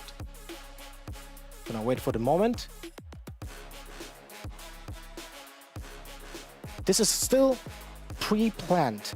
Now we see actually 6th ultimate being used by Zeke from NoPanky, which pushes Meadow off the side, delays the plant. In the meantime, Angel is putting the entire ultimate from for the side, which will cover Heaven as well. There will be no line of sight basically for Nolpenki, and that will allow Jet coming from CT kind of take control of the side and try to get an angle on Angel, which will happen because Angel will not be able to be in this in his own ultimate. And this is going to be an interesting another moment when you can see right here. This is the moment where Angel tries to see if someone is in lamps, which is being controlled, by the way, by FPX, and going to fall to his demise because he's going to get shot in the back. Now, that will trigger another rotation, because now FPX realize they still didn't plant. They have time to rotate to B. And this is going to be a very tough choice, because now they're going to rotate with the teleporter, go straight to B, and try to plant the bomb. But that will trigger another ultimate from Omen. And this is another crucial moment for the teams, because Zipan already hears Omen is being teleported in the back of B side, and because of that, he's gonna try to push the Omen and change his positioning. In the meantime, players from Nolpenki still on A side will try to get information from their Omen if the bomb is being planted or is it another fake. Now, when Omen hears that he's being pushed on lamps, he's getting back on this on the CT and tries to get a better position for the retake, because he was not fast enough with his ultimate to get control of the site. Now, this will trigger another action, and this is going to be when it starts really interesting. Now we can see another ult being popped by Meadow. He uses his lockdown on site, which will push the Omen out of CT and try to get it back, try to get enough time for the plant to be safe without anyone holding actually the site for him. So we see Zipan being in the elbow right now. We see Shao rotating all the way from Showers to long B, and that will be also something that that's gonna be very crucial for this round, because it allows to set up a crossfire for the elbow and default plant position. Now, because of the ultimate from Killjoy, it delays the plant by the retake by 12 seconds. Now we can see all three players from Nolpenki going into the site. They smoke off window B, which will be most likely the position for Shao, which would rotate from A, but they don't know that Shao is actually on the long, trying to get a crossfire on them. And this is a basic crossfire, allows everyone to be in a clear, because if Shao would have been in the window right now, he wouldn't be able to see the bomb because of the smoke, but also he would have been exposed to the angle from CT, and he wouldn't have an easy crossfire with the rest of his team. And I guess that's it. Let's go back to the AD. Thank you very much, Lothar. You know, a lot of the things I picked up from what you were saying is individual brilliance. And I think that was one of the games that really showed off individual brilliance from both FPX and Nolpenki. You know, the way that Nolpenki were able to get back into the game and take so much momentum. Hypoc, I guess I'm going to aim this question to you. Is that, could they have done it if they had maybe more individual brilliance than FPX? I mean, the only thing that really broke that 7-round win streak was Angel in kind of an unorthodox way with a judge in that round, which was kind of just, it was messy. But one thing I do want to say, that kind of lock that Nolpenki were able to put FPX in was kind of that over-reliance on that setup around the utility. I mean, on the flip side of that, Nolpenki's weak spot on defense, if you like, was actually the willingness to kind of just rely on somebody to pop off, you know, rely on CNED, VAC, or whoever it was in whatever round. FPX, obviously, again, that discipline really came through. They were willing to kind of give up front of site control, allow the win. Nolpenki actually converted that time and time again. That was the main issue and what they really put into effect on attack. Lothar, who stood out to you in that game? Angel, 100%. Yeah. His personal, like, you know, just showing up with the aim on point on the double kill on long B. That was actually one situation where he was known for taking control of long B on attack every single round, which is very important. And he was also using Snakebite every single round to push out Vac from getting the orb. And in the one crucial round when he knew that Vac is on 5 charges on his ultimate, and he's going to definitely go for the orb, he was waiting for that. He probably pinged his point on the map to know where the orb is and just sprayed through that smoke to get a kill. That was actually very impressive, and it was like reading into what my opponent will do, and he just was setting his opponent perfectly for that. Just on that though as well, and I keep talking about discipline with FPX. A really good example again is Angel making that play on long and then 2 players swing out hooker. Zipan, the young prodigy for this team again. Love seeing him, but just that small bit, he comes to reload and Zipan's there ready and waiting to obviously secure that final kill. I mean, ultimately back up Angel, and it comes down to time. But that's the sort of thing that Angel brings to the table. He's kind of, I don't want to say disciplining the guys, but getting them in line in terms of really, really good working practices in game. Oh yeah, I firmly believe that FPX and Angel are pretty much synonymous. I know he has a lot of the say. Of course, a lot of the strategies come from him. Everyone knows him for his brain, but I'm very, very impressed with him as well today, being able to actually show up and being reliable. I think time after time, every single player on FPX have the ability to just be reliable, because if Zipan's in a clutch, he's going to do it for you. If Xiao's in a clutch, he's going to do it for you. And if Angel's in a clutch, he's going to do it for you. And it's really, really scary. I know they're 1-0 up. It wasn't a perfect game, and we are heading to split. And I believe Agent Select is going on now, as you guys can see on your screen. Anything that stands out to you guys so far? Well, I mean, I know only 3 of them have selected their agents so far. I mean, Xiao coming back to the stage, this is something we saw kind of way back with FPX. So it's nice to see Sage get a bit of play time again. No real surprises elsewhere. Meadow coming back over to the Cypher from obviously the slight variation with Killjoy on Bind, and Angel going on to the Omen. I mean, Xiao Sage, he does a lot of damage with that Sage. He is Battle Sage as well. And I do remember in Epic Land, the last time they played Summon FC, actually, Xiao's Sage was absolutely insane. I think he dropped 30 bomb in that best of 3. So this is pretty interesting. And of course, we've got Jet back on the Nopenki side too.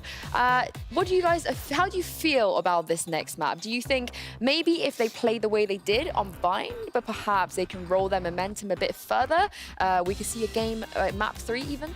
Well, I'm looking here at Nopenki when it comes to performance from Zeke. You know, he's now changing from Sova to Raze, because on Split, basically, no one wants to play Sova. It's, you know, it's still a very good character, but there are better characters at doing the job properly on this map because of the shorter angles or many angles that Sova can't clear, an example. And Raze with a boombot here deals a huge amount of damage, also scouts, gets the mobility out, so Zeke is typically like wreaking havoc, to be honest. In the last qualifying match against Enterprise, he actually dropped a 30 bomb, if I'm not mistaken, on his Raze on Split, so I'm looking forward if he's able to be the catalyst for Nopenki to get that aggressive side going. I mean, he's going to be going up against your boy Zipan, Hypog. Do you have faith in that Zipan might come out as the better Raze today? I have absolute faith, yes. But no, I do think, you know, in terms of map picks, this one does kind of favor Nopenki a lot heavier than Bind.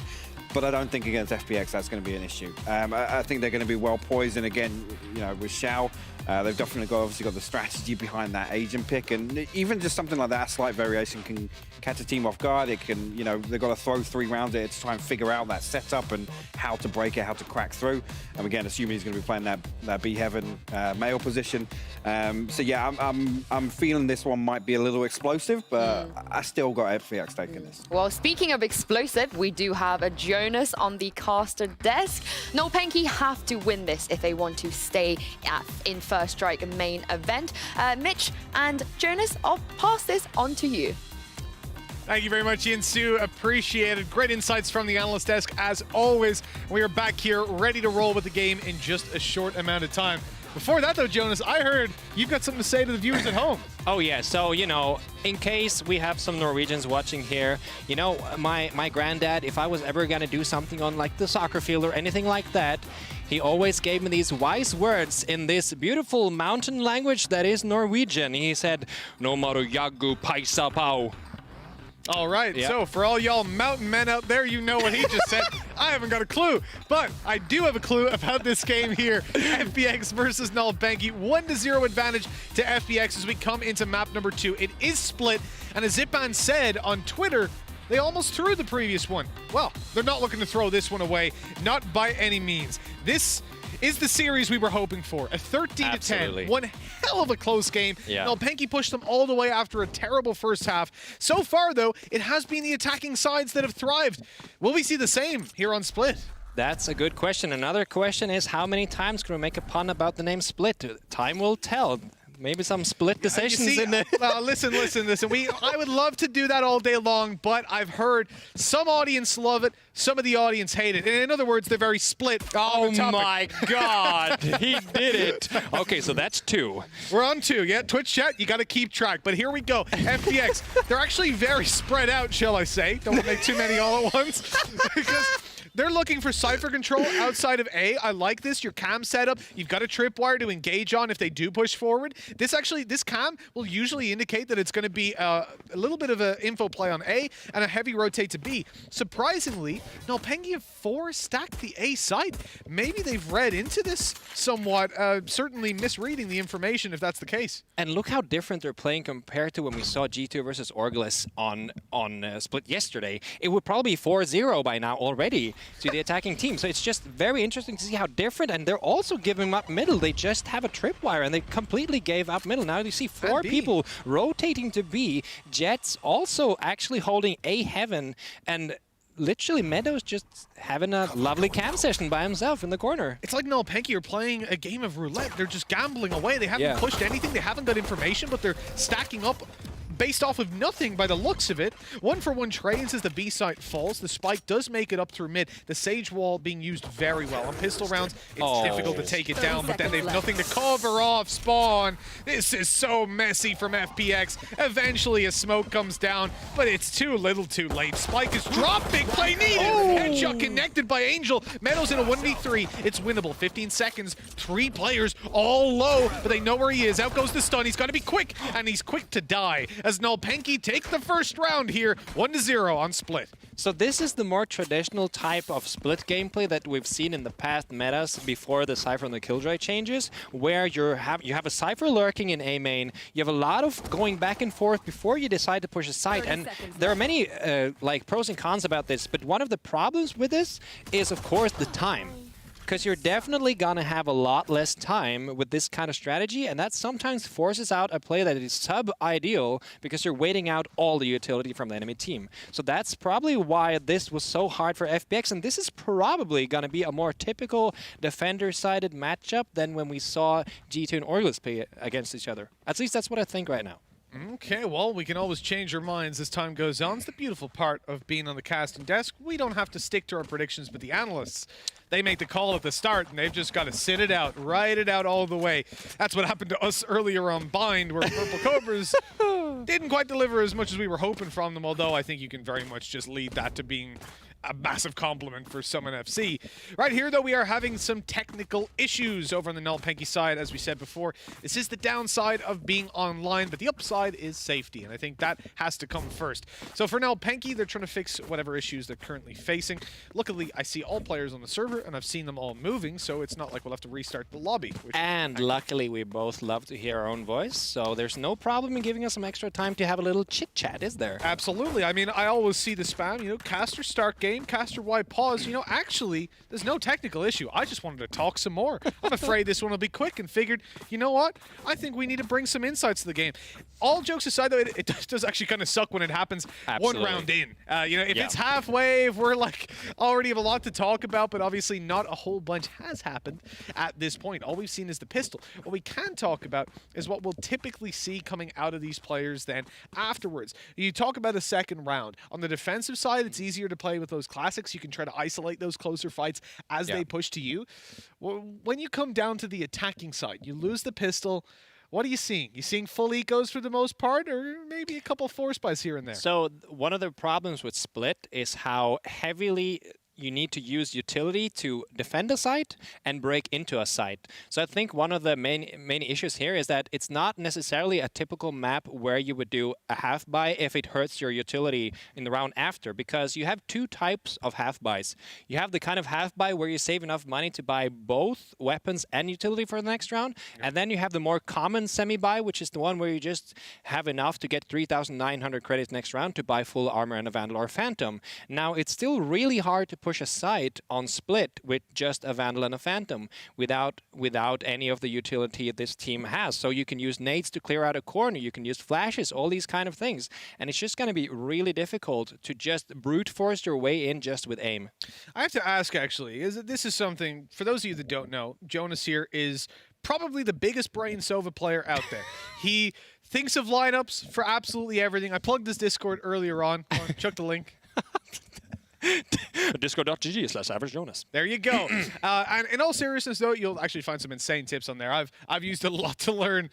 Can't use them efficiently. I got caught looking at the ground and killed. But the reality is, you know, these I wonder, I wanted to pick your brains a little bit, because obviously you've coached some players into playing Sova and how they should do it. And on Split, to me, it would be one of the harder maps to actually develop these lineups because there's so much height and the positions that I think you're typically in, they give you, like, for example, in Heaven, they'll give you verticality, sure, but not really any angle to line up those darts on. Have you found it more difficult?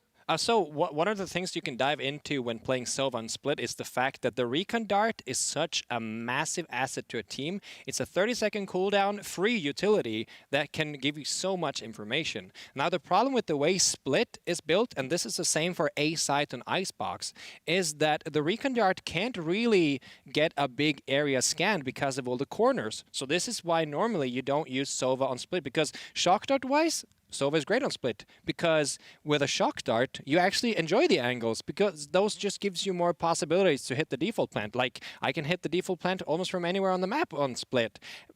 But then again, I'm probably only players stupid enough to play Sova on Split.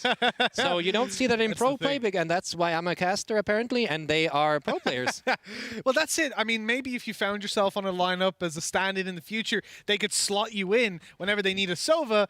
And actually, there's an interesting point. I know we're about to get back into the game. I wanted to bring it up. It's an eco round for FPX. Let's go for it. Over in Asia, I've been doing a lot of Southeast Asia tournaments alongside EU. And one thing I noticed when I was over there, we were confronted with these team lineup graphics, and it was next to impossible to get info on some of these teams. So these on broadcast would sometimes be the first time we'd see them, which is a terrible feeling. They would come up and you'd be like, oh, here's the 5 players, and I'm not even joking. One of the teams had 9 players on the lineup. Now, I thought someone's messed up in production. They put their whole family in. But what's actually happened was they had everyone for a different agent and for different maps. Like, so someone would be good on Split with a Raze, let's say, and someone else on Haven with the Raze. It was so bizarre. And yet I start to think, 6 new agents every year, maybe that's something that we will see. Absolutely, and I'm going to answer you in a second as the push is about to come in. Only 50 seconds left on the clock. Angel pushes out with the smoke here, shoots the tripwire as well. He pushes in, but he's already got 21 HP left and he's stunned by Breach. It's not a nice situation to be in as Zeke is just chilling inside the smoke here, waiting for the smoke to go out, but Meadow actually gets him with the classic. It was literally a 3 versus 1 duel as Cena takes out Angel as well. This is actually surprisingly close for an eco round, but only 30 seconds left on the clock and they need to plant. They're trying to rotate here through vents, hopefully finding something, maybe finding an open bomb site, but Omen and Cypher already smelled the bait. There is a tripwire there, all the info comes out. They have not got much time left as they're just playing this from side perfectly. Oh my god. Nade. That pushed Aaron out and split these players up. Oh, well, that's just wrecked him. So Jesmine just picks up a 4K. And it's one of those situations where 4Ks are sick, but when they've got no armor, when they're desperate for time, they're rushing the site, not knowing you're there, yeah, you're going to get a 4K. If you don't get a 4K, it's almost embarrassing. And now to kind of split our brains a little bit, let's go back to 4 because I hit one of that round. Back to your question, this is something coming from Overwatch. This is something I've seen a lot because they would have a few niche players who would literally play just 1 or 2 characters, but they would be so good on that specific character that they were worth just having in the team and on a full salary and everything. I imagine then when organizations saw this game come out and then they heard 6 new agents a year, they just looked at their bank accounts and went, oh, god damn it. Not another one. I'm going to have to sign so many players. Like, this is a nice little bit of aggression by Angel. He loves doing this, gets shut down afterwards. The spray from Shadow connects to Zeke. A great round. And for Angel, that's something I've seen so many times. Smoke left, often paranoia in towards ropes as well, and then just rush it down. The fact that somebody tried to challenge on him without a ropes trade there immediately is a little bit worrying to me. You want to be fighting mid together. Sure, on iteration 1 of Split, when there was a wall there and ropes wasn't as easy to peek from, I'll accept it. But now, in these days, that is a 2-man peek if you're going to go that aggressive. And they decided against it, at least from those 2 different alternate angles. And we have a 4 versus 2 situation here. This might be the first round for FPX, and they're in on the bomb side, ready to plant. Sage puts up a wall, but they're actually doing this. This is pretty clever. They waited for Shadow to get into position, so he's actually using the Sage wall for a weird angle. It doesn't really work this time, as Zipan, of course, as we see before, these insane trades. Every time, FPX always has a guy in the right spot to do a refrag, and now we have the post-plant situation, 1 versus 2. This man needs to solve it all. You talk about FPX in the right positions. Look at Meadow coming in through heaven, but if Shao goes down, it could have been dangerous. Never mind, because he gets dealt with right away. You know, that's one of those situations. I love it when players split up like that, but I hate it when it doesn't work, because look, if one of you dies, then you're in a little bit of a bind, and it can be hard to really ascend out of that pit. But you know what? It's okay, because things were hot here. They're melting the icebox, that's for sure, and the ice wall didn't even get time to break. And it looks like, for FPX at least, they're on the stairway to Heaven. Excuse me. You make one more pun, I'm splitting. All 5, baby. All 5. You don't want to know how many times I practiced that in the mirror. Oh, I bet. I've seen your notes, sir. As you have seen mine. See more than your notes. I've seen your outfits, and they're amazing. I can't wait to see the next 2 days of what you're going to be pulling out when those jackets come in. Spoiler alert. But what I like there, so the Jet's actually the player that's peeking up. CNED went for aggression down B tunnel. Then a slow orb comes in from Xiao, and Nade the paint shells from Zipan. So because it's CNED that's there, he can dash out. He doesn't actually get slowed by the slow orb, which is, well, he does, but then he dashes to cancel it out. So that's perfect to avoid what could have been a very embarrassing paint shell death. And now you see nolpanky on the back foot here. Very low economy, playing it super safe. Of course they want to play the close angles here. There's no need to peek on a long range when you have a P shooter. Of course Angel is pushing here into vents. It's a good position for Breach to be in. Oh my god, oh, it's playing freaking whack-a-mole here. That's so close. What's going on? The stun comes out. Angel is stunned. If they're pushing, this can be perfect. But he still gets it. What's going on? Oh, no. He turns around to flash, but he gets killed by Aaron. The refrag comes out. This is insane. What's going on? Zeke actually takes out Siphon as well. It's 3 versus 3. 30 seconds left on the clock. They need to get something done here as Sage just got killed while she's trying to climb the rope. What's going on? What kind of eco round is this?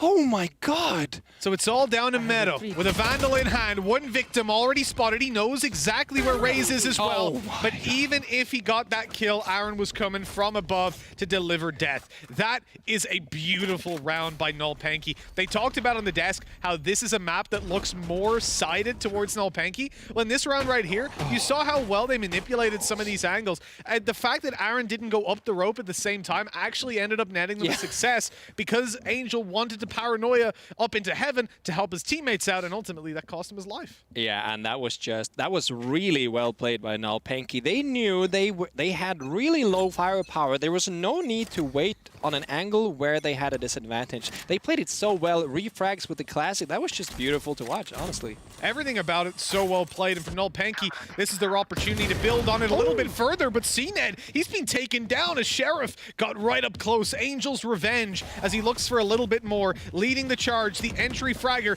now picks up the operator. It's in his hands and he's looking for a victim. Jesmond has managed to sneak on into B main with those cages. He pops the ultimate, now going to get the info to play with back, swinging out wide, catches Angel on the operator, and Jesmond in on the alternate angle, completely paranoid up. Meadows only got a stinger, and on this range, there's no way he wins the fights as Jesmond connects a quick headshot to close that one and put 4 on the board for nolpanky. Still, good damage done by FPX considering their investment. Yeah, and you know what? Having a really strong Cypher player on split just makes such a difference. If your Cypher is having a field game, you're just going to get so much information, and he played this so well. The way he identified that they pushed through middle, and he just chose to take a very weird offensive angle into B main to make sure that he wasn't sandwiched. That was just very smart played by him. Yeah, extra map control, the name of the game. Now, I want to just address what I said.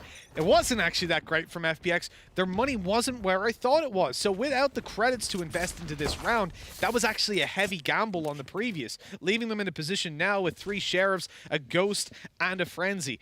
Not ideal by any means. And with that, you're probably looking at 5 rounds for nolpanky, almost immediately answering the question of would these maps continue to be attacker-sided based on what we had seen so far in this tournament. Evidently, the answer is no. True. And this is also just down to playstyle on different teams. As CNED is just paranoid here as he gets pushed out by FPX. This is such a powerful push here. And the second time he just gets entry fragged by a Sheriff headshot. He must have a real headache right now. What's going on? The Sage Wall comes out. Shadows on top of the wall. They did not expect it. But Vac refrags him. This is so close. 3 versus 2. Zeke and Vac has almost 0 HP. Vac is just trying to find... As Shao gets the rest out on Shadow, this is very much winnable. As the Breach ult comes bombs as well. This is a freaking playfield right now. Vax gets Xiao, Zeke gets Shadow, and just like that, another round goes to Nolpenki. 5-1. I like Zeke's repositioning as well. He came up through heaven to catch those kills from behind, dodging out on the Rolling Thunder. But this man here, he is getting absolutely wrecked by pistols. Twice in a row now, we have seen those pushes, those players on Sheriffs get up close to him and eliminate him from a meter away. I just want to do some quick math again. So far, CNED has lost 12,000 credits to 1,600 credits in those 2 rounds. Just wanted to put that out there. Not ideal. They did manage to save the operator both times, though. That's the upside, I suppose. But yeah, in terms of opening duels, that's not a good trade. Not a good percentage at all to have to save those weapons because of it. That's when you're not gonna like. If a stockbroker comes to you with those numbers, you say no. Yeah, I'm pulling my portfolio, buddy. For Angel, again, moving in towards ropes, he hasn't actually burned that much utility. There was a smoke down, but he maintained his paranoia because he had 2 teammates with him. More specifically, I suppose, Shadow, to grab those trades. I don't like Xiao going up there alone. The breach ult came out here, but it didn't really give them that much as oh, actually, you have Omen in the backside, but Vac finds him. Shadow and Xiao gets refrags here. 3 versus 3, 50 seconds left on the clock. This looks very much like an ideal situation for the attacking team right now. Shadow gets a CNET as well. The Sage Wall is up. Of course, Jet tried to make a little tricky play here. It didn't really work for him that well. He's not really had the greatest time CNET for these last rounds as Raze tries to find something here. Beautiful peek there by Zeke. 2 versus 2, nice little Zeke peek. Oh my god, this is so close. Oh! Oh, he missed it. He forced him into the panic ultimate, leaving Zeke down on a little bit of low HP. So is Xiao, but Xiao can always heal up, or at least in a little bit. No, he can't, because he popped it onto Shadow a second ago. Either way, Zeke swung on, and I like the fact there that you've got Meadow and Xiao both swinging at the same time on the same angle. So one of them should be able to get the trade if they don't connect the kill straight away. And we've seen this so many times. Even though we just seen this for one map, you've seen FBX probably do this 8, 9, 10 times where they're playing, like, their buddy system is working so well.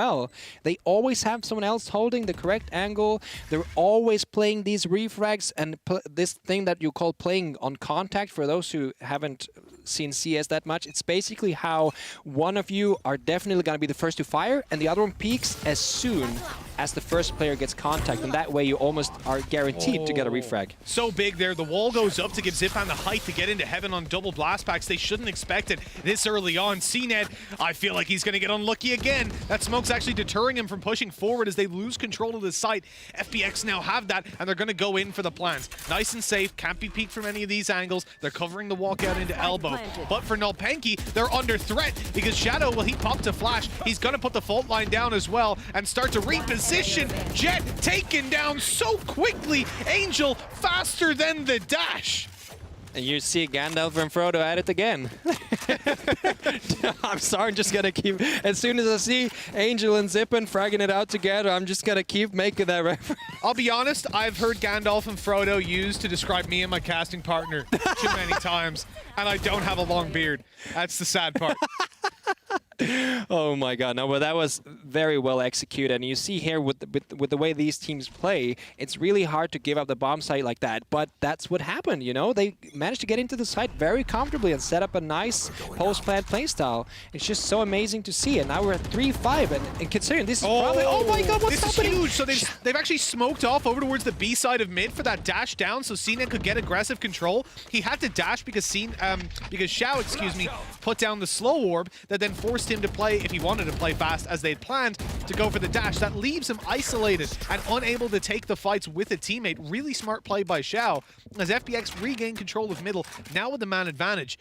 But look at this, the stack up on the left. God. You can never expect this kind of a play. Nolpenki, they've got 3 players up towards Heaven B. 2 are spotted. Here comes the third on the swing through. They're all going in for the fights with the weaker weapons. This is exactly what you want to do, and the advantage now has been pulled back. And this is what we see so much. They play utility so well. It's only 50 seconds left, and they need to get the bomb planted soon. It's 4 versus 4. The utility's starting to lag as they're trying to rotate here and get a plant on A side instead. Sage is coming in late with the bomb here. They need to hurry up as the rotates come and the information comes out. They know they're going to go here. They don't really have time to focus on the other bomb side. As Aaron gets a pick here, does he? Oh my god, it's so close. What's going on here? 27 seconds. Zippans gets a double kill. Vac is the only remaining player on the defending team. The plant goes down, and suddenly Vac has one hell of a mission to turn this around. He's going to look for the fight, but look at those angles. So you've got Shadow down below and Zipan up above on the same angle. The verticality makes it next to impossible to, first of all, get a kill, but then definitely to trade it. You'd have to spray control, they'd have to whiff. It's just not going to happen, especially when it's these two players on the other side. But I did really like the innovation to go for that three-man stack after the early aggression down middle, knowing FPX would go for the mid control. It just didn't quite pan out this time. Yeah, I'm starting to worry now for Nolpenki because, like, hopefully for them, it could be that suddenly this map is now attacker-sided, but with these playstyles are so different compared to the other ones. So what the heck? He doesn't check his left. That's the artist boost. We've seen him do it so many times in Ignition Series events, but right here in First Strike, the first time I've seen it, it doesn't work for young Zeke. CNET drops in the early round as well, and when you've got pistols, when you've got the likes of your stingers, that's where you make those kind of plays, but he just didn't check the right corner, unfortunately. And I would say left corner, it's not common that players actually hide in there. If they're gonna hide, it's towards the big dumpster on the right, either up in the corner or down behind it. So it is an angle that I can definitely forgive not being checked. And that's also actually a theory I have, that I think that for a lot of, as this probably is, yeah, there we go. I have a theory that for a lot of players, it's easier to aim to the left, as that was, by the way, a Prime Gaming Flawless. But, as I said, so I have a theory that aiming outwards to the right is harder for you as a player than inwards. At least this is how it feels for me. So it's just something about your body movement inwards making it easier. So hold on, sorry. What we saw there was the paranoia coming down. Now, again, that is, as I said, that's the G2, right? That's the artist play. Double blast packs through. You've got your, I think it was Patatek who's behind, popping that paranoia. Yeah. They try it here, but even though the player is blind, he could just about see the leg and hit the shot so quickly. Yeah, because the paranoia still has some delay, so it's kind of hard to, like, time it perfectly, and even then, if you see where the shots are coming from, you can still see. And this is actually something I wanted to mention. FPX are playing 4 Vandals right now, and the Vandal shots can be seen through smokes, but Phantoms cannot be seen through smoke. So this is something that's really important when you start pre-firing through a smoke. That people can see your shots if it's a Vandal. And when enemies are paranoid up as well. But okay, hold on. Angel, so he loves to play those sneaky plays. So we saw them get punished for it quite a bit whenever teams have read it. And in this case, I'm surprised Nolpenki have played nothing in middle. But the reason you're seeing Angel go for that is because of the lack of mid presence. But with no backup, because he was trying to be sneaky, they end up losing their smoker. Shao able to pick up one though. Here comes the wall in towards the spawn. The ultimate popped as well. The showstopper. Look into the back of the site. This should be it. Done and dusted for that player, but it's a trade. Zeke does well to at least get one out of it. They need to smoke off the cross, but hey, they don't have a smoke. They don't have a wall. So Aaron's able to take that fight alongside his teammate Vac and try to really harass them on the cross. Left down to a 2v2. Shadow in with the beat, and Double comes out of it. Gets back outside the cloudburst, and now it's all down to Vac. He's an animal, a beast, but it's not going to work this time as Meadow shuts him down. 6 are now on the board for FPX. What a round.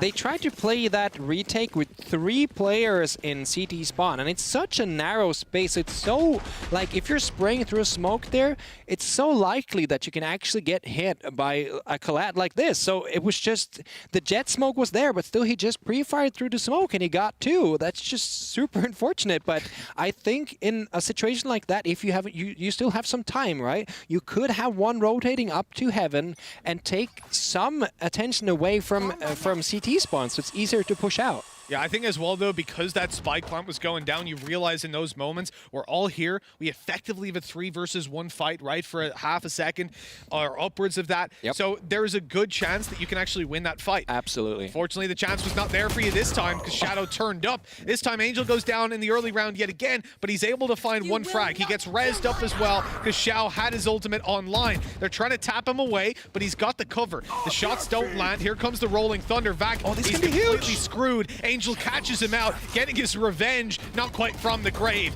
Aaron is caught on the backside. They know he's here. The nade doing damage. Xiao takes him down, and it's all up to these final two players, Jesmond and CNED. A 1v5 and a none v5 as Angel closes it out 7-5 at the halftime. And actually, the attacker side does win out the half. Yeah, but let's see if let's just hold on to our thoughts for a bit.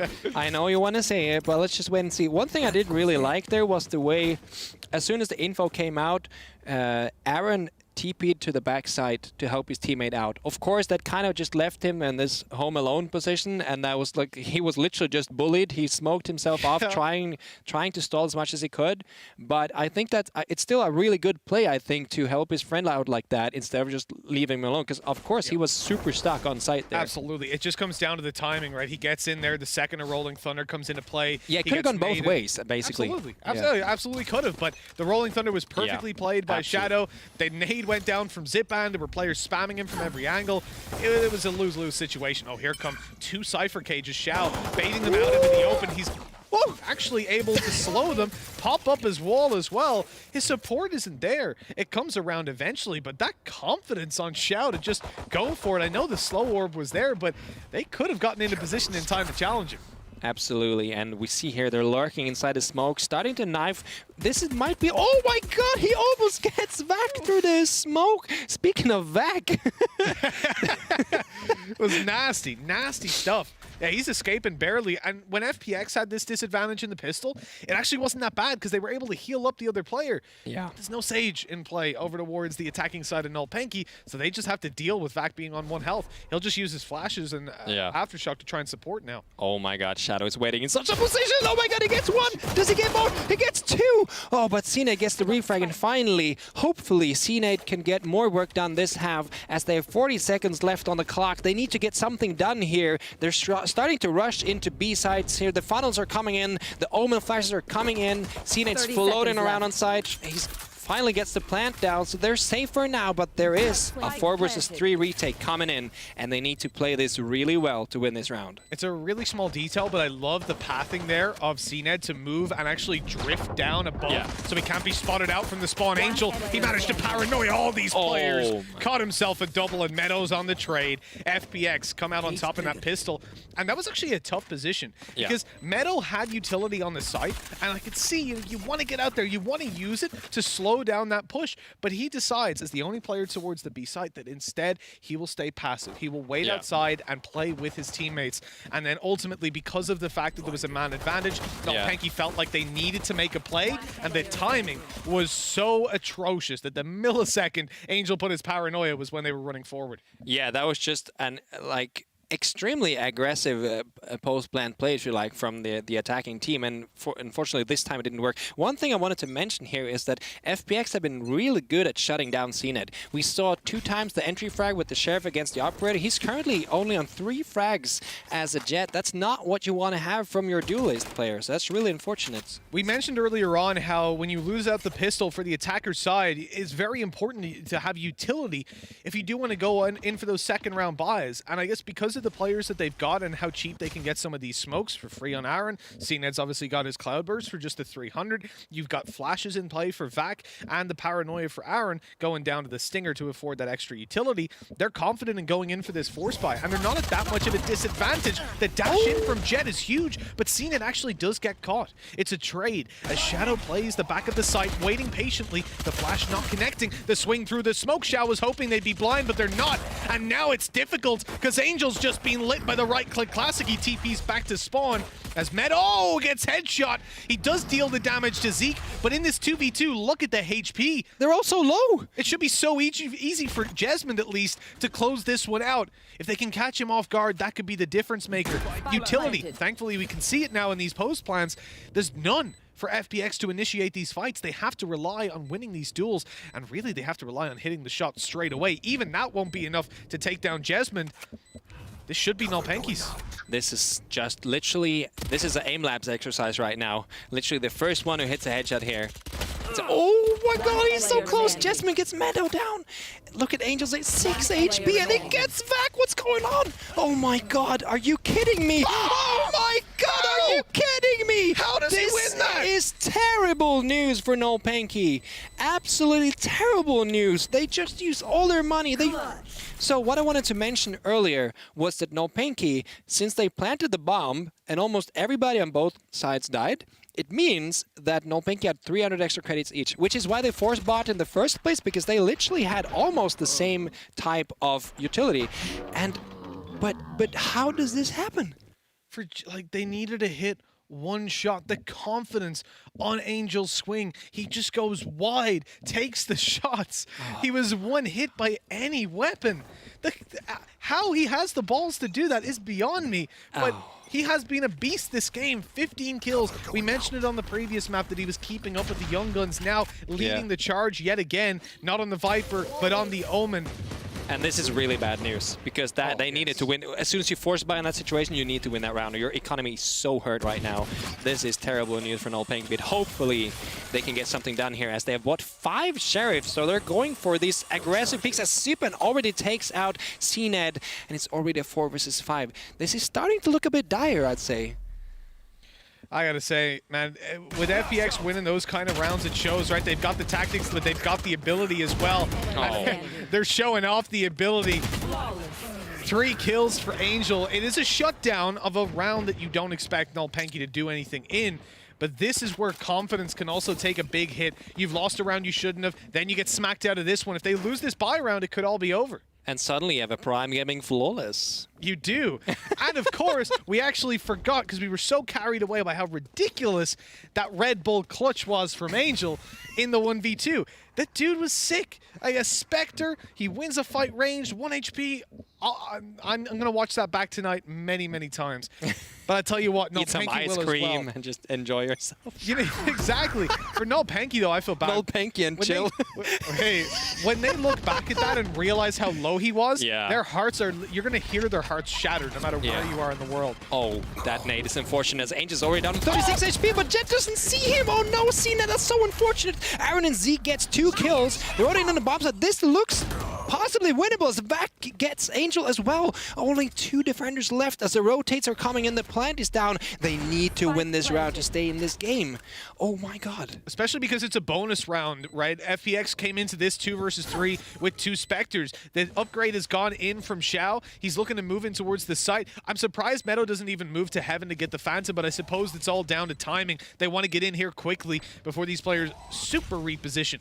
Dodging the flash. Xiao, his teammates actually forced back. Meadow goes in towards the spawn, now pushing out. They know there's players in the back of the site. One is very, very low, but it's a great crossfire from Nolpanky. A difficult one to beat. Zeke wins the opening. Meadow's going to do it all with a Spectre in hand, and it's just not possible. Zeke pulling it off with a 3K and putting 6 on the board for Nolpanky. This is still going to be very, very tough, because as I said, that was the bonus round for FPX. Yeah, and for those who don't know, a bonus round is when you win 2 rounds in a row, but you don't necessarily buy down everything you have to. You save enough money so that even if you lose this round, you can still buy next round. So that's why sometimes you keep your Spectres for an extra round, even if you could afford a Vandal. And that's exactly what FPX did there. So they did a lot of economical damage to the other team by getting pickoffs on players with higher utility and better weapons. Exactly. So they can still buy right now and play a full round. Look at that. That means they're at a weaponry disadvantage, right, in the previous. So you're actually more likely to lose that round than win it, but you know that going in. Your objective is to deal damage to your opponents. Now, in this round right here, pay attention to that little icon above the doorway. That's a one-way cage. What that means is if Meadow pops it, he can stop these players from running out, essentially, because they won't be able to see a thing while he can see their feet. That will stop a push, but he has not popped it. Instead, they were actually waiting with the fault line to prepare to stun someone to then peek out and take the fight. Really smart play, but Zipan falls, and now this puts the Heaven control into question. Absolutely, and they're starting to get a lot of ground here, but they decide to rotate back. After getting this pickoff, they decide not to push on it, which is actually quite smart, because obviously as soon as Zipan gets picked off, this is information to the defending team that possibly a push will come here, and they it seems like they're trying to bait them here by keeping Cypher in the middle, and slowly rotate towards A. And for now, they don't have any info as Angel's about to peek. Oh my god, this is just a matter of timing and had to be flying left and right. The paranoia comes in. Oh my god, what a shot! Jasmine is already taken out. 4 versus 4. CNET's popped his ult as well. He's just waiting inside the smoke. Shao is just playing the patience game. As he peeks out, the timing is great, but Vac wins the duel. 4 versus 2, but the HP on Vac and Aaron is so low. You can barely touch them and they'll die.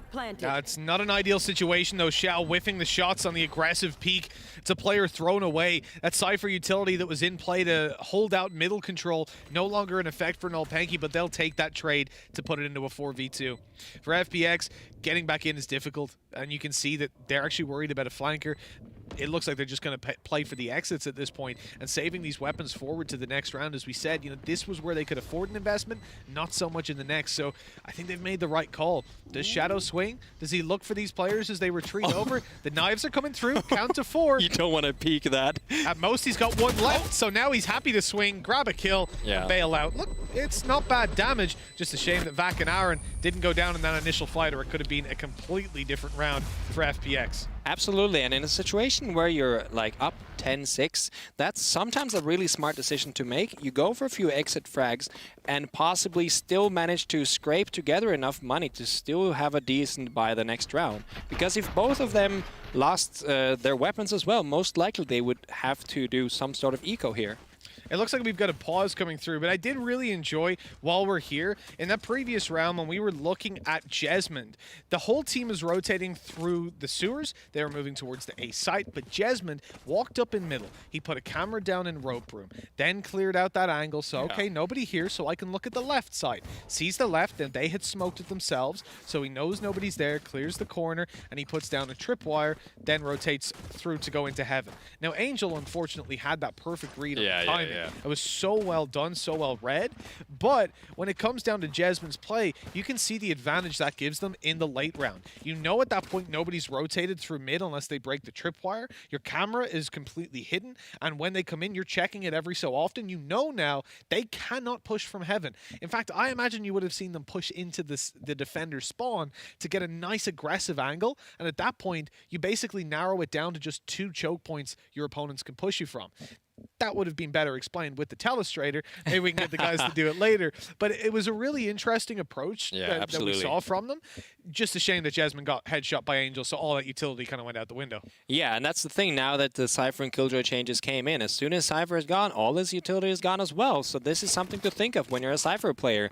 I need to play more safe, or I need to be confident that I get these pickoffs, or else I'm just destroying all the utility for my team as well. And it's definitely not worth it to get a trade if all his utility is lost, especially when you're defending here, you're trying to play time. And another thing I wanted to point out is that with the Cypher trips on this map, there are so many mind games involved. Because usually, we've seen this time and time again now recently, that it seems to be a meta shift on how teams play split.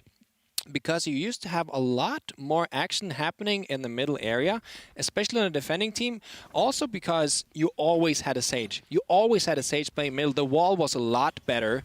And now they seem to just leave mid more open and give them more space. And just like that, we're actually back here in the game as a new round is started, and both teams have a pretty solid economy here.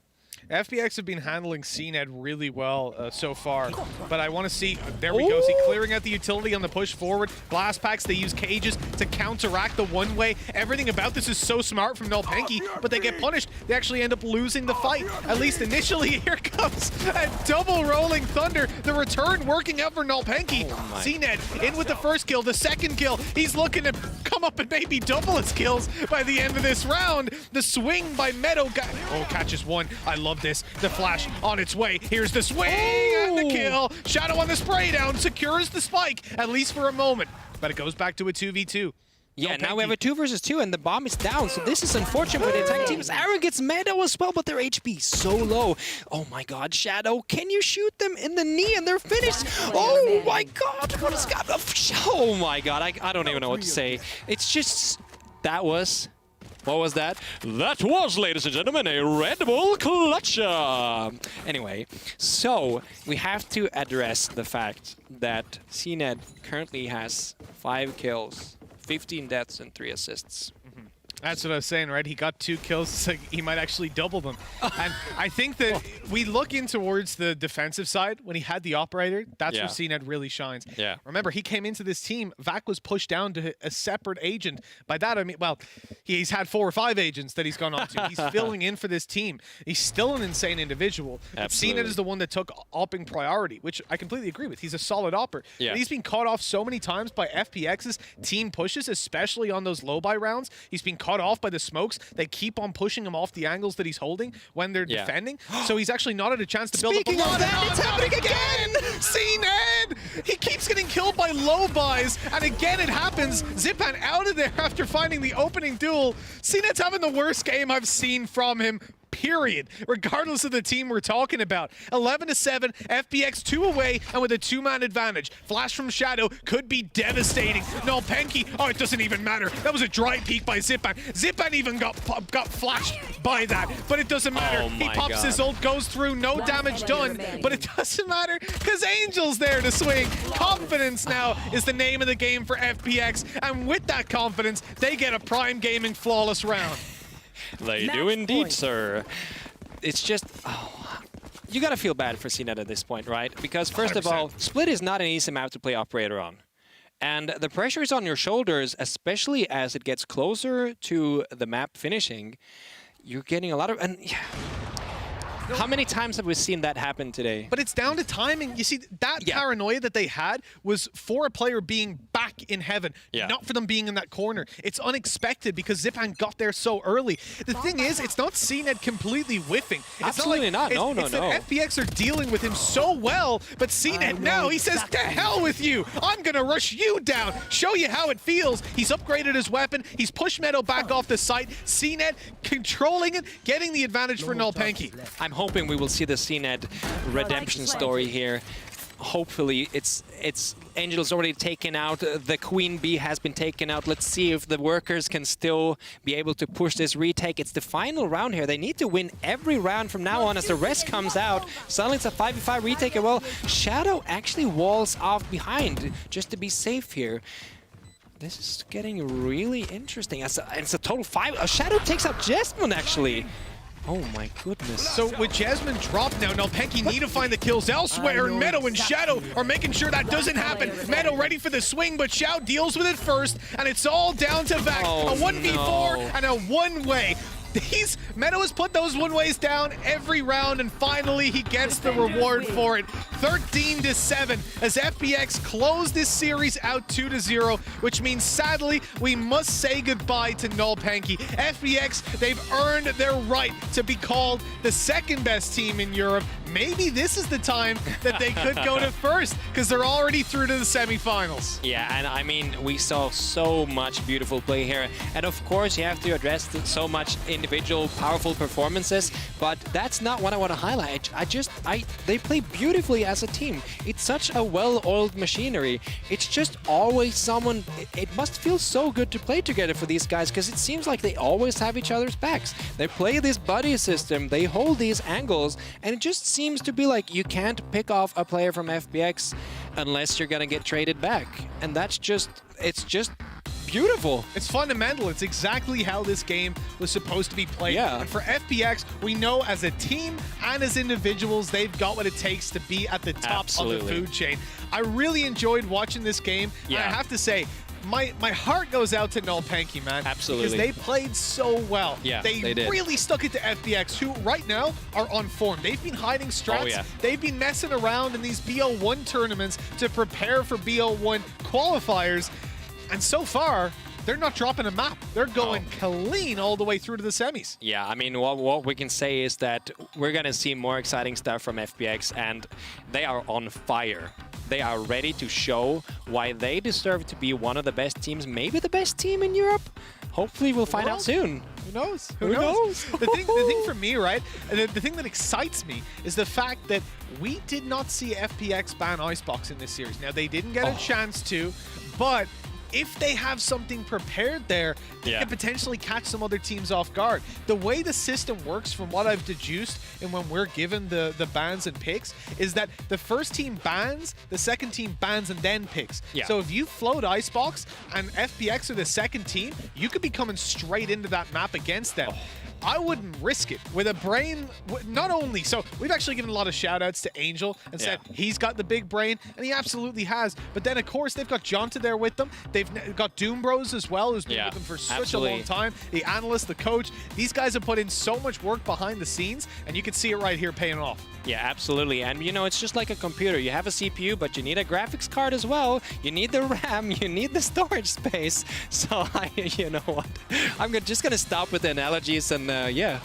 I think that's a good call. We're going to stop with everything. Caster, stop talk. Analysts, start, because we're going to be going over to the analyst desk for the post-show. Thank you very much, Mitch and Jonas. You know, you gave that computer analogy, and I like to think that Angel's brain is probably bigger than a computer, than a PC's brain. And you guys also mentioned that it's sort of in contention right now for one of the best teams in Europe. After that performance, where would you place them? You know, we've already seen G2 play, and I think they would be the obvious other first place in Europe right now. Well, I would put them in the top for sure. You know, Salmon MC shown real promise today. I don't think they are yet when it comes to like the point of personal skill level which FPX is representing right now. But when it comes to the team play, I would say they are actually up to it. So Fun plus Phoenix for me right now, one of the top teams, probably contender for winning the tournament. But I see on the other side of the bracket we have, you know, Salmon FC and G2, and both of them can actually take it. I feel like. Is that what you would agree with as well, Hypog? Or are they a bit higher on your estimation? To an extent, yeah. I mean, you got to compare Nolpenki more so to G2, that fast and loose play style, you know, relying heavily on, you know, maybe one or two people popping off. I mean, obviously the notable thing there is CNEC struggled and it showed for the team. Yeah. I mean, we talked about this back in the green room. And really, there was a couple of other players that did step up. I mean, Zeke statistically didn't have a bad series there, but excuse me, it actually goes a bit deeper than that. And FPX, their setup is much better. Both sides of the coin. You know, Angel mechanically, absolute god. And then, you know, he's also praised as being the brainiac behind that team as well. Just, again, I keep using this word today, but discipline. That there was a perfect example of a difference between two teams being very disciplined and Nolpenki showing absolutely none. Although I have to say, like, it's kind of hard to judge FPX after this match. Yes. Because I feel like it was more of Nolpenki not showing up than FPX showing up and just wrecking them. You know, the results are like, maps were maybe not that close, right? Especially on split. But I felt most of the rounds won by FPX were just, we'll just exploit the mistakes that Nolpenki are doing. It's like Angel walked up mid like 5 times and found a kill. And every single time he had one or two people literally like stuck to him like glue. They get access to B Heaven, they execute, they explode onto B site. And it was so simple to watch it. I mean, it was great to watch because Angel's he did it with Sheriff, the Vandal like 3 or 4 times. But you're absolutely right. There was no response to that. There was no response in mid from Nolpenki playing an agent composition that was based around Jet and Raze. You know, it's just strange. No, go on. It's a stark contrast to, let's say, the split map that they played in the qualifiers, the last map against Enterprise. Exactly. Where Nolpenki had a 2v5 successful post plant when they had to kill 5 people. Aaron and Cena actually showed up and just killed the entire Enterprise. But that was allowed because everyone from Enterprise was peeking alone, and they were just, you know, kind of just getting 1v1 fights. Here, FPX, I don't think there were many situations when they killed someone from FPX and there was no one next to that person to get a trade. So this is what you mentioned, the discipline that the players are next to each other. They know they have to cover their own tracks, let's say like that, so no one is getting just left out and being alone on the map. So this is, I think that was the instrumental thing and very basic foundation that every team should have to secure a win map. I do want to focus on some positives though, because they were going up against FPX. You know, the results and the rounds they managed to win, I think they deserve praise for that. Not many teams can show up and do what they did to FPX today. I know you said like they're not as organized, they're not as well drilled. I think that's something you probably would expect from Nopenki. But let's talk about some of the good things they did and how you guys feel in terms of this team going forward. How much potential do they have going into 2021? Please. There's not a lot of positives for me. I'm sorry. That's not the standard at which I'm used to seeing Nopenki play. Again, a lot of that's around CNED. Statistically, he's always good. Like I said, that split map just really stands out to me. Again, Vac coming onto the breach, and obviously still having the raise on the side of Zeke. There wasn't as much of an effort to kind of utilize any. I mean, it comes back to that play I was watching one of their eco rounds when three of them one by one walked into the same smoke. And this is a team that's renowned for, you know, being aggressive with the jet, aggressive with the raise, and kind of having that synergy based around that fragging ability of the team. I mean, we saw on Bind how many times they were able to exploit the fact FPX had such a heavy reliance on that structure, the heavy reliance on all the utility they were going to use to slow down these pushes. Vac and CNED were just bursting onto the sides. We didn't see that at all on Split. Now when I think about it, maybe it's also a factor that teams actually learned how to deal with a jet who's playing an operator while being aggressive. Yes. Because if you keep a close quarters on her, she doesn't really get much, right? And we have seen that not really have any situation. The ramp walk up. Yeah, he just walked up the ramp, and died to a Spectre. So that was like 6K down the drain. But a dry peek as well. You've got Breach stood 10 feet away from you, and it's a dry peek again, walking up ramp. Stuff like that, just, it's frustrating to see because we've seen Nopenki be so good employing that playstyle previously. Maybe they just play off confidence, you know? They need that. They need the push. It definitely could be that. To perform well. It's something that maybe they need to work on the fundamentals, on just having to get that synergy between the players, you know? Or getting a more comprehensive playbook to follow. Yeah. I mean, I do question if perhaps they respected FPX a little bit too much. I think there's maybe a fear factor there. There definitely could be a fear factor there. You're absolutely right. Well, and you know, it's not easy when you have to go up against Angel. That's not something that I would want to do. And speaking of Angel, we have our results from the HyperX Player of the Series poll. Of course, it went to Angel. It had to go to Angel. I don't know, like, the voting ratios, but I will be very surprised if it isn't 100% Angel. I do want to sort of raise the point of Angel and also, by extension, some of the other players in the tournament, as you guys can see. I mean, I feel like today's series is just an Angel frag movie. Like, round after round after round, he's got so much confidence. He leads by example, and I don't think there's anything that's going to be more powerful when you're the IGL and you're the person calling the shots, but you can also go up there and do these things. Well, you, again, nail on the head with that terminology, leading from the front. And that's something we see Angel do time and time again. He's first contact, he's pushing in, he's opening up areas of the map. And again, like I said, you know, he's got these boys well trained. You know, Zipan more often than not stuck to him like glue, Shao as well. And these are also players that you can't talk down. They're insane as well. So if that's the person trading you as first contact, it's got to be such an awesome feeling. I really want to get your take as well, Lothar, but we do have Angel here for an interview, and nobody keeps Angel waiting. Please ask him why doesn't he use Viper and Split? Okay, I will ask that question. I will ask that question first, in fact. Hi, Angel. Congratulations on making the semi-finals. I'm not sure if you heard Lothar's point just now, but he wanted me to ask you, why are you not playing Viper on Split? First of all, hello. Do you hear me, right? Yes, I can hear you. Nice. So, basically, the way I want to use Viper for this tournament is as a main smoker. Right, and on Split, it's impossible. We tried it, we played it, maybe even a few pracs with it, but it's impossible to play it without some extra smokes, extra utility, and that's why. Well, I hope Lothar's going to be happy with that answer. We'll discuss that later. You know, you guys have had a couple of weeks now to prepare more for this tournament. What have you been up to? Everybody's always very excited on the preparation phase of FPX because you guys play with such discipline and you're always so organized in your game. We wasn't creating something completely new for the finals. We just tried to make our best comms and to play it like the best possible way we can.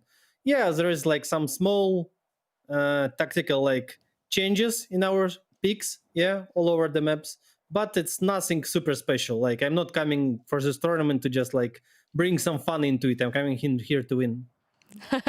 I love that. You, of course, were the winner of our HyperX Player of the Series. You had an incredible 2 maps today. How would you rate your own performance? Yeah, it was okay. I didn't feel like I was like overperforming and killing everyone all the way. I had like some problems on bind, same as Shao, like on both maps. Maybe it helped me that Shao was lagging and like all the frags went to me. I think you're downplaying it. Like I said on the desk earlier, it was pretty much an Angel frag movie we saw today. You mentioned Shao, you know, you are a team that have a lot of players that can frag out. Shao, yourself, Zipan, and Shadow and Meadow as well when they need to step up. Is this something that you specifically draw into these players to make sure that they can step up if they're needed to, or do they have maybe more cut-out roles they have to fulfill? First of all, every player has their own role. It depends on the round, on setup, on like the goal for the round, yeah. And I care much more about them feeling the roles they want than about fragging. Fragging is like just like they're showing their best place, you know. It's like up to like all credits goes to the players because of fragging. My goal is not to make them frag. I mean, you don't have to make them frag, but they still do frag. I just also wanted to ask you about Nopenki. They put on a pretty good performance, I think, today. They pushed you a little bit. What did you make of their performance? They played really well. Let's be honest, they played really well. Like their aggressive jet and raise stuff was pretty hard to deal with. Yeah, but the same moment I would say we didn't play like 100% we can show on this tournament. Yeah, right. In this game, and I hope we're gonna like just fix the little details, like maybe be more confident in some space, like in some spots for the next game, and we're gonna be more like we're gonna play much better. Well, speaking of the next game, it will be against Summon FC. Mystic has called you out on Twitter about your Viper. Boaster, earlier in his interview, also called you out. I'm not sure if you saw it. But how would you like to respond to these boys who are super keen to play you and also beat you as well? I think they're a really, really good team. I like the way they stole our Viper idea on Bind. It means I have to watch at least some, you know, before I had to create everything on Viper by myself, but now I can watch some games. It seems like Viper appears more and more often, at least on this map, right? And I think it's going to be a really nice game tomorrow. I'm looking at it like this. Perfect. Thank you so much, Angel. We are looking forward to it as well, and we'll see you back here tomorrow. Thank you. Thank you very much, Angel. Well, Lothar, you got your answer. They tried it. Of course, they are FPX. They're going to try everything. And he says it doesn't work. Are you satisfied with that answer? Well, I would love to see it anyway. But I feel like he might have a point, especially since on A side, when you attack, when you're on the defensive side, you hold just one angle, but then you don't have that much power to just make a retake. So I can see that point. In attack, I feel like it's enough to have only Viper, but maybe, yeah, I can see his point. So it's actually interesting to see a perspective of a pro player and IGL, because that gives you a lot of context, which we didn't have before, right? But I'm happy to hear that they actually tried it out. Well, Hypog, you know, Angel also said that he doesn't tell his players to frag. That's not a priority. He just tells them to do their jobs. And he even, well, I think he was being super humble about his own performance. Yeah. I mean, what did you make of that point then, that the way he approaches this is not telling the likes of Zipan and Shao to just go kill? I mean, I think that's important. One thing I will say is, yeah, it absolutely comes across as humble if that's him kind of not putting on a special performance in his eyes. Again, you know, he said we've got to fix some confidence issues. I want to see Angel walk more confidently up mid on split than he did on that, because that'll be a sight to see. But no, I mean, he's talking about the things I've leaned on heavily today, the structure, the discipline, things like that. And, you know, even though that was a very good demonstration of those things, he's still talking about fixing those minor details then and drilling a bit further down into that.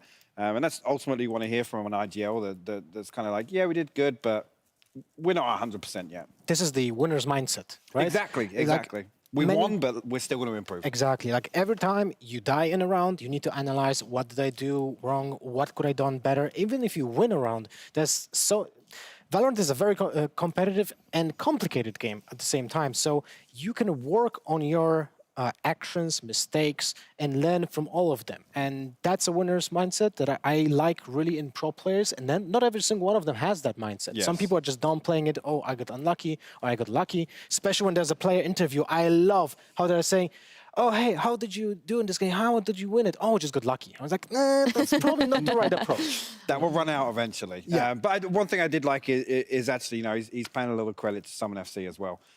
So that is good to see, and whether or not we do see him switch up the ways of running the Viper as the solo smoker, so to say, whether or not you think Summon FC's approach was better. Well, Boaster did say that he makes these strats just so Angel can steal them.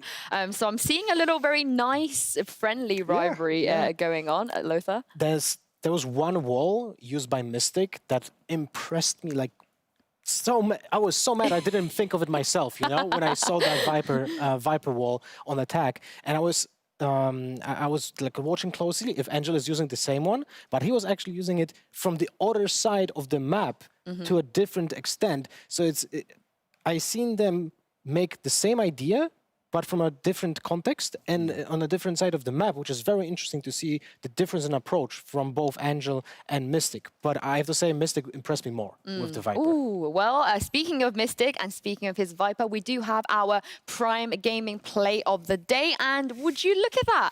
It is Mystic's Viper. We have to talk about this triple kill pistol round, you guys. Yeah, I mean, this is. I saw a comment earlier on Reddit. This looks like something out of my ranked games, and it really does. Other than the fact that the Mystic's actually putting in work on Viper, but this is just such a fantastic setup. And there, with the slow mo, you can see just how well Boaster complements this play. Obviously, with the one way going down and the flash timed at the same time, anybody pinched in front of that, even though the Jet can tailwind away, I mean, it's just game over at that point. You won the round in, 3 seconds? It's kind of silly that someone just pushes that, I said this, it was frustrating as well after that. For 3 rounds, they kind of still fed into that setup. Yeah. It was like, dude, they've got you set up on a short. Don't go there unless you've got a decent plan to counter it. And a fun fact, when someone has a setup like that with the orb, and with 2 snake bites in, he can hold that angle for full 50 seconds without anyone going through. Because you can time perfectly the fuel, then the snake bite, the fuel recharges, you put up the one way, and then you put another snake bite. So for 50 seconds, no one can breach that angle that you're guarding. I mean, I'd be very interested to see how the matchup goes tomorrow. Of course, Summon FC will be taking on FPX, and G2 Esports will be playing Heretics. I honestly feel like it feels like so long ago that we saw G2 and Heretics because so much has happened. But yeah, so the G2 and Heretics game will be coming up first, followed by Summon and FPX. You guys, which one are you more excited for? I mean, after today, that masterclass has kind of got me set up. I want to see some more geekiness. I do want to see the Viper diff with Summon FC and FPX. Imagine bind with 2 Vipers, right? Dude, I mean, it's gonna be absolute chaos. But yeah, that's probably the one I'm looking forward to more. But nothing to take away from Heretics. Obviously, they caused the game 1 upset. I do think that series between G2 is going to be a little closer than some people may expect. I don't think it was too much of a surprise that Heretics actually toppled Liquid, so to say. Lothar, what about you? Which one are you most looking forward to? Because of the Vipers, I'm looking forward to Summon and FPX, and today we had Fun plus Phoenix, but tomorrow it might be Set plus Phoenix, because maybe they get even, who knows? Honestly, if I would have to put a winner on both of those matches, it's pretty tough. Like, it's not, G2 is going to win it. I don't think G2 will roll Heretics. I really don't think G2 are going to roll over Heretics. So it's going to be close matchups. We're probably going to go to 6 maps tomorrow. I completely agree with you guys. And this is why I love the European Valorant scene right now. Because had you told me, 3 weeks ago coming into this, that the 2 people I'm sitting on a desk with will be looking forward to the Summon FC game more than the G2 Heretics game, I would not believe you. But, you know, this is why we're here. We are here to find a winner. And just because they're unsigned doesn't mean they don't have a chance to win. But that is all we have now today. And congratulations once again to Summon FC and FPX. And of course, G2 and Heretics, our semi-finalists, they will be back tomorrow to see which two teams will book their place in the grand finals. Until then, have fun, everyone.